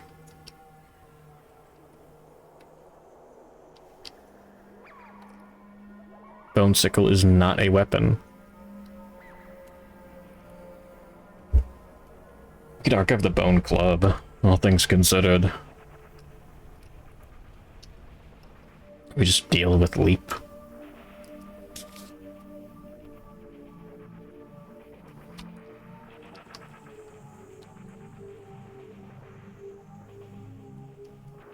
Probably on Bud VT. Yeah, we can move for the turn. Vanessa Leona, and then we got it there. Seal there. Hopefully not getting leapt on. Tungsten is all the way over there. Can't dash. Not right now. Okay. We'll surge to first aid kit. Well, we don't get the refund. Just remove a bleed token. Alright, next round. Cool. I hope I didn't forget about the -1 accuracy token.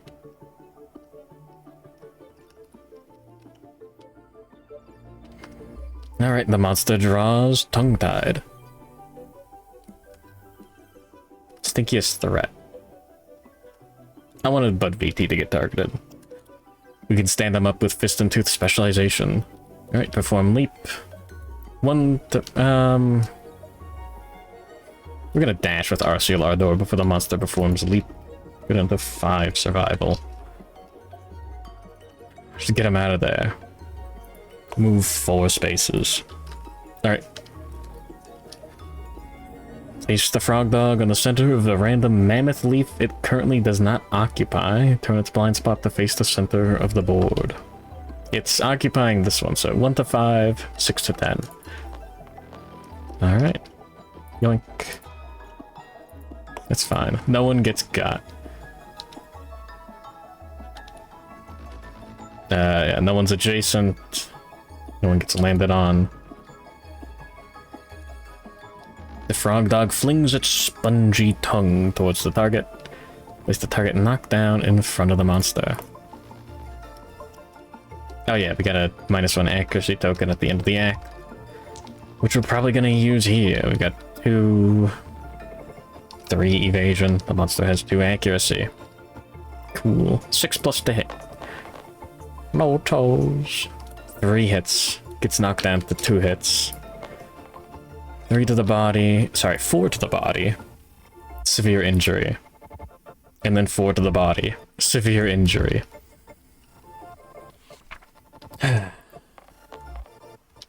Alright, we get +1 from tough. Destroyed back. It could be worse.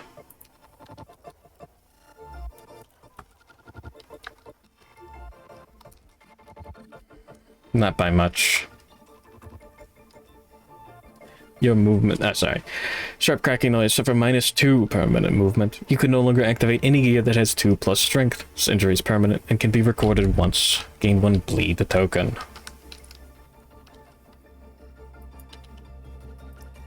Grab one of these. We can no longer use our epic bone club. They're down to 3 movement as well. Damn it. And then another severe injury to the body. +1. 10. Bowled over. Knocked down. Cool. We archived that.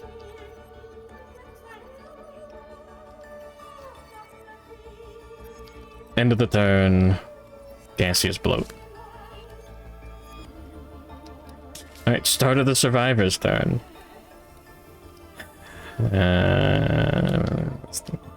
Mature. All survivors suffer damage equal to the number of their stink tokens to a random hit location.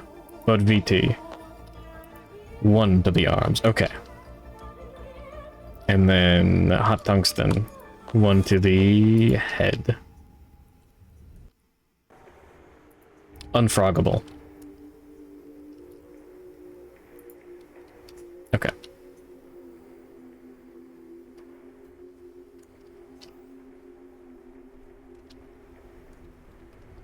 Four AI cards left. Damn it. Okay. Let's take Hot Tungsten's act first. We can surge and dash. Roll for the Rawhide refund. No. Roll for the Rawhide refund. No. Surging to polish the Lantern Sword. Dashing to go here. And then use our movement and our action for the turn to go 1, 2, 3, 4, 5, 6, 7 spaces to the monster's heinous origin. With 6, blind spot 5, 4+ to hit. I definitely forgot about the -1 accuracy token. 2 hits.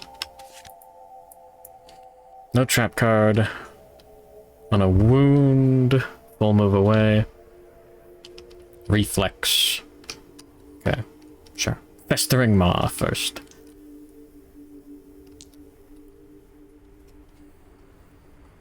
3, 7, 9, 10, 13 strength. Ah, okay, cool. 9 plus 1, more than enough. Wound the monster, get rid of Slurp. Carbuncle spit a thin black plasma.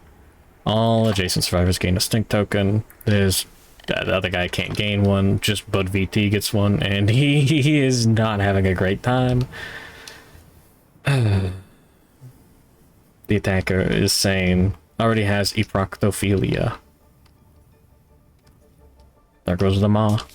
And right in the spindly toe. Here you go. Check, Renbato, your toes. 8 plus like 13 or whatever. More than enough to wound. Pockets of gas shift in the monster's midsection, causing irritating muscle cramps. The monster's limbs flap haphazardly. If adjacent, the attacker suffers 2 damage to 3 hit locations. Fuck. Arms, waist, and legs. Severe waist, severe leg. Knocked down. Severe waist injury. Slashed back. Making sudden movement is excruciatingly painful. You cannot surge until the showdown ends. Gain a bleeding token.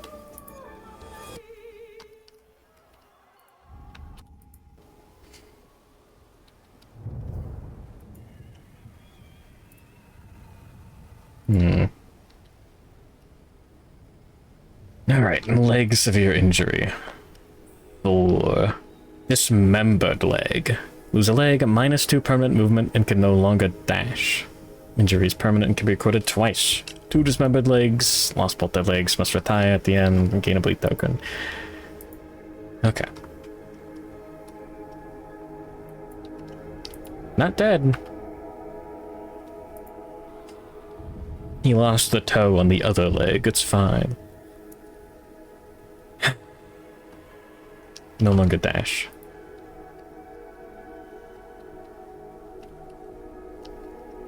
And then full move away from the attacker. And we did wound from the heinous origin.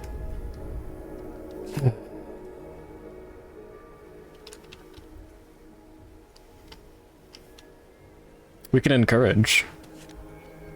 No, we're knocked down. Someone else can encourage. Vanessa Leona can encourage.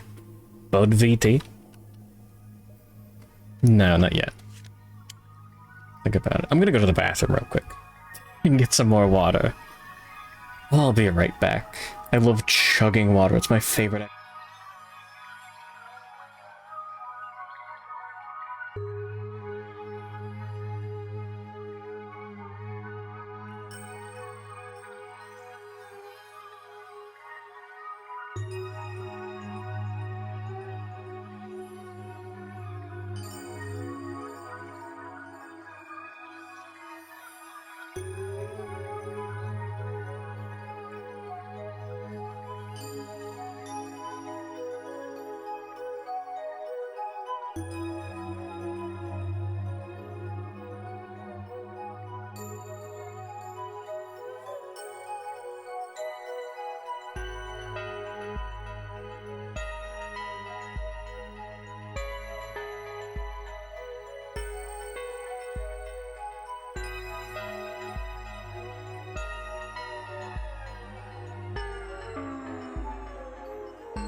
There we go. We're so back.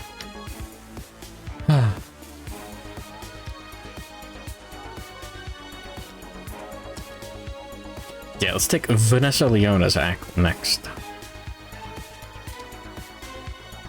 Yeah, 3 movement on both VT. Awful. Could polish hot tungsten sword. And then leave. Anyways, start of the act, gain a bleed token. And look at the top. Yeah, use Rawhide Headband. Look at the top 2 AI cards. He's almost dead. Metamorphosis. What? Turn the monster face the target. Survive with the highest insanity. Roll d10. If the result is greater than the target's insanity, the glare pierces their prefrontal cortex. Suffer 3 random brain traumas. If the result is less, the target croaks out a few final words, then sinks into the bracken water until only their eyes remain visible. They then swim away, never to be seen again, dead. That's something that affects high insanity. I think we'll put confusion on top of the deck. Yeah.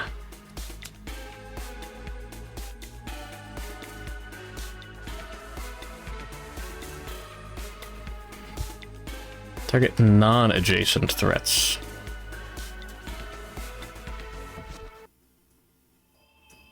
Suffer brain damage. Get knocked down. You might want to get that card on the wound stack. Yeah, maybe. Maybe. But we can still move with the Vanessa.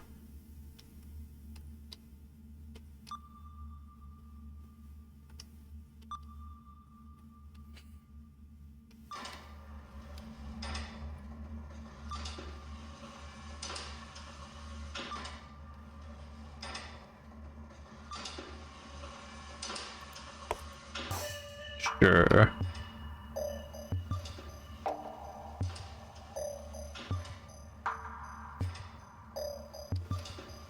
Arceal Ardor can move 4 spaces towards... We just can't really do anything about the brain damage. Already dashed.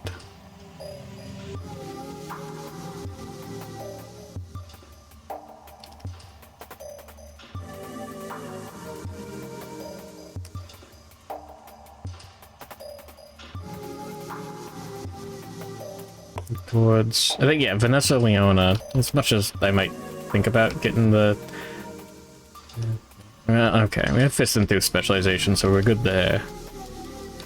To encourage Bud VT. Well, for the refund, we don't get it.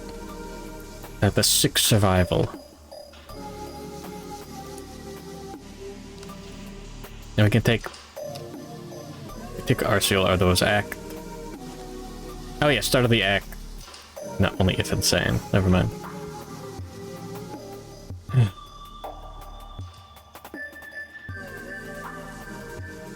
Yeah.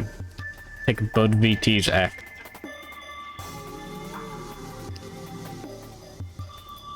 Go here. Oh, my back.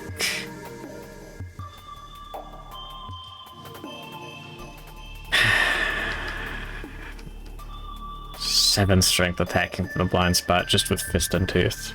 It is actually not good at all. It's awful against this guy. I'll sharpen Hot Tungsten's weapon. Yippee. With the polishing lantern.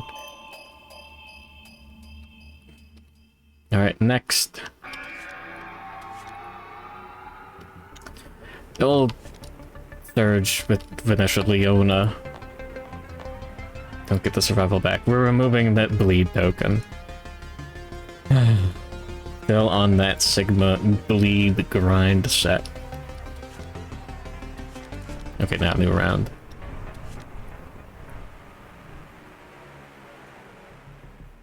Tungsten only has 2 movement and can't even dash. Okay. The monster draws confusion. Non-adjacent threats. Hot Tungsten is not a threat. Everyone else takes... Yeah, all targets. The malformed orifices of the carbuncles glop in dizzying patterns across the surface of the monster. All targets suffer 3 brain damage. Brain trauma. 8 plus 2. 10. Yeah, gain 1d5 insanity. It's 3 total.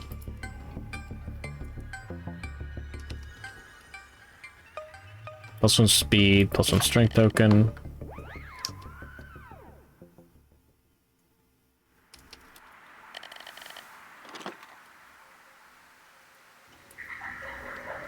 And ignore slow on melee weapons. You may not spend survival, use fighting arts, use weapon specialization, or weapon mastery.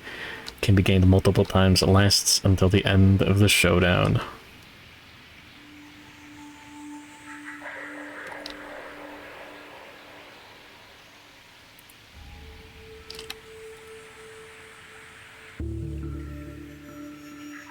The 3. Yeah,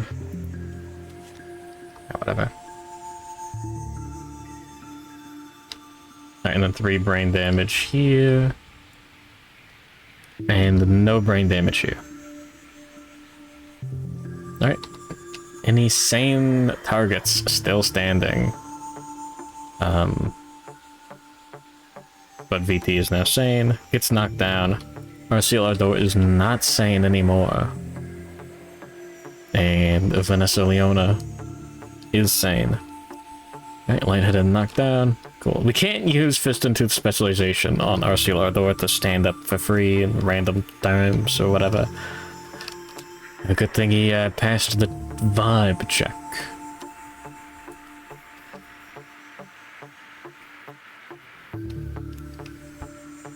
Alright, let's take Arceal Ardor's act first. We are insane. Reveal the top card. Yeah, okay, fuck it. Why not?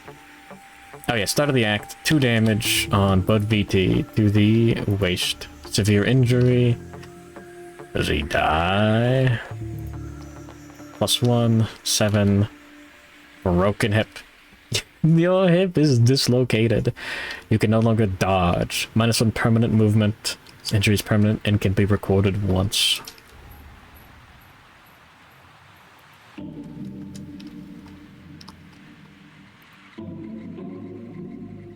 That's great. I gain a bleed token as well.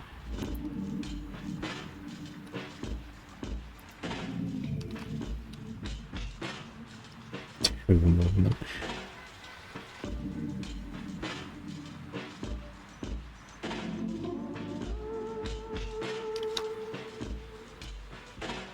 All right.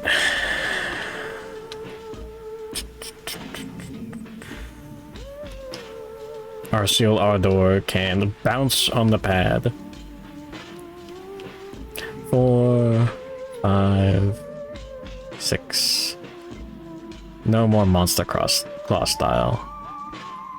So what? 9 strength? Only 9 strength, really? Yeah.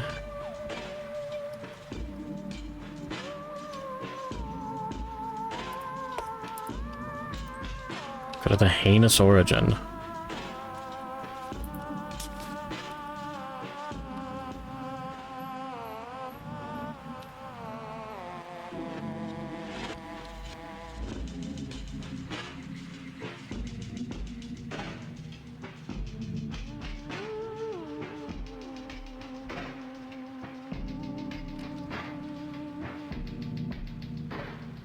Yeah, no, yeah. No one else can make it there. +1 speed. 2 accuracy. Frog goggles.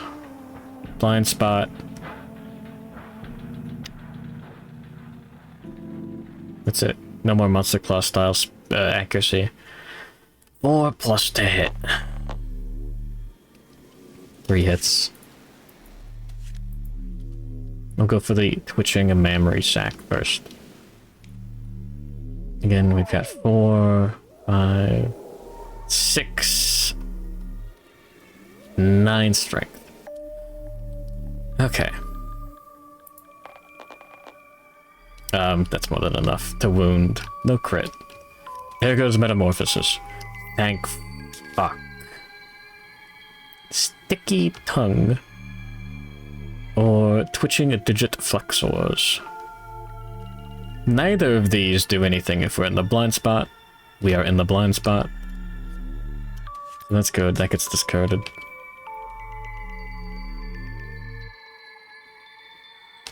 Busted Knuckles does nothing. Tongue, Bloodied Palate does nothing either. Man, I don't know. Implementing Spurbus. The Digit Flexors.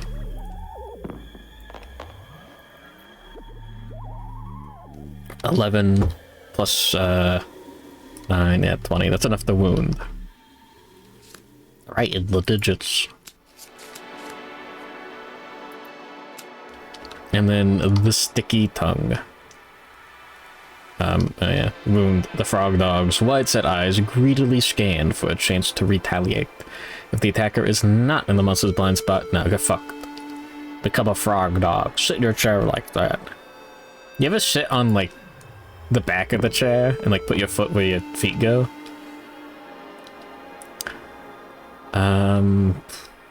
4, 3... 7 plus 9 is not enough to wound. That's only 16.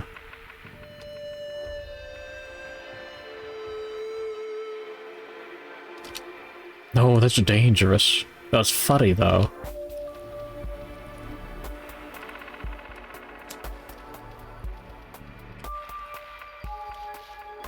Yeah, we can't perform any survival actions for the rest of the showdown. Might as well move those out of the way. Alright. Anyways.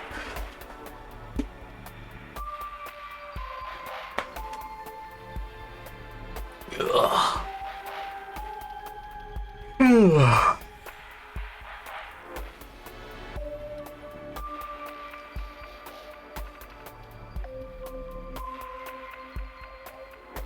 Fuck, what do we do?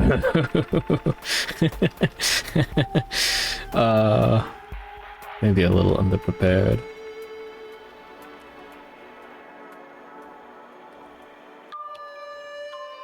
Take Vanessa Leona's act. Nibbly token. Look at the top 2 AI cards. I don't think I want the monster to draw Dog Doom. We're just gonna have to tank brain damage.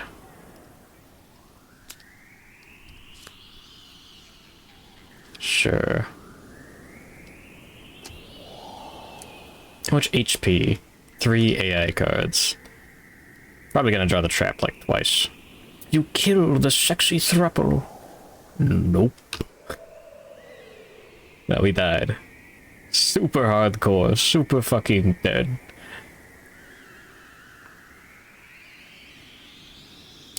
Two movement on a Bud VT.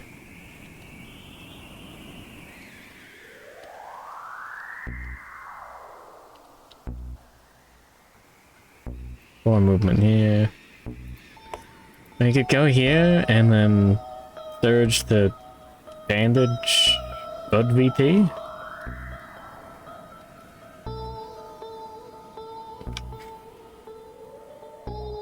That'll help a little bit. Sure. Roll for the Rawhide refund. We do not get the survival back. I think he's got this now, yeah. Remove 1 single bleed token.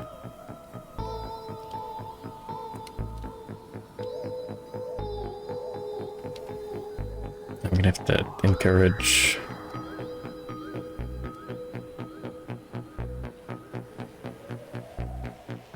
Take Bud VT's act. We have 2 movement. 0 survival.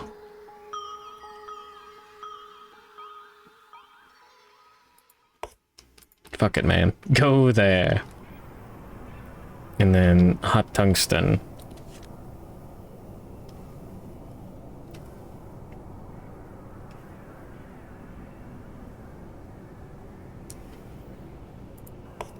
Yeah, sure. Why not?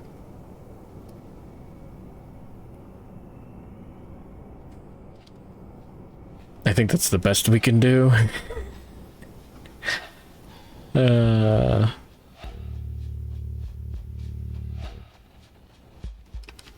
I mean, we could get the -1 accuracy token cleaned.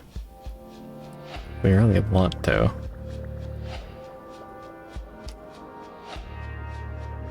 I don't think it's worth the time.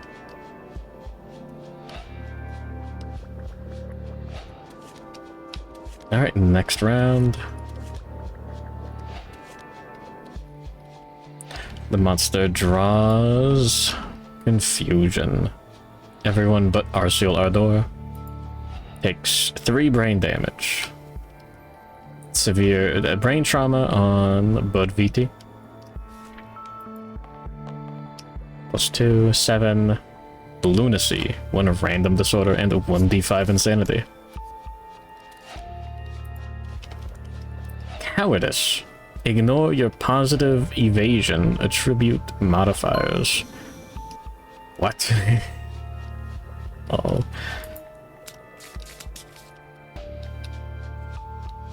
Arceal takes no brain damage.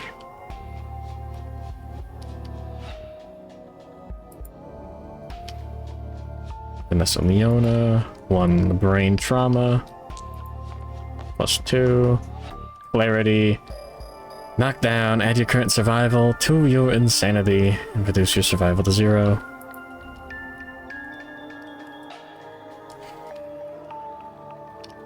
Yippee. Gain a random disorder. Yippee. Eproctophilia.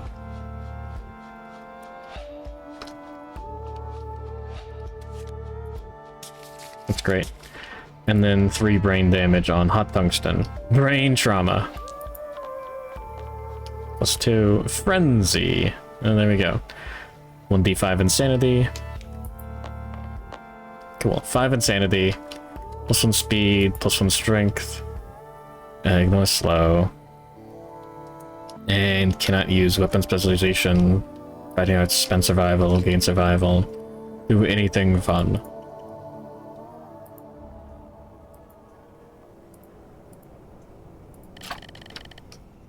But +1 strength, +1 speed.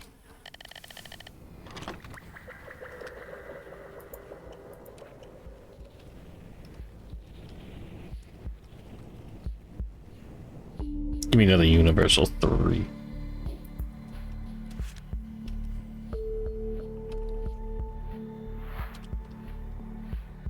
All right.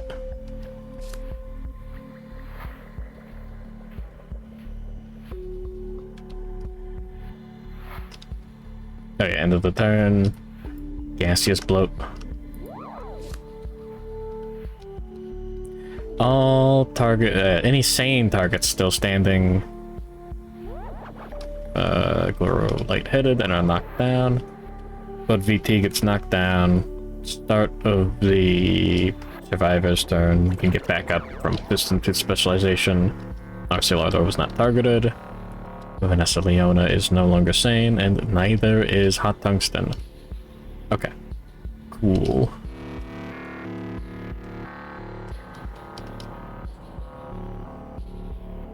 Survivor's turn.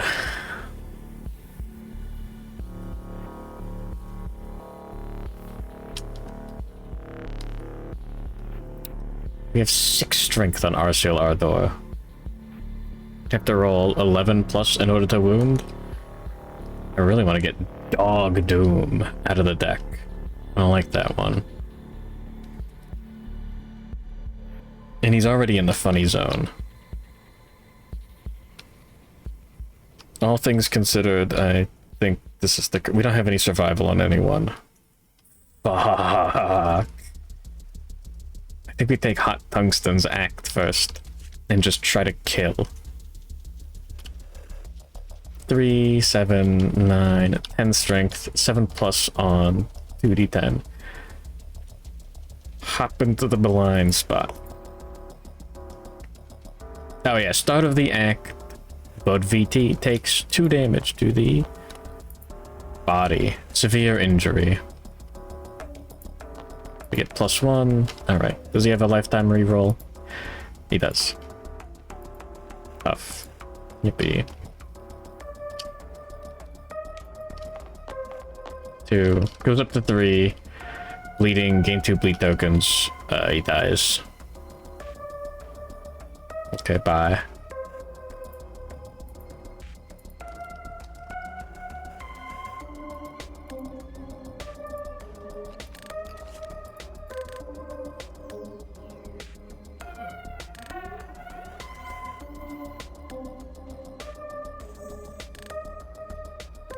That's awesome. The next attack could be the last. The next turn could be the last.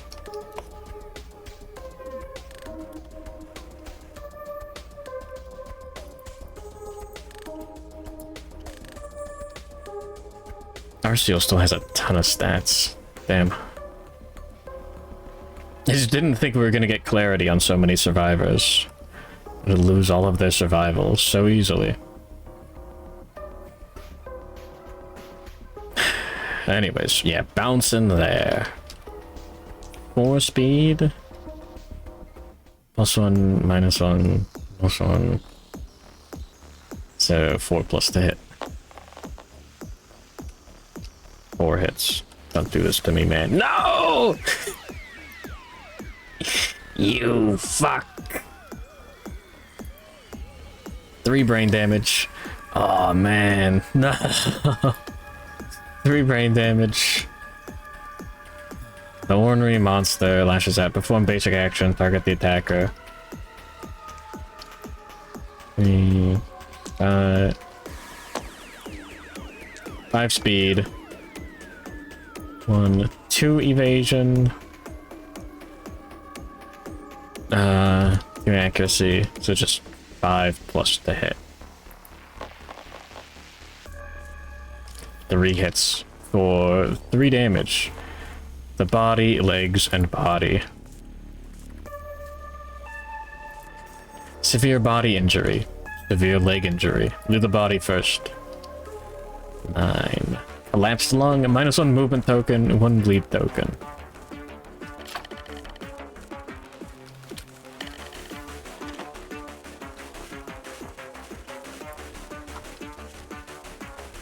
Cool.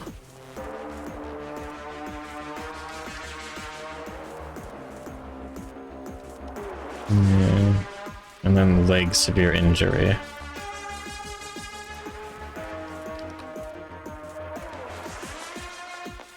One instant death. That's a lifetime reroll. 4 to the legs. Dismembered leg. Didn't he already get the other? Oh no!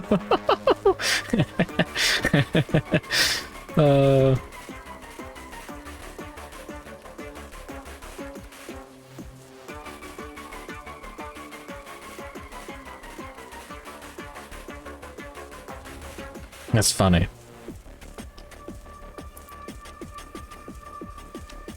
At least he's unfroggable.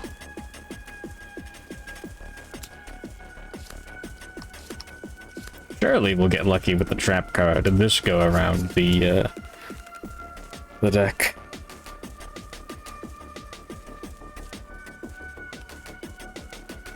And then gaseous bloat.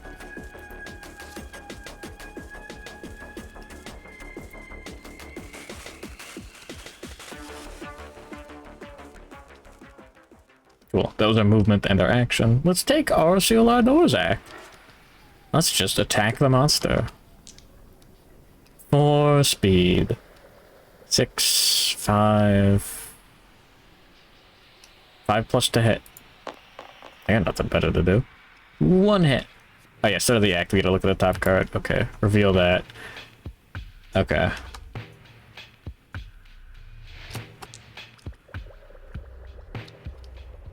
11 plus. Greater than 50-50. That's a crit. You snap a brittle toenail. Iridescent spores lodged beneath sparkle through the air. Gain 3 insanity. 1 random Frogdog resource. Oh.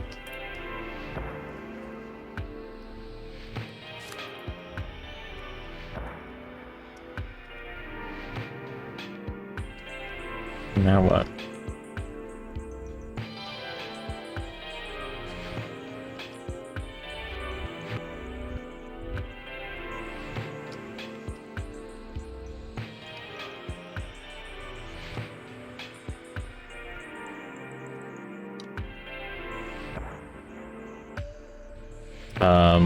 Leona can remove a bleed token from hot tungsten? I guess. Get a bleed token at the start of the turn. Alright, the monster draws Tongue-Tied. Farthest threat in range is Vanessa Leona. Form leap 1, 2, 3, 4, 5, 6, 7, 8, 9.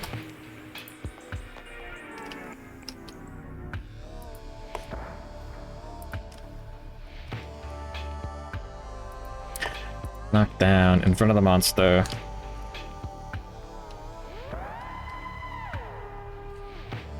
Five speed, 1, 2 evasion, 5 plus to hit, 4 damage per hit. That's 3 hits. 0 survival. 4 to the body, 4 to the body, and 4 to the legs. Severe injury to the body.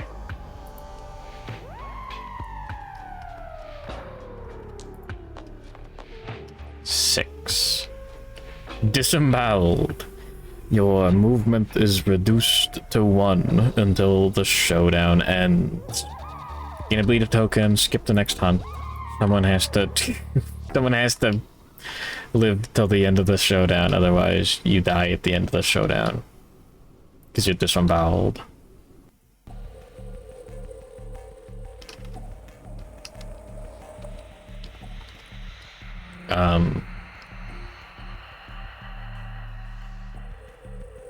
And then die at the start of the next turn because of red cloak.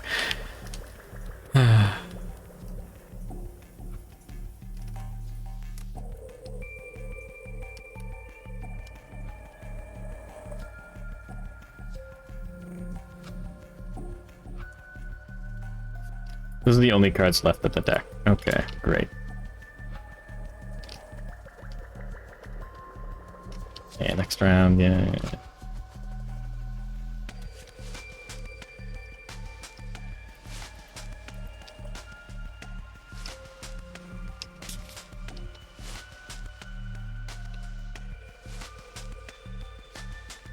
Okay. Survivor's turn. Arceal can take the first act.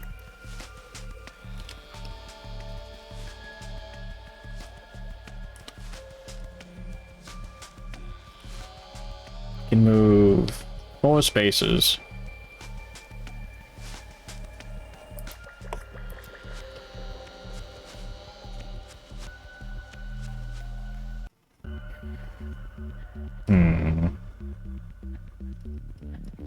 I'm gonna risk it. I'm gonna put him here. I'm gonna put him here, actually. And then Hot Tungsten can move 1 space. He'll move 1 space and polish the lantern.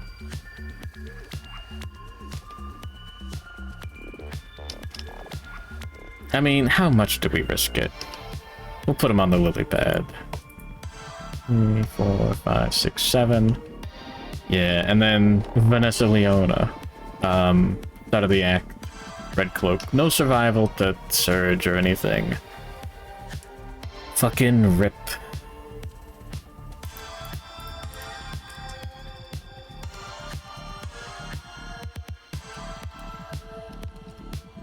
Alright. We're corrected. Ouch.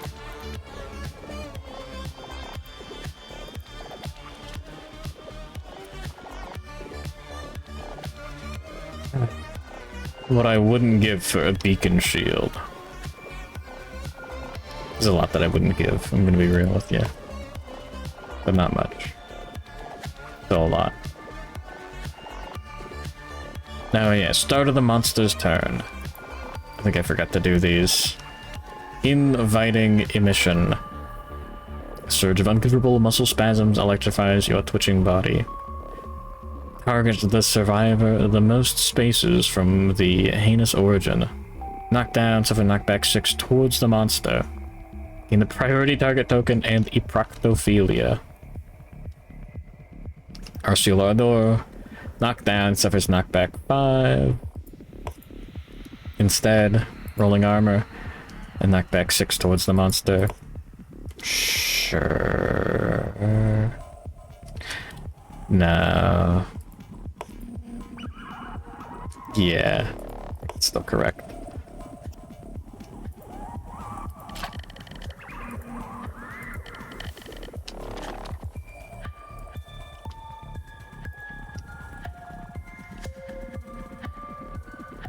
All right, next.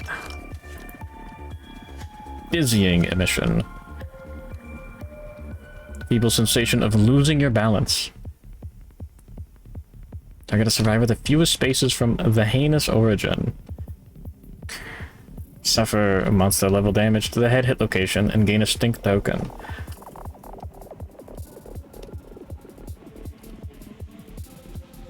I get one from that.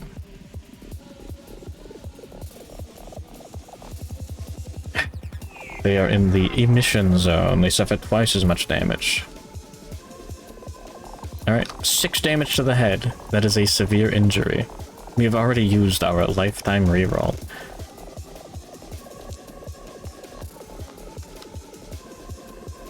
Intercranial hemorrhage. You can no longer use or gain any survival. This injury is permanent and can be recorded once. Gain a bleed token. Fuck. Sorry, intracranial. I'm gonna call it Frogdog.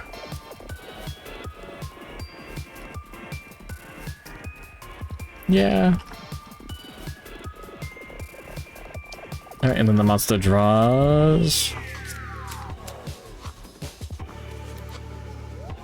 Confusion. Hot Tungsten suffers 3 brain damage. That's a brain trauma. +2, 3. Memory loss, yeah? Lose 2 levels of weapon proficiency. Okay. Any sane targets still standing are knocked down. I grow lightheaded too, yippee. Start of the turn. 2 damage to Arcealador. To the body. That's great.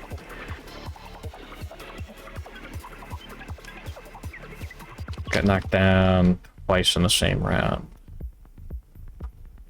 There's nothing we can do at the moment. Next round. Neither of these survivors can use weapon specialization. The monster draws tongue-tied and does not perform KG. Instead, it targets Arcealador. Forms leap 1 to 5, 6 to 10. Turns the face towards. Target knocked down in front of the monster. We have calcified shoulder pads, ripple pad, and roll 1d10. Not enough to ignore a hit. 2, 3 evasion. The monster has 2 accuracy. 6 plus to hit. 1 hit. For 4 damage to the body. Alright, get up at the end of the next monster turn, which is right now. 1, 2, 3, 4, 5, 6, 7. Fuck. He can't even get him. We take Arceal Ardor's act first. Yippee. 4 speed, 6, 5. Just 5 plus to hit. This is the Koru Observer soundtrack again. One hit to the twitching course crest. The flesh is surprisingly pliant, carrying the impressions of countless weapons clearly marked in the skin. 3 plus 7, 10. We have 5 strength. That's 16. That's 1 off of a wound.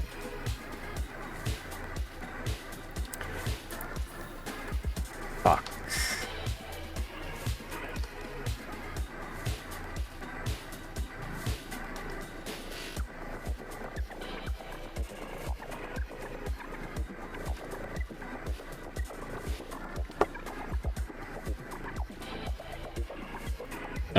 No, we gained the Proctophilia from... We should have, like, 4 insanity now. That's good, at least.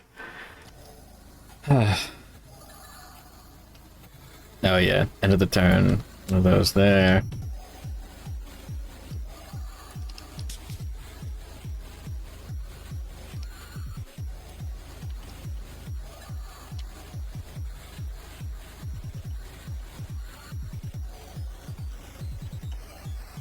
What are we gonna do with hot tungsten?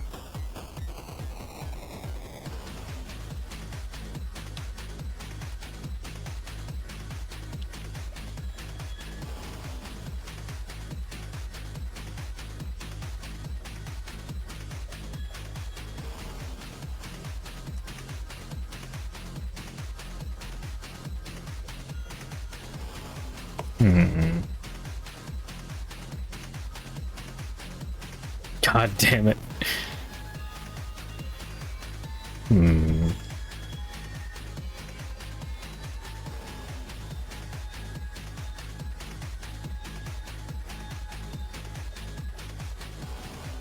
don't know if the terrain counts as occupied. I'll need the... You know what? Sure. Let's look it up.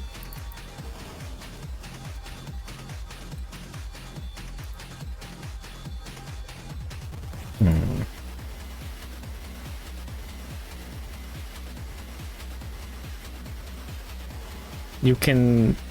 Oh, wait, hold on. Mammoth leaves are occupied, yeah. You cannot bounce onto the leaf.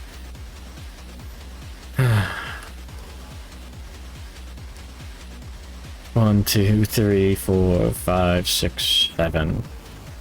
And then it'd still take 2 turns to get the one. I think we bounce here.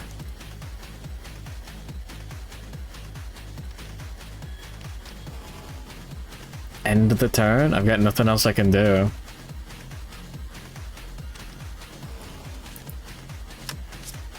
Please draw the other one. Fusion. Okay, good. Non-adjacent threats. Hot tungsten. Takes a brain trauma. That's great. 11. Maniacal laughter. Knockdown. -1 speed token. The priority target token, and 1d5 insanity. 3 insanity. Cool. Well, he's knocked down anyways. Not cool. Priority target token.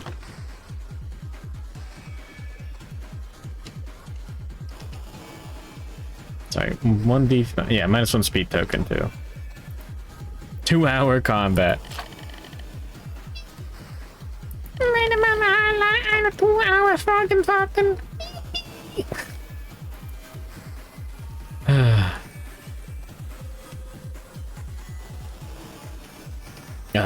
He's knocked down. Alright, cool. Next. I guess we stay here with Arceal. I do want to get closer, actually. We have 4 movement.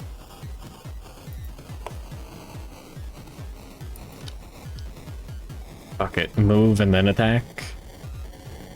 Just in case we get knocked down. Closer to that leaf. I don't want to get leapt on. We're not hitting the blind spot. Alright. 5 plus to hit. 3 hits. Oh yeah, start of the act, we get a look at the top cards. If adjacent, suffer damage on a failure, whatever. Reflex. Stink token. Oh yeah, we take 2 damage to the... Sorry. We take 2 damage to the head. God fucking damn it. At the start of the turn because of the mature.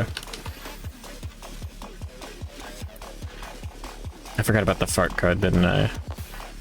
Head explosion. He's dead.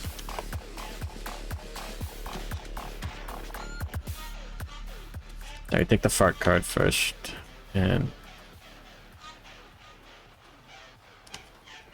no one's in there. Okay, good. Sure, it's fine. Fuck.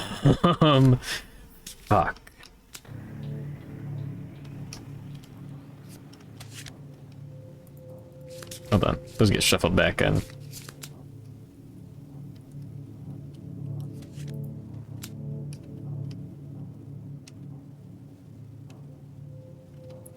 Well, alright. Dead.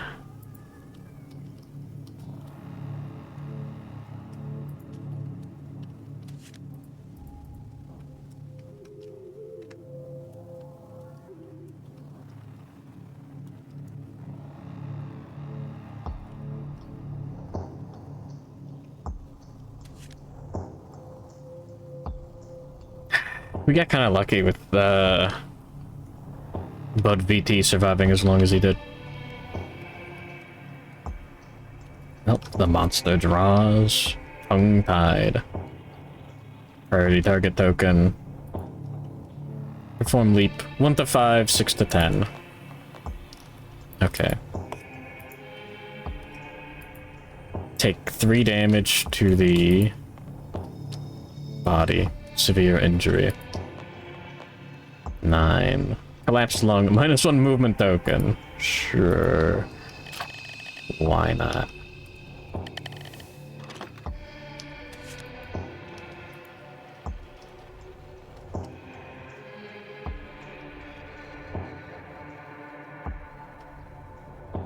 Place the survivor in front of the monster. 1, 2, evasion. 5 plus to hit. 3 hits for 4 damage each. Legs, body, and arms.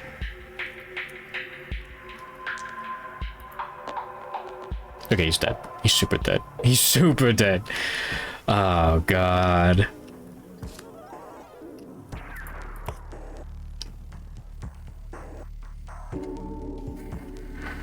You know, I thought our setup was, like, pretty good. I'm gonna be honest.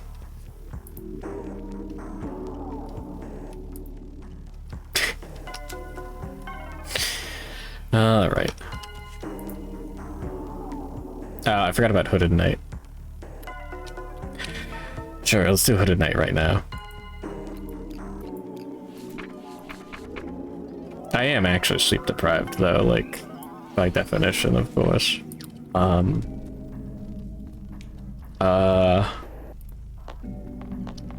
5. Nothing happens. No one's going to learn Mighty Strike. Okay. And then unfinished business. -8 population this stream. -10, actually.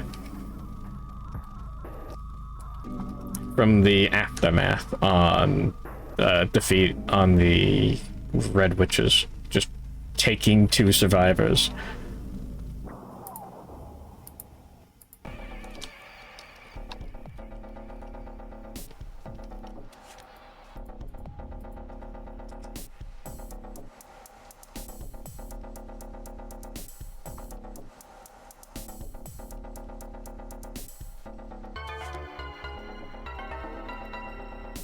What's with the dude holding a 3?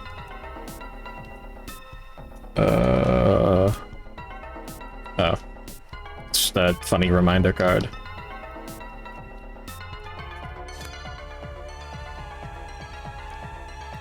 You love this one. You say, I love women every time you see it.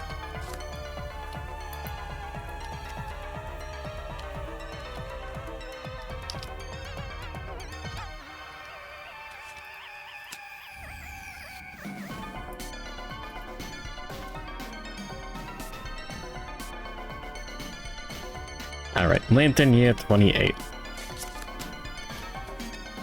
Clinging Mist.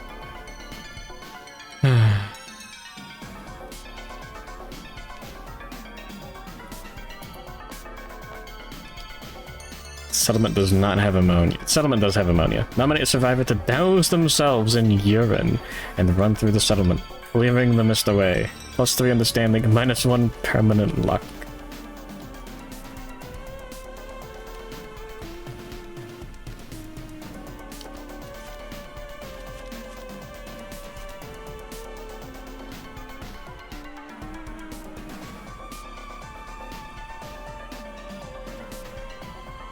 Mint Costello wood.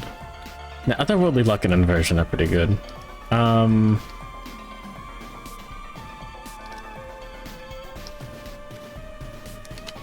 Sure. Neon Walker.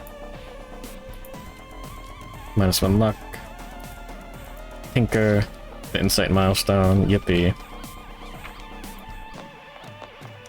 5. Gain +1 Endeavor. We have 10 Endeavors. We get 2 Endeavors per survivor that dies during the Showdown phase. Don't get any of these resources. I just need a single... Well, I need like 4 bones.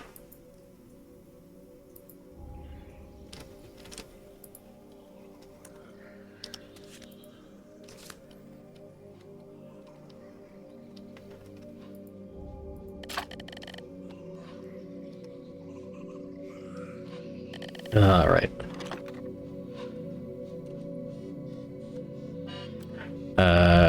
Yeah.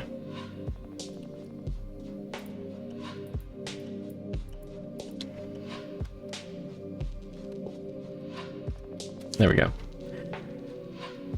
Alright.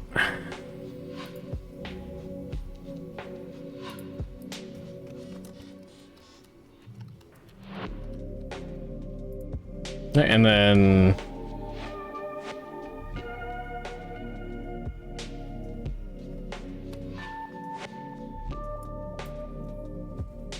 I think I'm gonna call it for today. I need to get something to eat. I need to go to bed. I got stuff to do. Not really, but you know what I mean. Basic human functions to attend to. Like sleep and sleep and more sleep.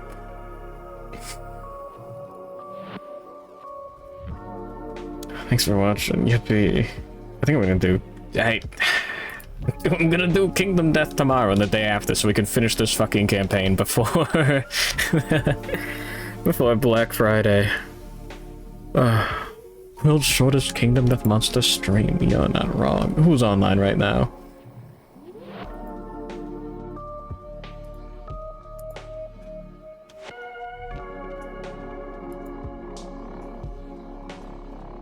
I'm so hungry.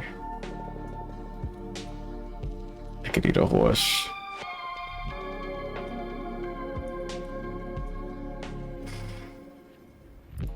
Yeah, sure, let's get Caleb. What's Friday? A update for Kingdom Death Sim. Anyways, in case you're wondering, no, I couldn't have fought a level 2 Frogdog. We can get enough resources to make our 3rd fucking Dragon Slayer this campaign. Don't eat rice or shower.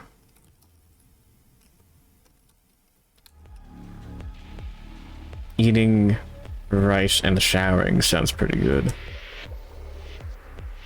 But I just played Magic the Gathering last night. I don't know if I can shower in good faith. Alright, hit him with the Caleb and stare at him.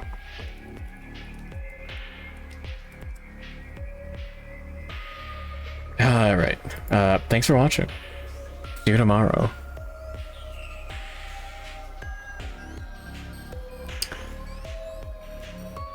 Nah, I'm gonna play Pokemon tomorrow. I need to take a break. It's just fucking. I'm getting out of it, man. Thanks for watching. Here's up when we get a perfect Crucible next session.